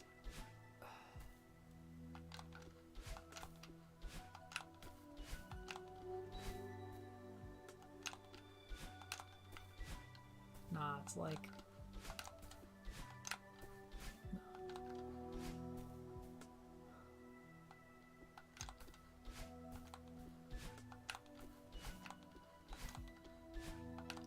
I think yellow is that way. I think that would be good. We might as well do that, because there's still more puzzle to figure out. Yeah, that would be great. Yes, okay. Might as well.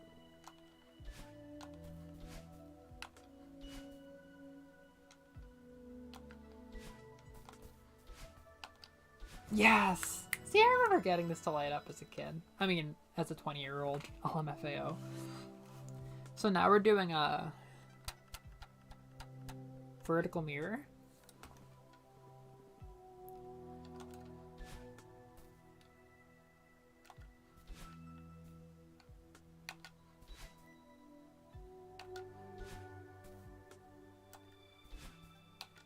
Hell yeah! Okay, that felt good enough. I got enough out of this puzzle. Now we're doing a horizontal mirror. I pressed the right thing, but it didn't go through right.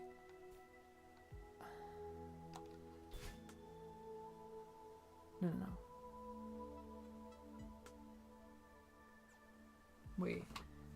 Yeah.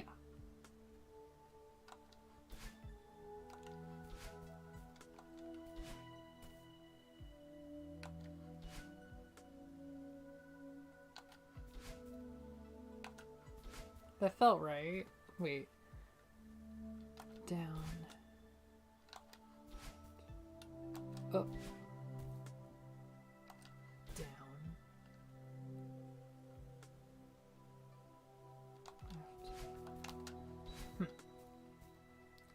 Left. Oh wait, no.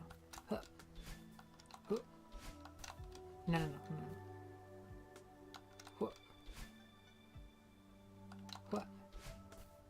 Woo!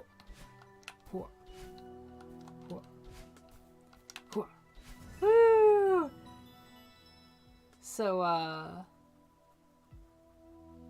oh, wait, I don't really have a good guess.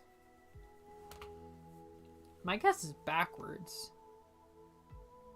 Yeah, I'll do it backwards.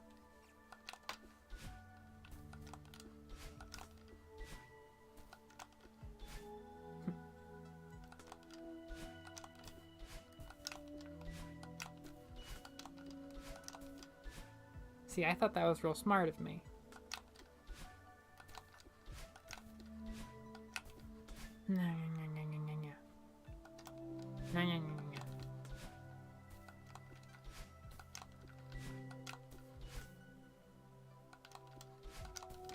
I'm not correct about this.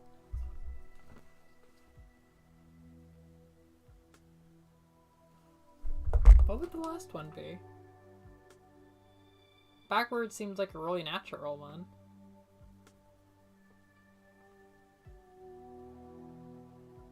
Thank you.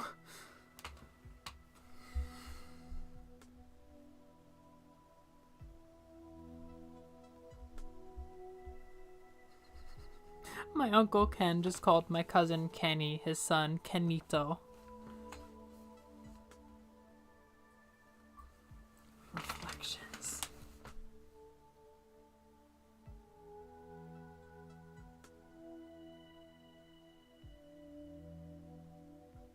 That still makes me think backwards. Like, I feel like it's the opposite of the first one. Hmm.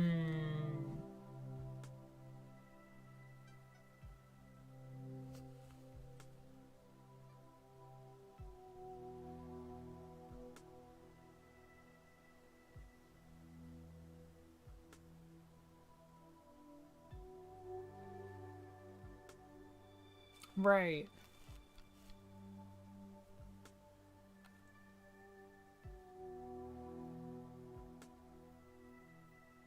I'll just do it the original way.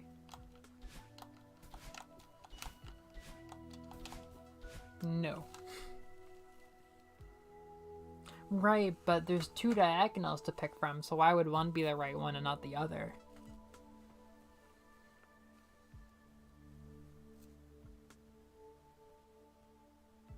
Do these colors have opposites? No.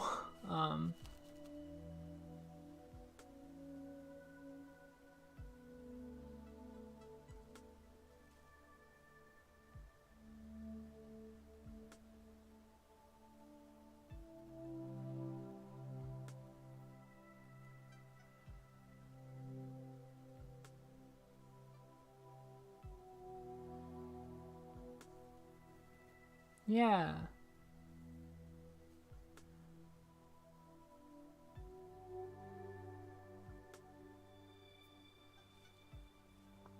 Hmm.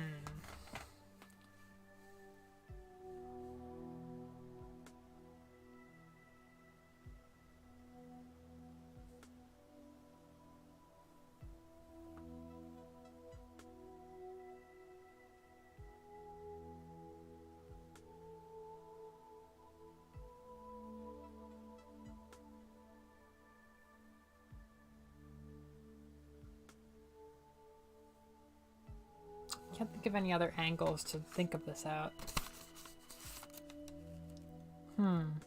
But what would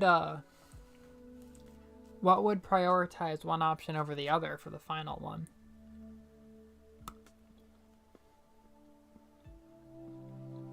I feel like if there's a pattern to apply to this, but there's two equally reasonable options, there's no reason to pick one over the other.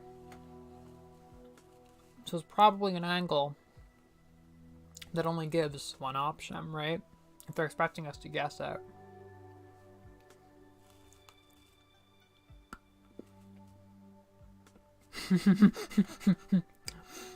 It's not hidden somewhere else in the level, right? Like we're supposed to be able to logic this.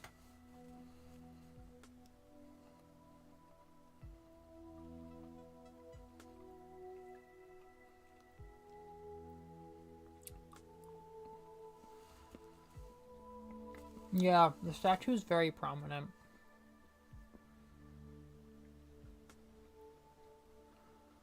Good, okay.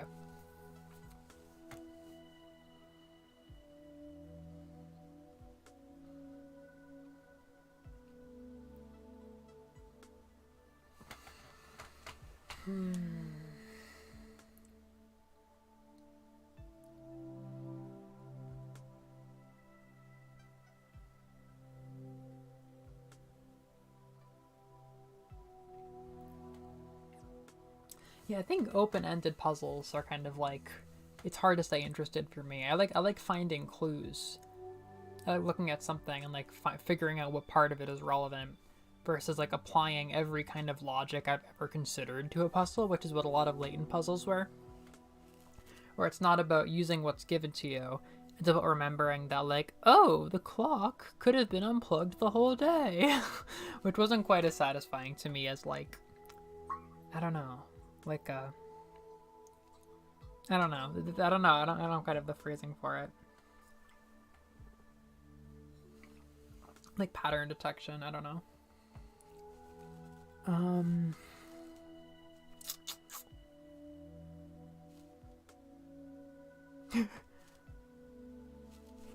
Oh, okay. Enlightenment.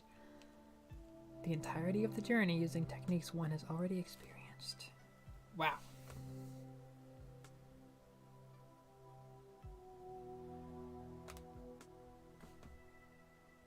Feathers. You got me at enlightenment. I'm thinking about like the torches.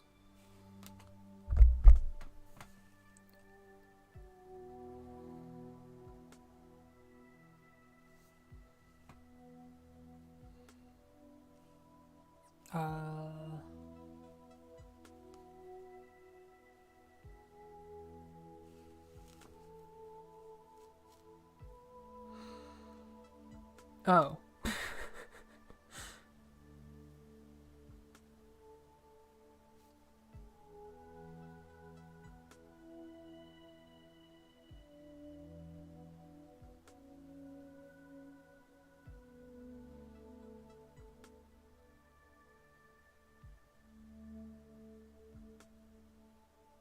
This better hit me like a truck when I think of it.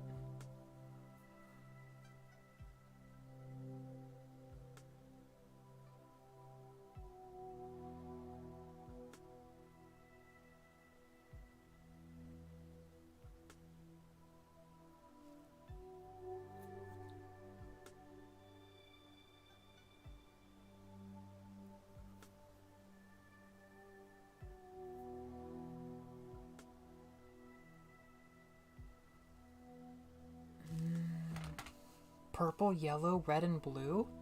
Portugal the Man, Evil Friends, 2012.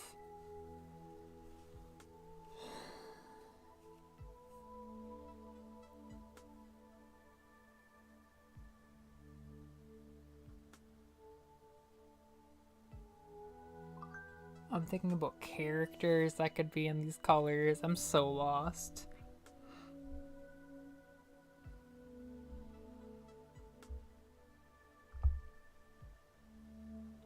I need another cryptic hint.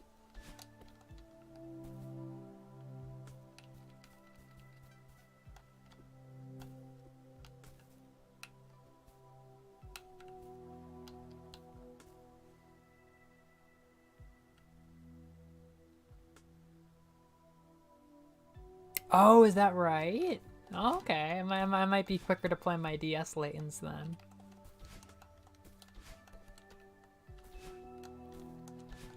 I really love Layton. Like, I love the atmosphere. I see a lot of fun stuff from, like, I see a lot of fun stuff from Phoenix Wright fans, like, Robbie's friend Shane. I've seen a lot of fun stuff from that fandom, and I appreciate it, but the Layton universe speaks to me a lot more. The art style, it's just very comfy.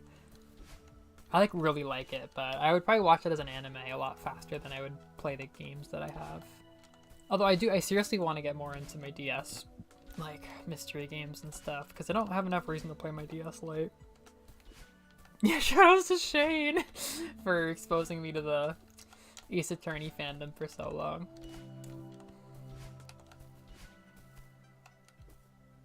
When one requires two, one must combine one and...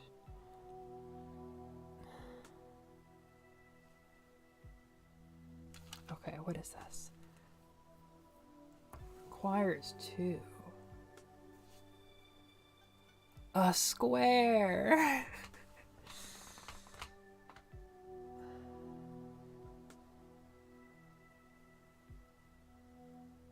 Fuck it, I'm gonna do forwards and backwards at the same time.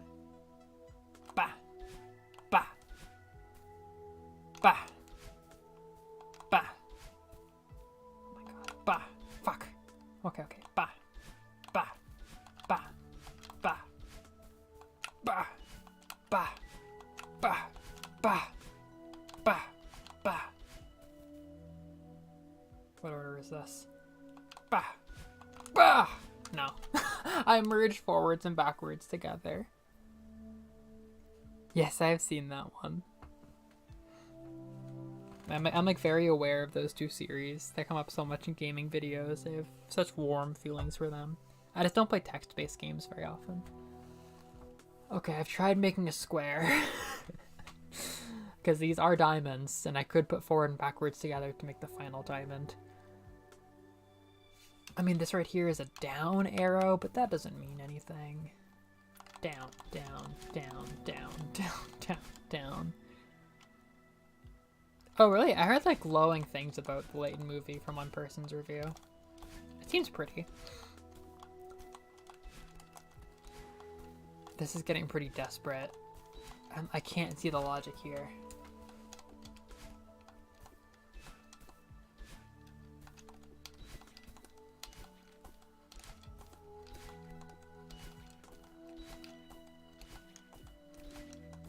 There's Natalie playing Phoenix right now. I almost got that game, actually. I was thinking about something new to try this year, but a few other things came up that I wanted to try. And I probably wouldn't have played it before playing the DS Laytons that I have.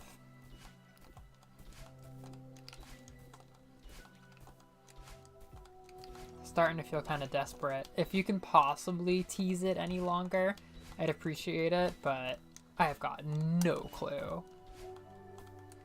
Like backwards, there's no other kind of reflection. Water, ripples, looking back, 6. I mean, you know, we've had 6 levels, but what's that mean?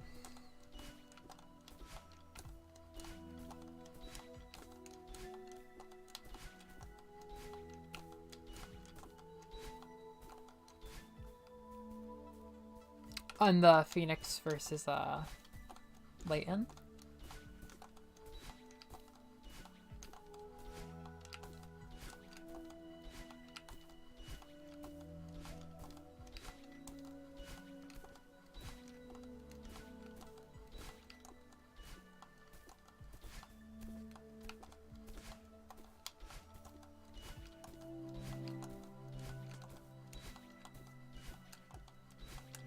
I have reflected on the ultimate technique.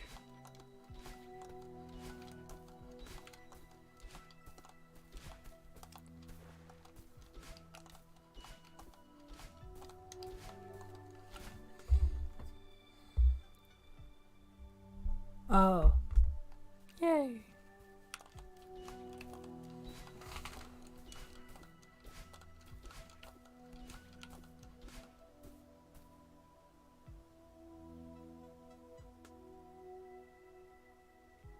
I'm gonna stand still. Because the opposite of play is pause.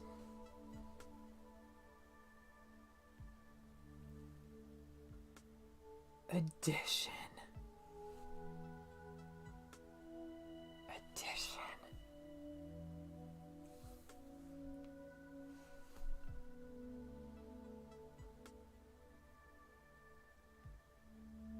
Ooh. I'm thinking about doing all of the moves at the same time. Or I could do like up, up, left,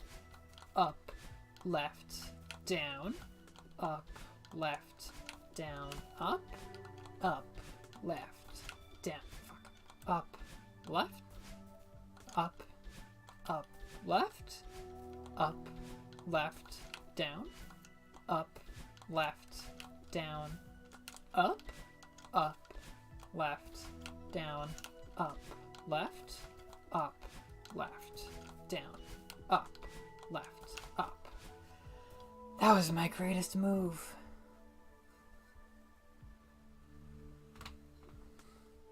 I've thought of so many wrong answers to this. I'm gonna forget this shit again. Ice climbers wouldn't hurt me this way.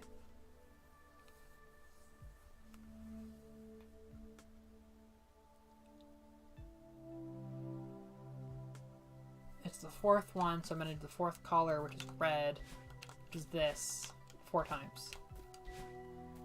I yield. I can't do this. I can't be the queen of puzzles. I'm hardly a puzzle squire.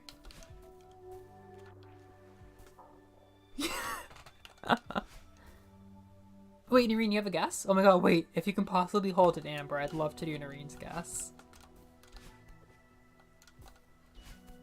Yay. You have to play Ice Climbers for the NES.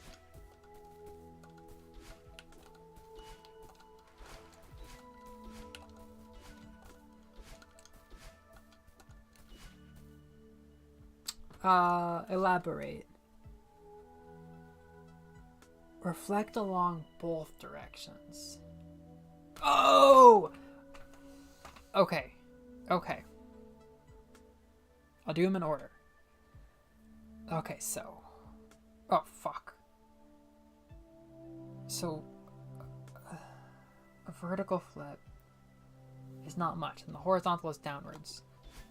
Now this is to the left, right? And it's that, so it's just... This, we're gonna flip... It's this. This is down... No. This is that, and then down, so it's... This is just this. And that is down. This! Fuck! Oh my god.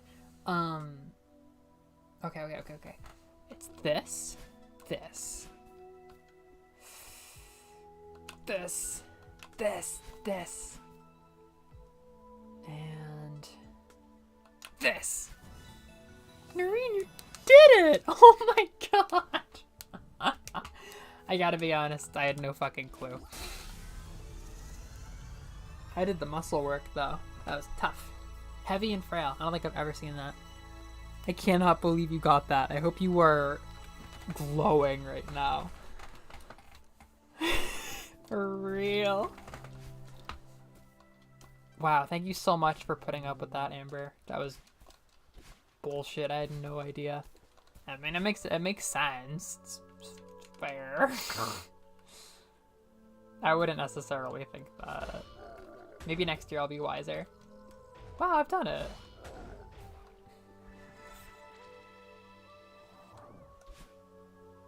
Group theory. See, there we go. Alright, will this save? Yeah, save and quit. Okay. One last hurrah. Let's get over to the arcade. We're saving chapter 6 for next week. Thank you, Celeste. Gotta play NES. Gotta play NES.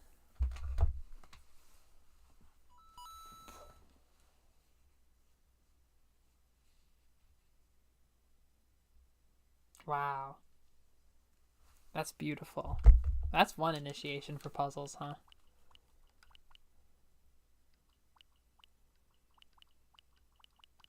Alright, Noreen, will you join me for a second round? You've initiated Noreen for Ice Climbers.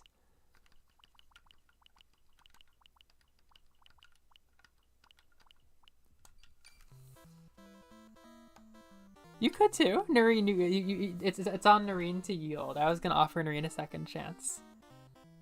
We could take turns.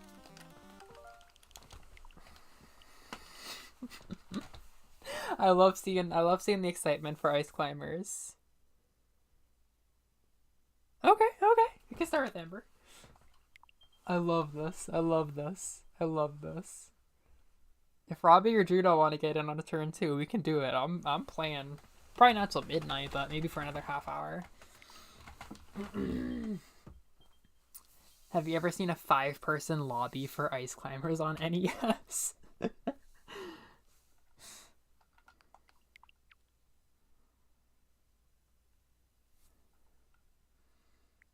Nier Automata. Max is so deep now.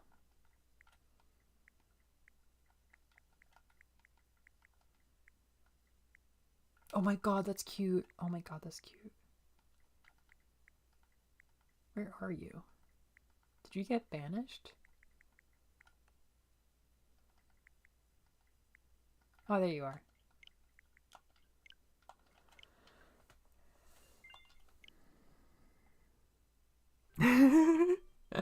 This is just what Ice Climbers always wanted. Yeah! Whoa! The most frustrating game on the planet. Okay, we're starting off with 5. 5 is so effing hard.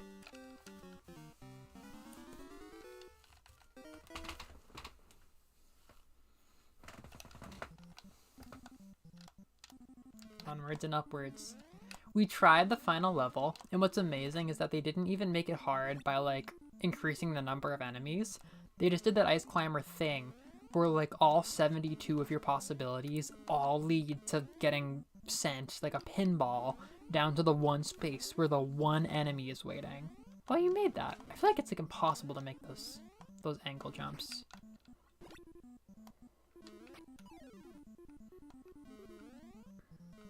I wonder if Ice Climbers was arcade.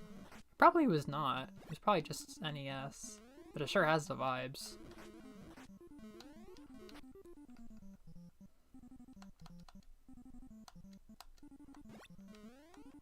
Oh, oh shit.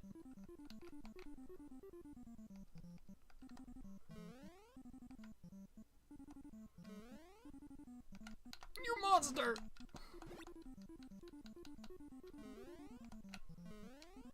Oh, I actually redirected. Why aren't you using your lightning? Afraid I'll redirect it. Oh god! I got bared.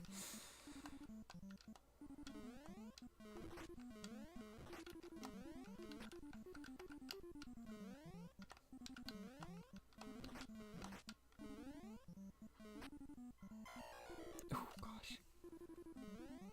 Back in the saddle. Amber, I watched a video after, I was just explaining this before. I watched a video after we played where somebody was like outlining his idea for an Ice Climber revival. And he was like, Ice Climber, vertical strolling roguelite, which I agree with. It'd be really fun to have a vertical roguelite and a Nintendo roguelite that's not like Rogue. That's not Mystery Dungeon. The one thing is like I genuinely, like, this was my first impression, and this was his first impression too, like, or not his first impression, but his take in his video, was like the whole appeal of Ice Climbers is like not really the simplistic gameplay, it's more learning the incredibly finicky controls, which you can't really do in a game anymore. Like, people would be pissed playing something as janky as this now. It feels like the primary point of the game is the jank. Like, you spend your whole time just learning the weird angles. Oof. Rest in peace, brave soldier.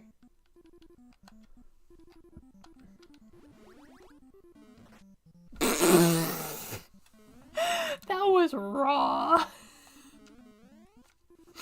That was a one block hole.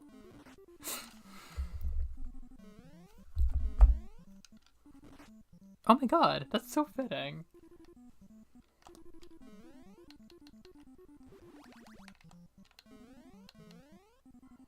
Oof. Oh, that was ugly. Oh. Oh my god.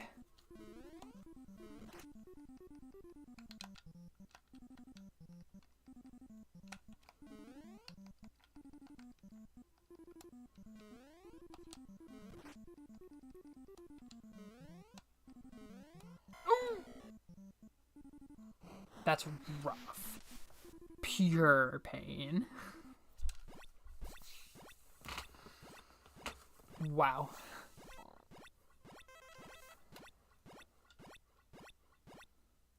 Ice Climbers is a tough game.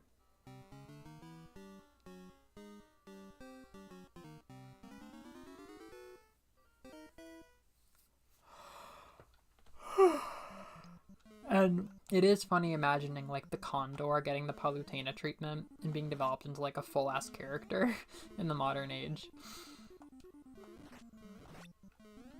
Or like Medusa, Hades, or whatever, whoever was in the original Pit Icarus.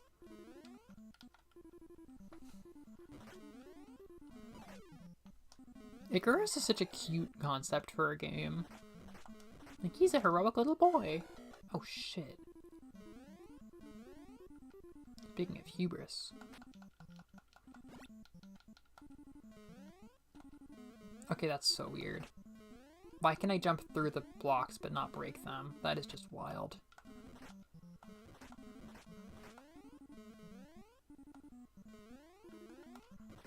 This is raw. That felt bad. That felt bad. Careful in there. Oh! I have been double killed a few times tonight. It's not a good feeling.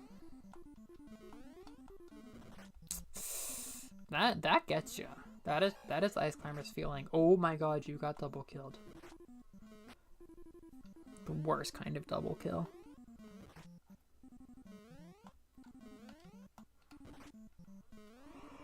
Holy fuck.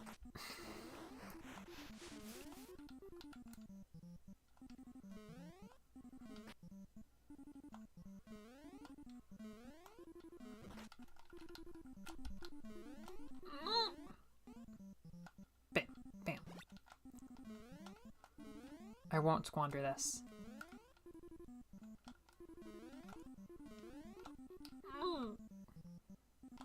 Yeah, bird is not pretty.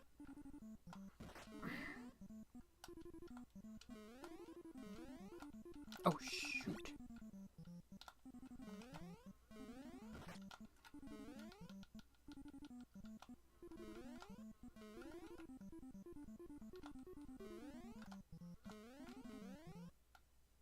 Yay! I've been wondering if getting to the top will get you a 1-up. I feel like there's gotta be a way to get a 1-up. Oh! Down I go.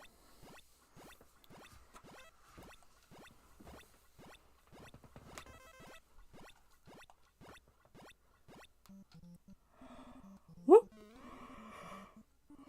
Whoop!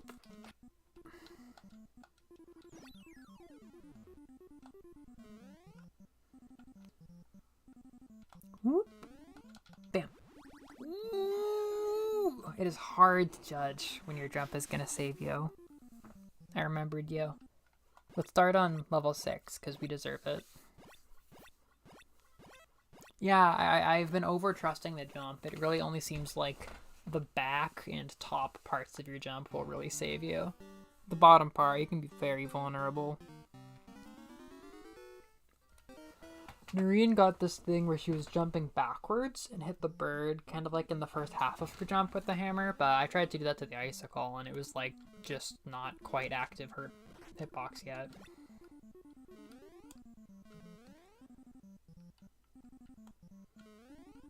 Bam. I'm glad I got the bird, but...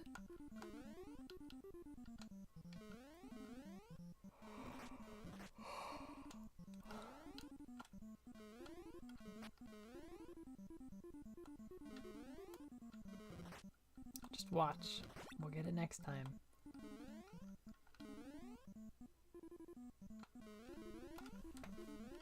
Oh, ugh. Oh, brutal double kill.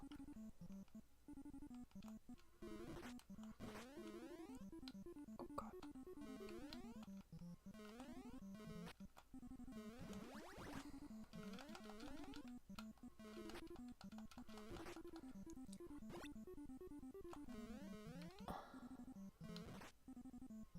Oh my.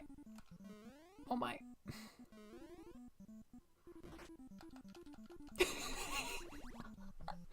You go. Oh.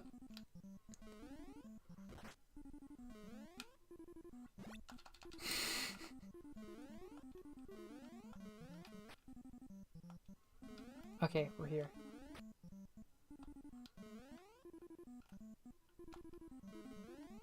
No!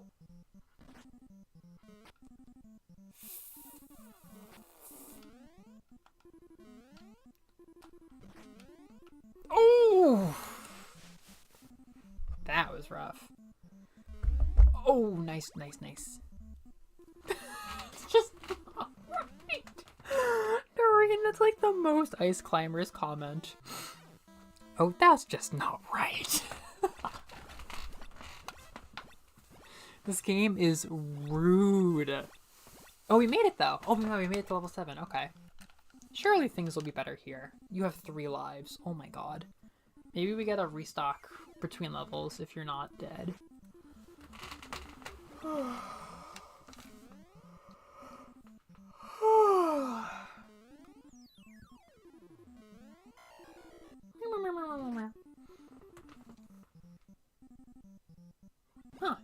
Hey, you can really phase through the wall if you wait to respawn.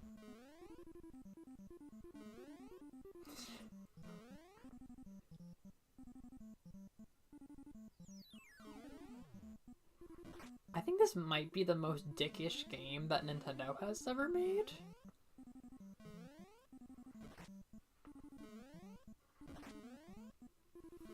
I would like to hear an alternative most dickish Nintendo game. Oof! Oof! Oof! Oof! Oof! Oof! Oof!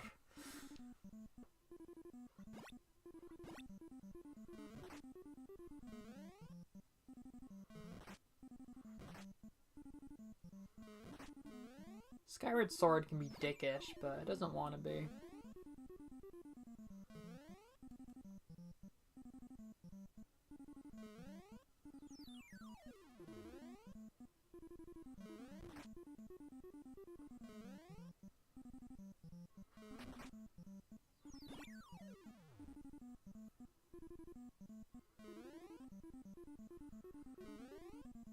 Oh my god, that's ugly.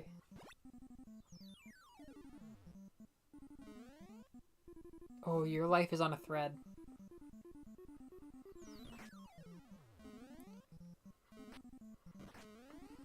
Nice.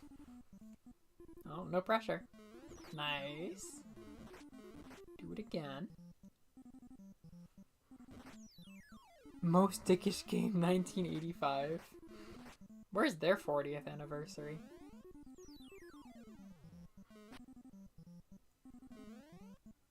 I really do think Nintendo's gonna do something weird this year. I feel like they have something big set aside, like a weird new Mario game or a weird Donkey Kong game. I'd like that. But I could picture them doing like a weird fucking Ice Climbers game this year. Oh my gosh. Let's conquer this.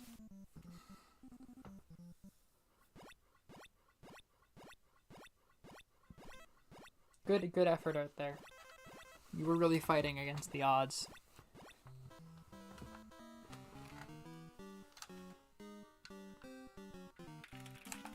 Counselors who play Ice Climbers together deserve to give Nintendo speeches together. It's like a mark of pride.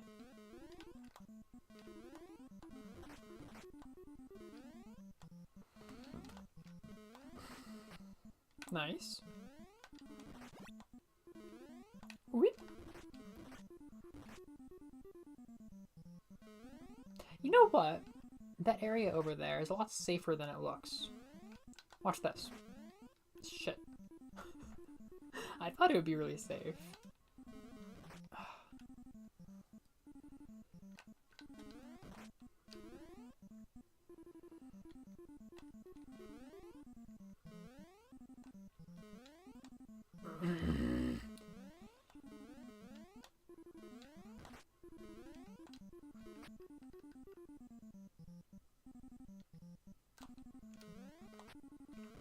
We're just making it worse.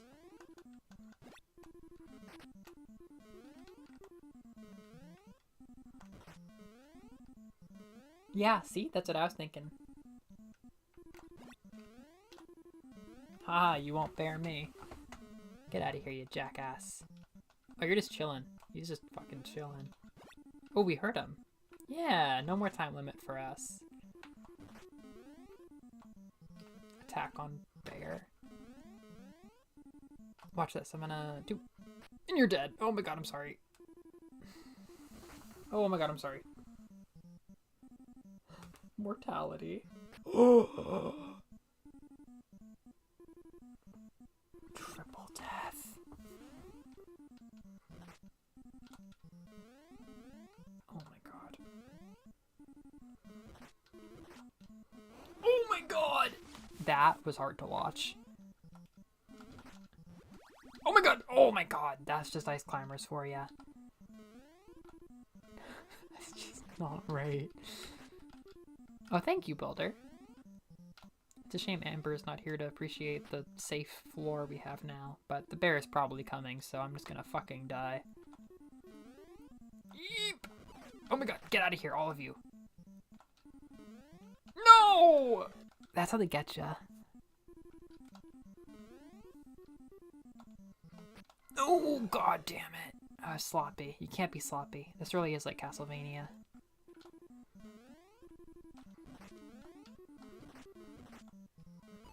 Are you gonna bully me? Yay! The ghost Zelda Spirit Tracks fan. The bear is gonna get me. It's like Mario Galaxy. Oop. Let's do this. Let's do this. Jesus Christ. Oh my god. This is a game for sadists. Or masochists? I forget what sadism is.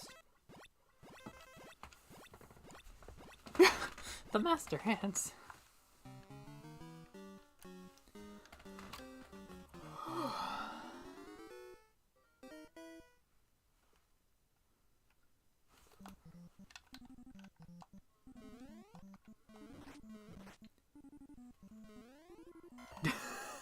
good. Oh my god, fuck that.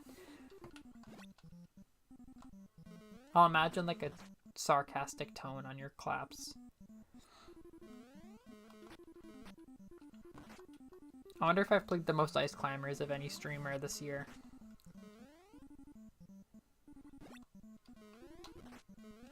Oh, that could have been good.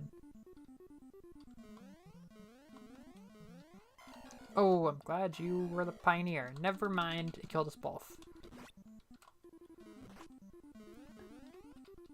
Here, I'll make room. If we get bared, we're in a bad spot. Oh, I'm up. Masochist, I'm confident in. Sadist, I've kind of forgotten what it actually means. Thanks for pointing out the masochism here. Oh.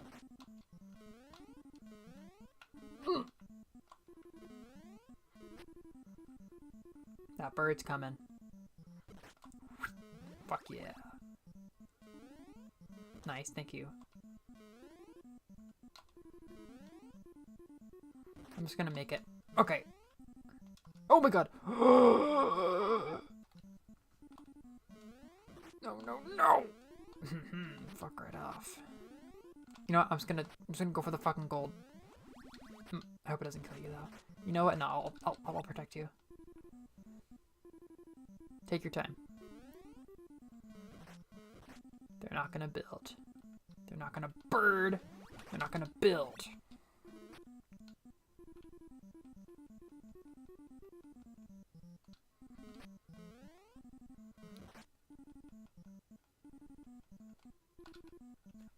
Okay, I'm here. Oh my god! This must really be what it's like when you're climbing ice. You make one slip and you're fucking dead. Just limbs everywhere, 700 feet down. I prefer Celeste's take on the experience personally. You shall not build!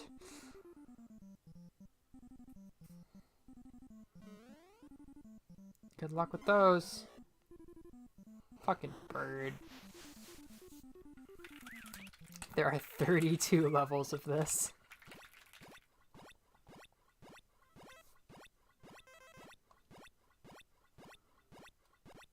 Did Miyamoto make this? Is this like the evil Mario?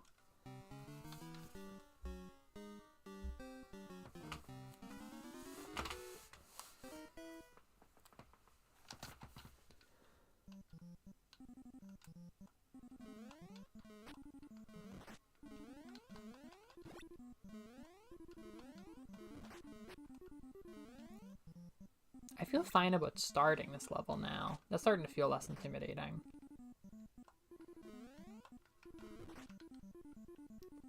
Oh!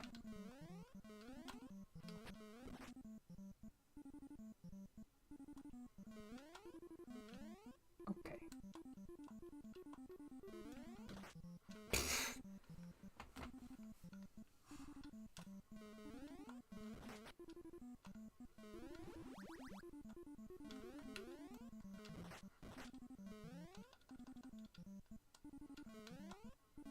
Fuck that.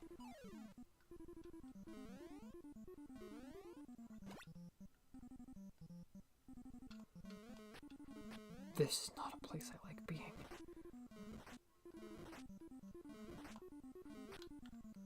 I don't feel safe. You don't look safe either.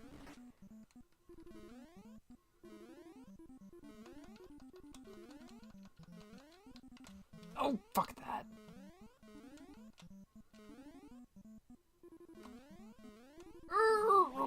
That was a lucky hammer. Oh, fuck that.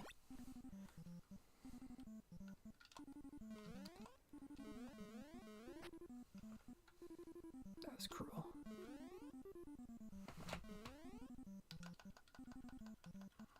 Mean bird behavior. You're at max lives.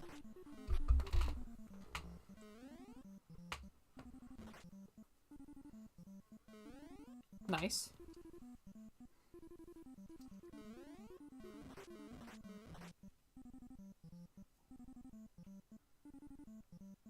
You're looking good. Oh, God, that was close.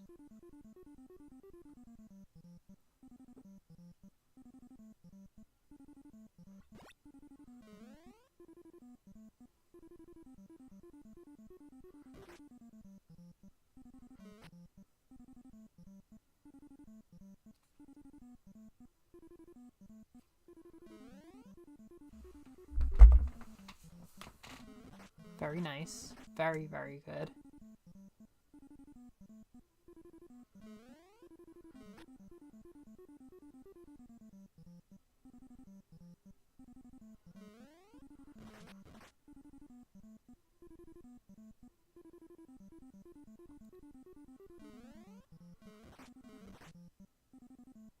Birds watching. Nice. Very safe. Oh, she's gonna do it. They're gonna go all the way. Wow. Nicely done. Woo! Nice climber.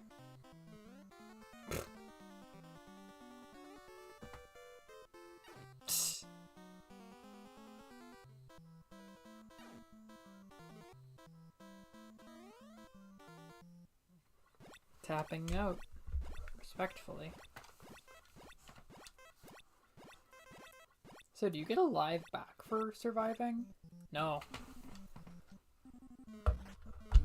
Yeah, Wario is evil Mario.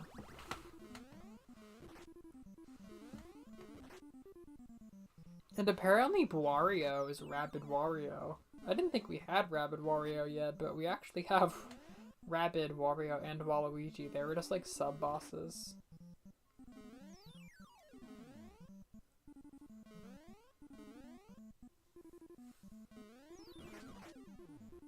I have been following somebody who is like Mario fandom, like Paper Mario, DKC, and like Mario and Rabbids. Like I actually see like all this Mario and Rabbids fandom stuff that I just kind of like tune out, but like passively like enjoy the existence of. That was cruel and fucked up. I'll just see people like talking about headcanons for Rabid Peach, and I'm like, I'm glad this speaks to people.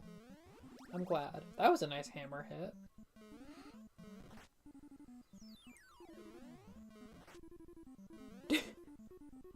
And they all meet in Ice Climbers.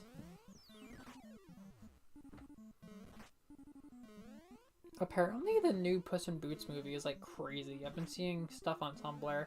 It's really beautiful. It has a similar style to Into the Spider-Verse, and like, I don't know, I feel like it was made by quirky people just like me. Like, there was this really, really well animated like panic attack scene, and I could like feel it. Like, it was uncomfortable how real the panic attack was. I'm like, this is like made by a quirky, heartfelt team, just like me.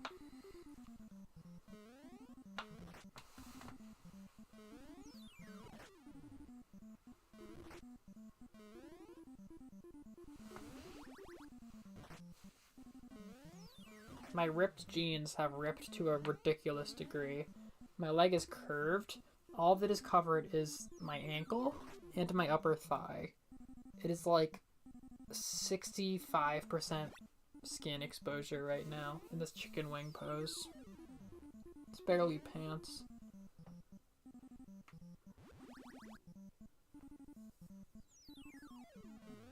I think you deserve to be paid by Melovania for this work, Amber.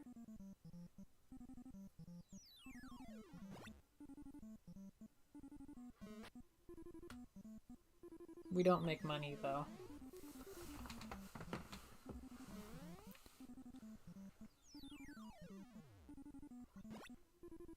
Yeah, exactly. Right, exactly.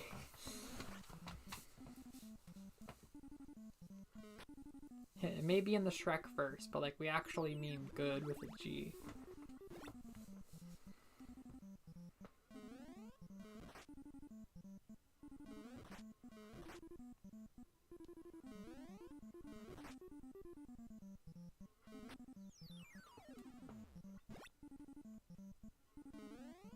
$1.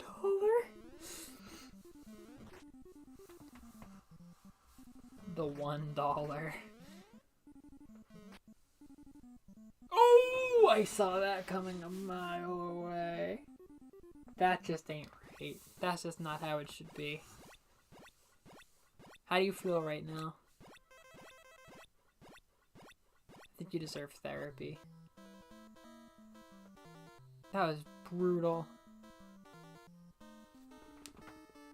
I want to play something goofy before bed now. Oh, please, hold me to it. I can't believe I haven't found time. I was just saying, it's weird how fast this month has gone. Like, I thought I would have more time on the weekends for that kind of thing.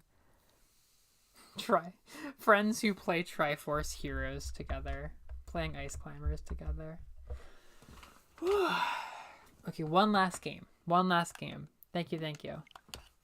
That got too hard. Would anybody be my Diddy Kong? Would anybody go to Donkey Kong Country with me? I want to try that so bad while I have people here. I've like barely played it on the emulator. Do you want to be Donkey Kong? Do you want to be Diddy Kong? Oh, we have all three here. Ooh. I'm accepting Diddy Kong applications. Hugh and Celeste. Honestly, both are painful.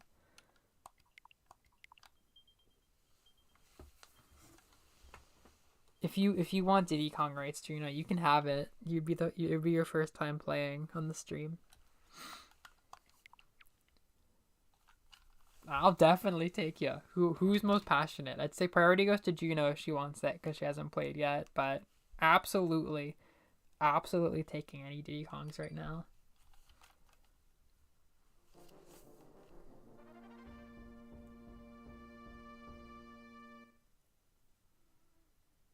I'm pretty sure you can get you 2 people.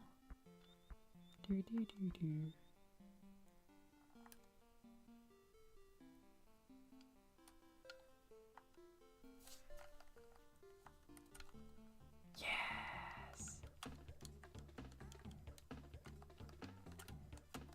How the fuck do you choose this? Oh, okay. Then if anybody wants to be Diddy Kong, hop on in SNES. Yeah, it's fine. Oh wait, what did I do?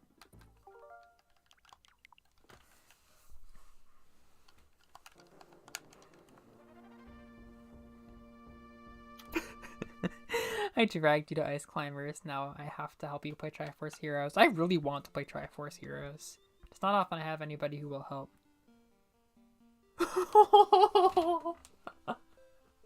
At least Celeste, like, they're both hard ice games, but Celeste is far, far kinder than Ice Climbers.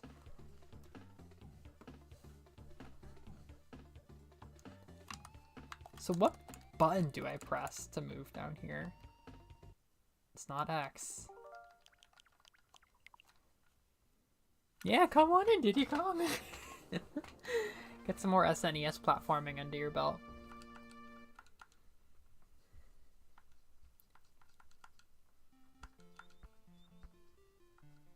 Maybe I'll have the option once you connect. I haven't been able to find how to move the menu down yet.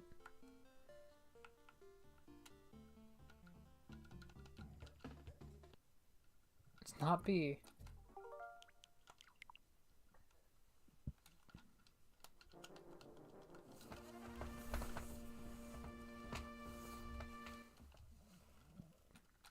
You're in?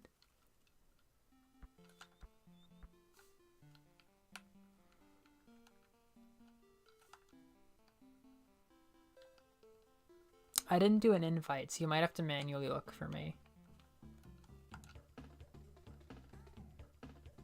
Wow. Wow.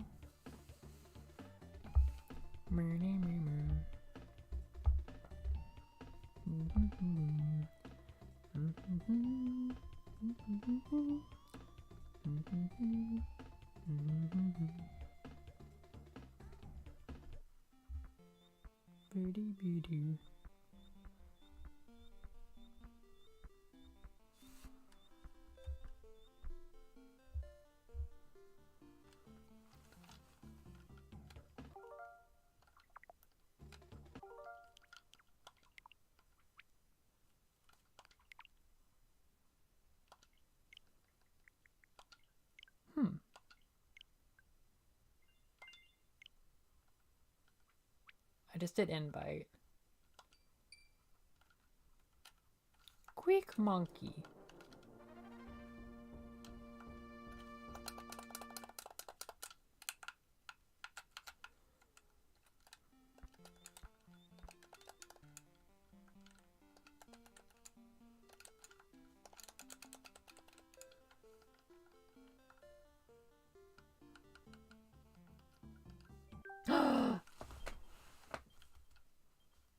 Safe.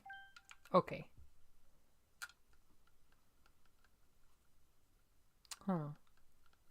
There we go. 2-player team. Woo! Monkey.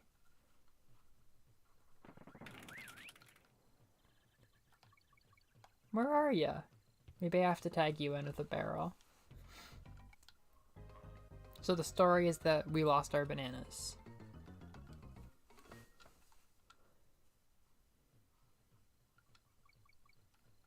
You can jump on enemies most of the time.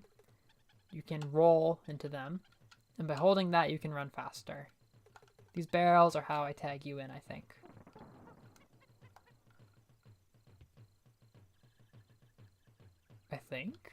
Try pressing like start.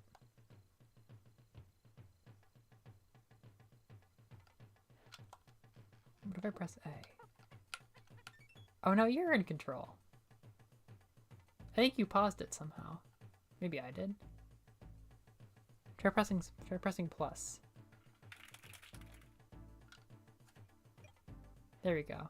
There we go. Now you're in control. So we can't play simultaneously. Okay. We'll tag team it.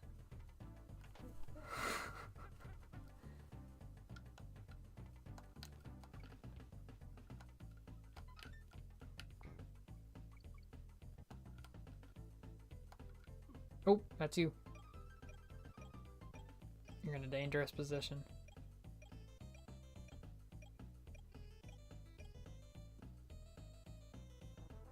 Woo!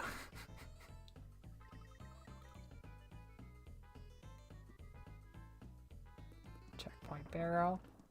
Okay, you can press Y on that DK to get me back.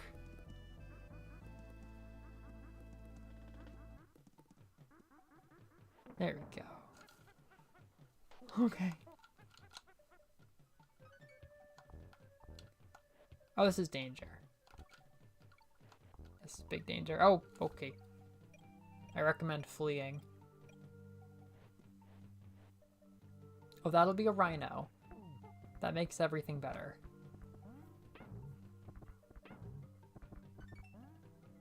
Oh, this is a bonus room.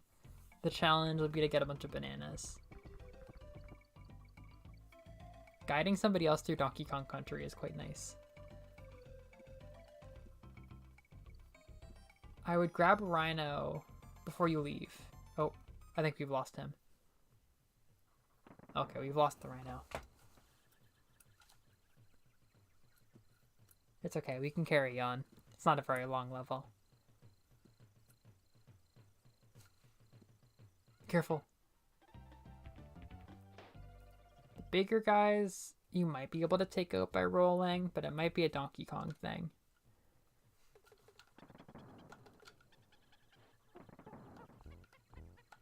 This guy's a real jackass. We got Rhino.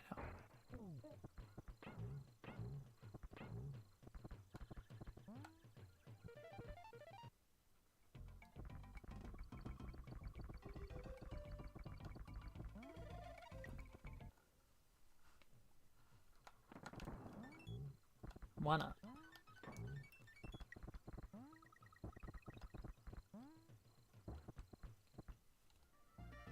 It's okay. It's just for the level. Now he's gone. Okay, good luck.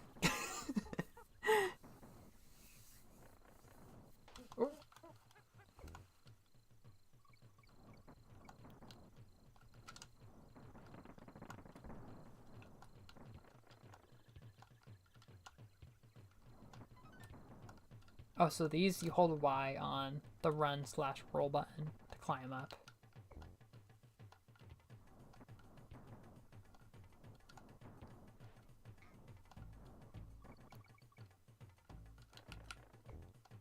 Oh, that's no good.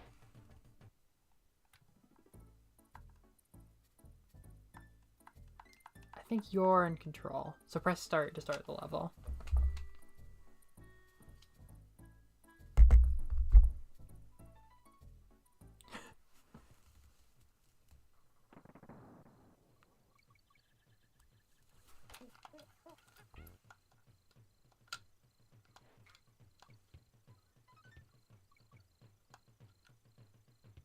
Oh.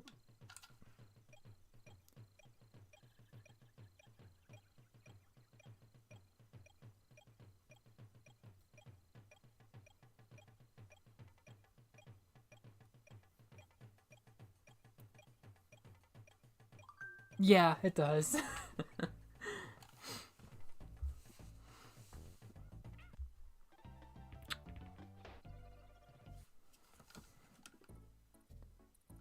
Taking us back.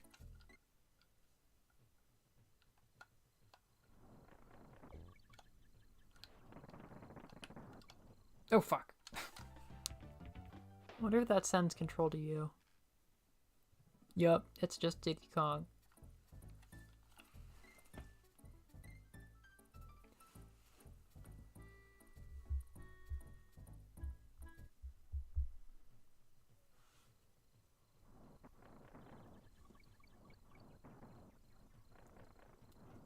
Danger.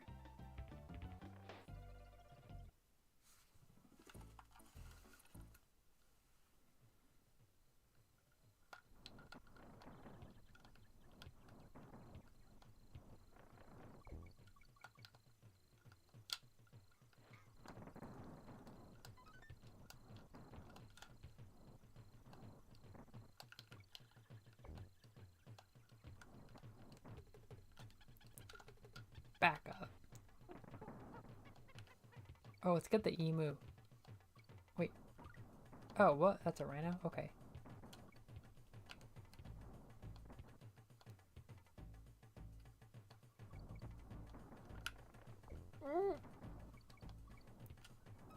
Uh-oh. I've let us down. Yeah, that whole level is kind of a lot. It's like hard to see, and we're swinging, and the armadillos come at you. Nice.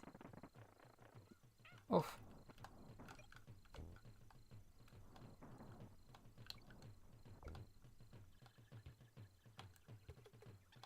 Wait.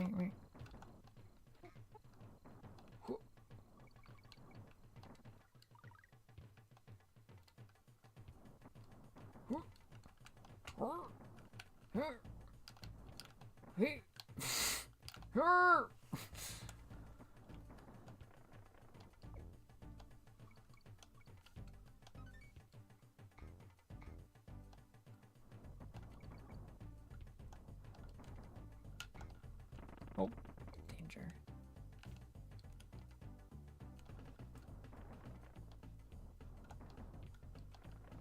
Oh, it's you. The rain is so oppressive. Oh, if you go back, you can get a barrel to tag me back in. Be brave. Oh! The Kong letter was right there. Oh! Is that the level 1 boss? I've honestly never slayed one of those heroes in Skull the Hero Slayer. Oh, shit. This level is so much compared to level 1.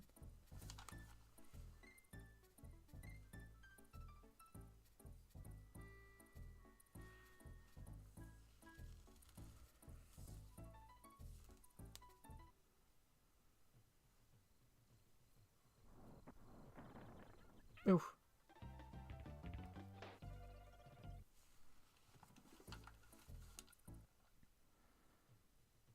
Nicely done. I've never done that. But I've tried like 6 different skulls while attempting to defeat those bosses, and I've probably fought 6 different bosses there, which makes it surprisingly fun. but also hard to master.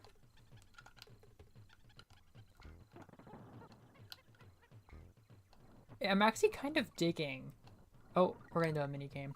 I'm kind of digging this like handing off control tag team thing. It's like probably not as fun as simultaneous would have been, but oh my god, I love this background. Oh, this is so pretty.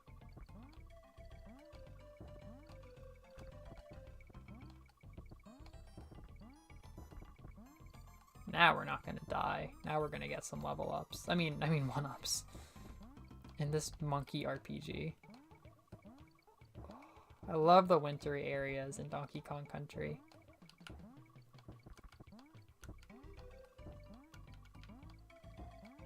Beautiful stuff. You got like attacked by an armadillo.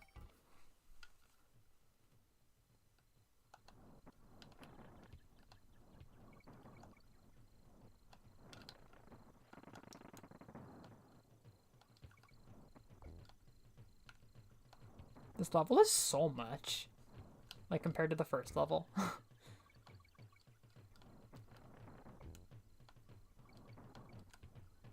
Oh, we're going for Kong. Oh, oh, good luck, good luck. Nice. Nice checkpoint.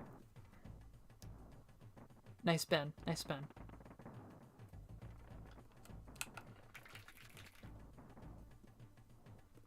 Armadillo coming. Oh, tag me. Oh, you did it. Nice. Oh, okay, I got it. Whew. We're gonna get through. N. Give me a G. I love these games. This one kind of stresses me out. I haven't really got that far. I'm still adapting to the old school style, but I just like the Donkey Kong games a lot. Where's the G? I want the G in Kong. Ooh, the rain stopped. I want to put the G in Kong. I want to put the G in Kong.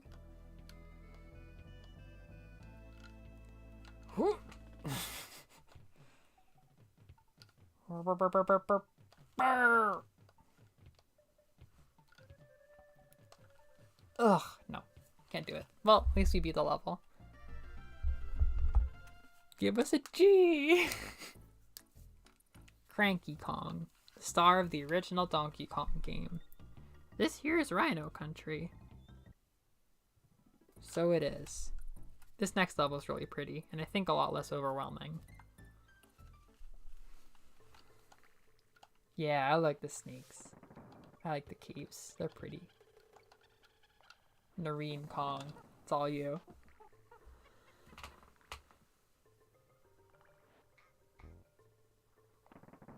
Okay. Nice. Nice!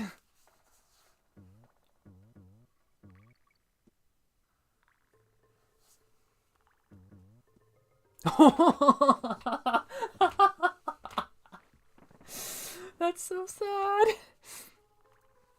They are kind of like uncanny now because like the way that they did it is like these were like state of the art back in the day because they took like super ahead of the time realistic CG and then they like scaled it all the way down so it's like realistic but it looks completely shitty. I don't know what it is. I appreciate it. It's weird but I like it.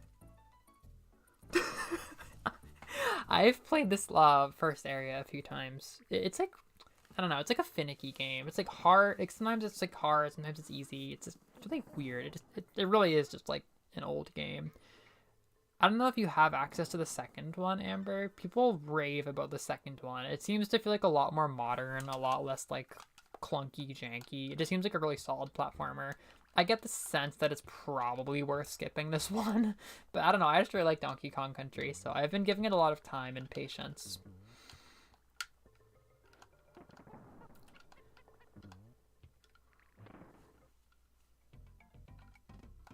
Oh, this is a good time. Huh, I don't have a lot of control in this, but it worked.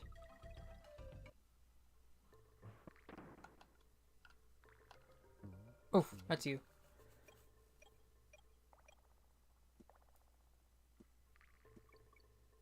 Because they're jumping, I would say spinning is the goal. Oh, sorry, bees will kill you. You can't jump on them. If we had an animal buddy, we could march through them, but we can't really spin or jump on them. I'd say because these guys are jumping, I would go with your roll. Your roll attack is really good. It's probably going to catch them most of the time. If you try to out-jump them, it's like not always going to work, but it works pretty fucking well with the barrel.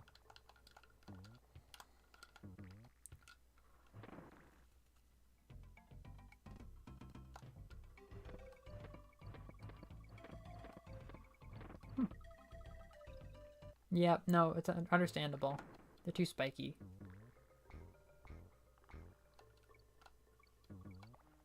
Oh.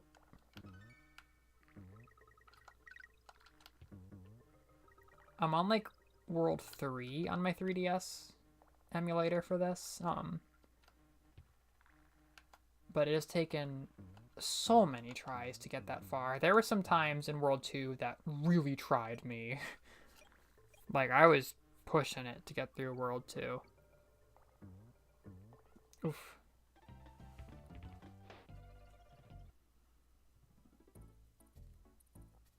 Yeah, there's a pretty SNES Final Fantasy that I've played. It's really nice.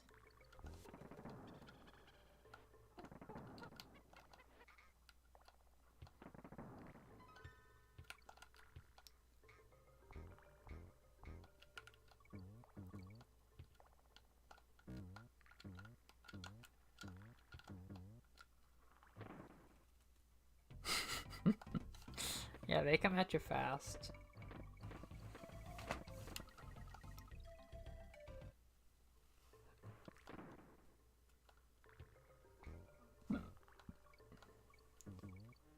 This is like Dangerville. Those bananas are like serious rescue mission material. There we go. Checkpoint. Give me a G. Give me a G.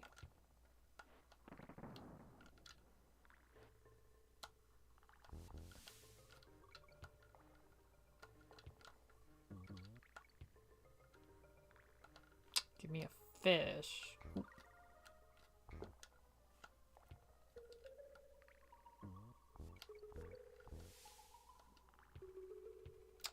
Oh, give me a G though. Oh, yeah, easy. Easy G. That's a guitar chord. Monkeys. Coral capers. Oh my god, get ready for like one of the prettiest songs in all of video games. This is aquatic ambiance. Here, I'll hand something off to you. Tap, what is it, Y? You have to kind of tap the jump button to go up. This is like one of the most atmospheric things in gaming.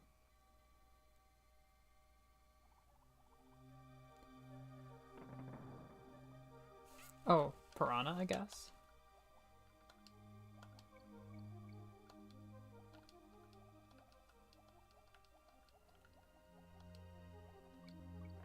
Oh, danger.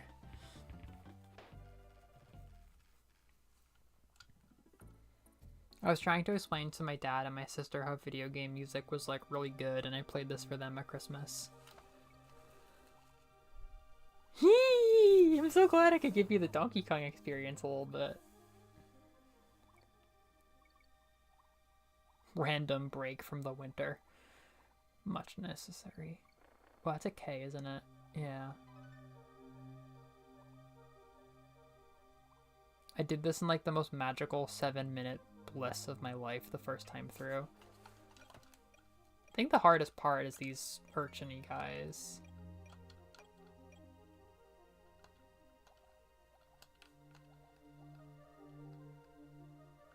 Once we get our swordfish, we'll be better. Yeah.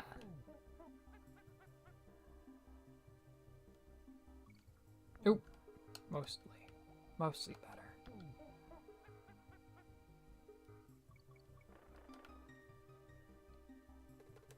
There you go.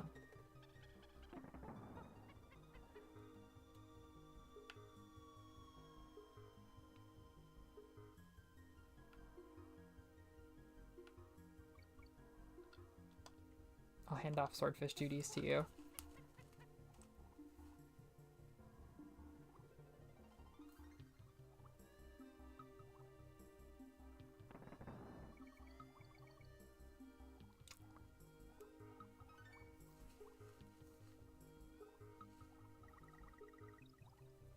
I like that fish. Oh, doesn't like you.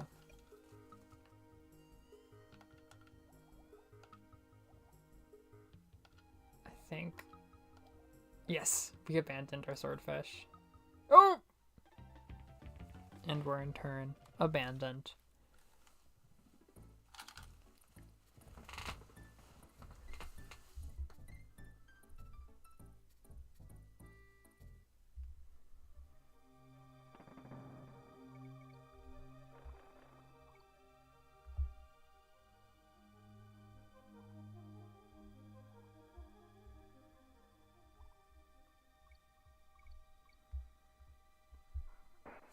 Yeah. Oh, danger.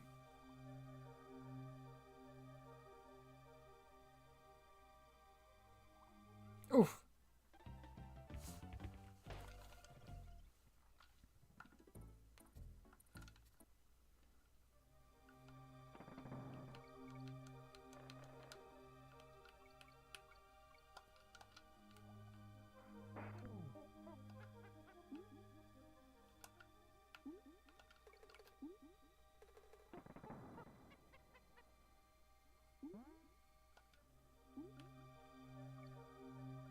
Yeah! Emu moments.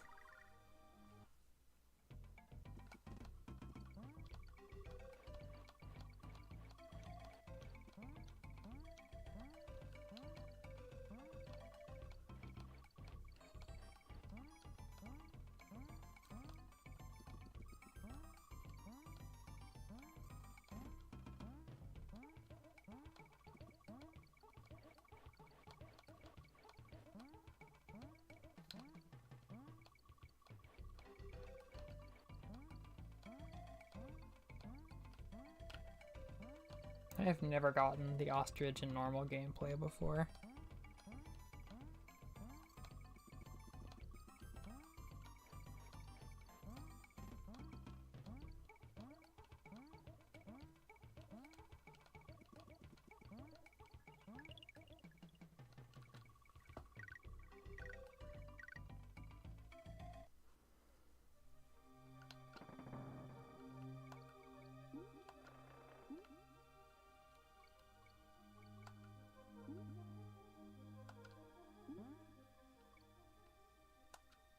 Oh shit. Uh-oh. Oh, it's a scramble.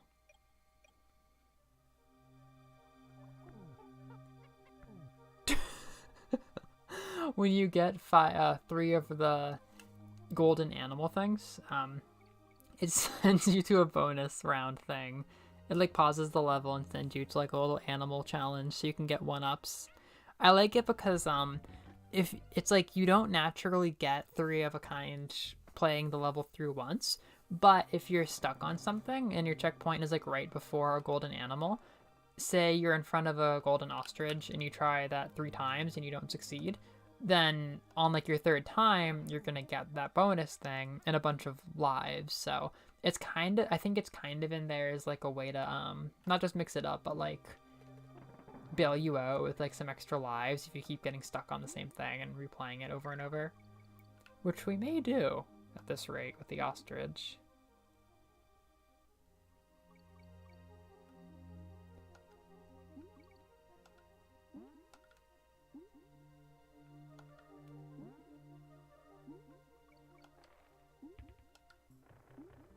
G. Yep. Yeah, this game is beloved. People weep about these games on the internet.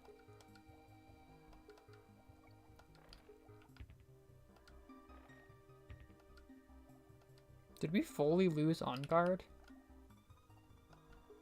Where is he? I want the N. I want the... Yeah. I don't think it's a hard level standing between us and the boss. It might be, but I hope it's not. The boss is so fucking easy in World 1. Oh! Noreen finished the job. We're so close. Nicely done.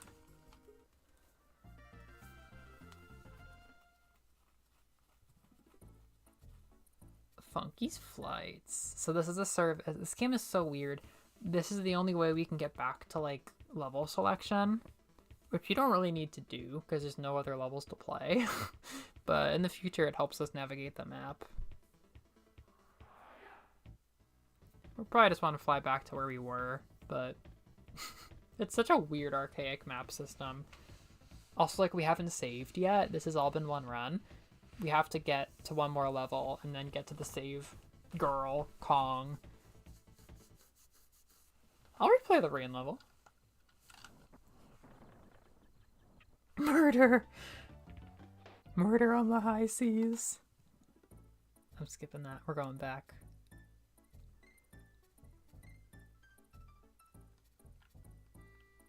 I think this is our last left. Oh, it's cannons. Okay, this might not be easy. But it might be. Ooh, that's a cannon. Hello. I would like a diddy barrel. Or perhaps just to skip the whole fucking level. Oh, okay, I'll do both. Give me a checkpoint barrel. Lock in that good fortune. Whoa. Give me an O. Maybe this is an easy level. Checkpoint. Okay, free. Free. Okay, we're dead. You got this. Nice. Nice.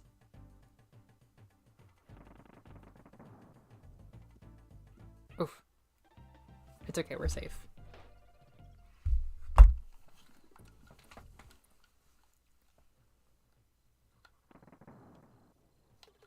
Ooh.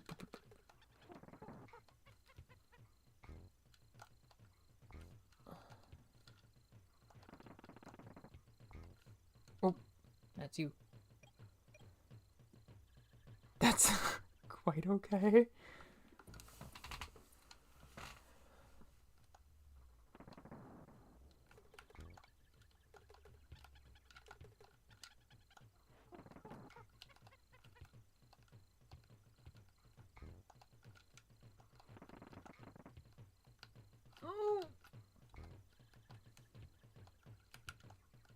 Oh, they got me. There you go. Oh god. We're throwing the lives away now. Yeah, right into the fucking pit.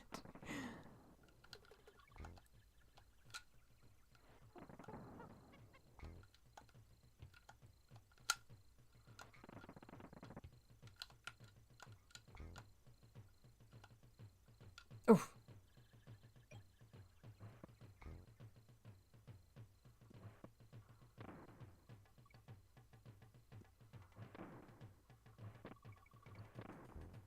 Nice. Oh my god, that is a rough drop. Ice climber style.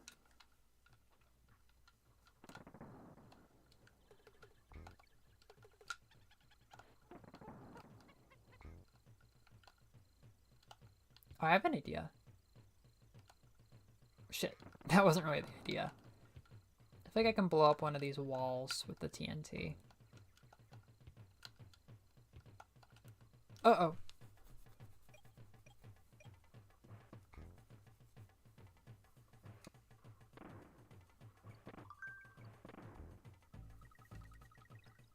Nice. Nice. Very nice. Oof. Wow, that's the hard part. Yeah, I keep dying on silly stuff, and then every single time leaving you to the hard part of the level that we can't beat.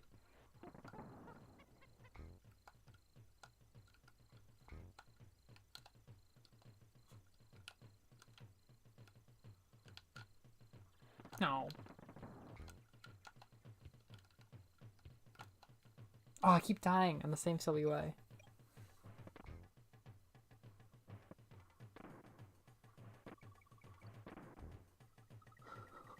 Steel yourself.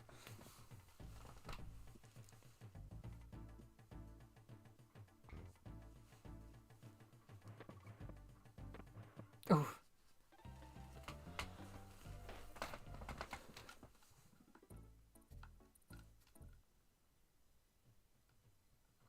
This is our last life. We're in danger. I won't screw up before the bees.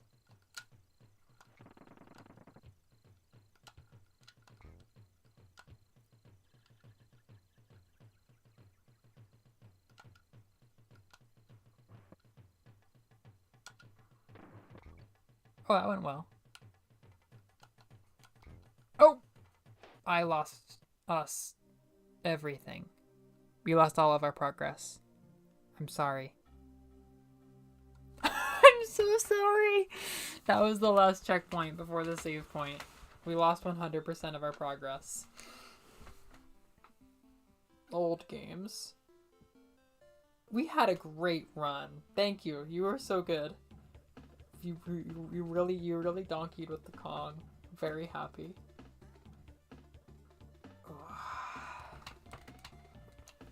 That was a very good run. Thank you.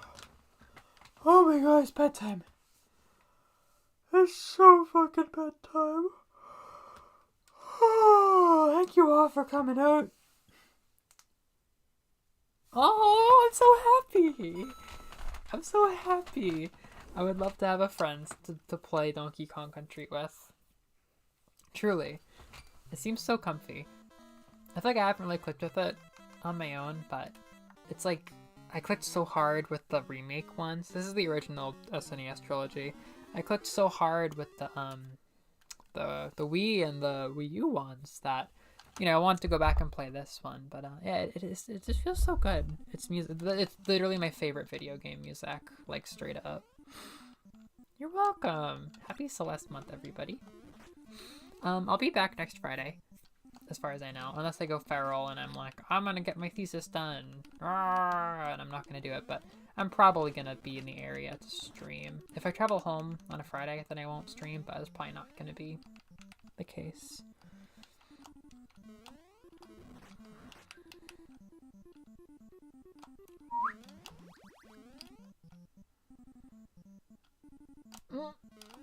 Stream will run until I lose.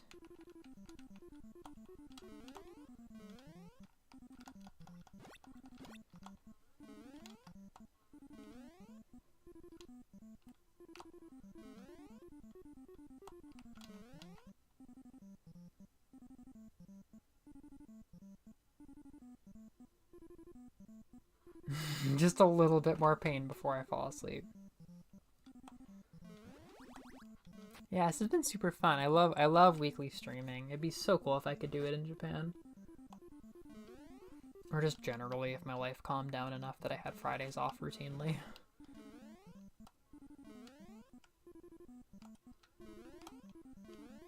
Ooh, murder. That's how they do it on the mountain. Donkey Kong. Ooh, my god.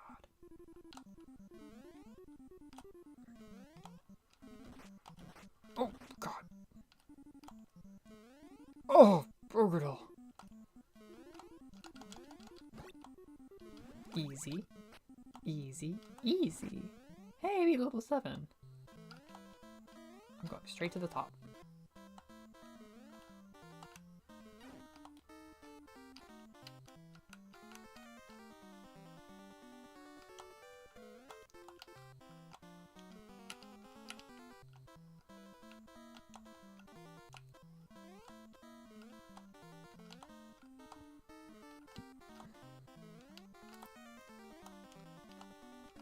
Nope. Mountain 8. The elusive Mountain 8.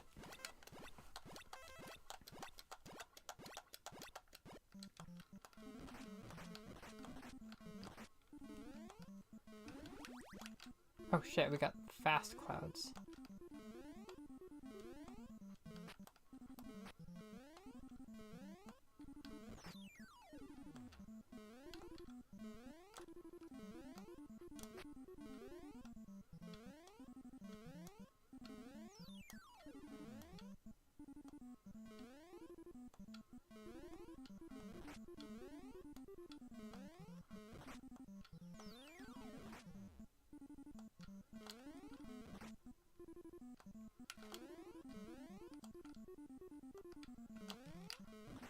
Oof. Another hero felled. Is that a Hades thing or a nice climber thing? Oof. Oof. What is my playtime for Celeste now? 75 hours. Yeah, it is firmly bridging the gap. It is in a new place. It's in a new place. Okay. Good night, everybody. Squad. I'll see you next week. Good night. Yasumi.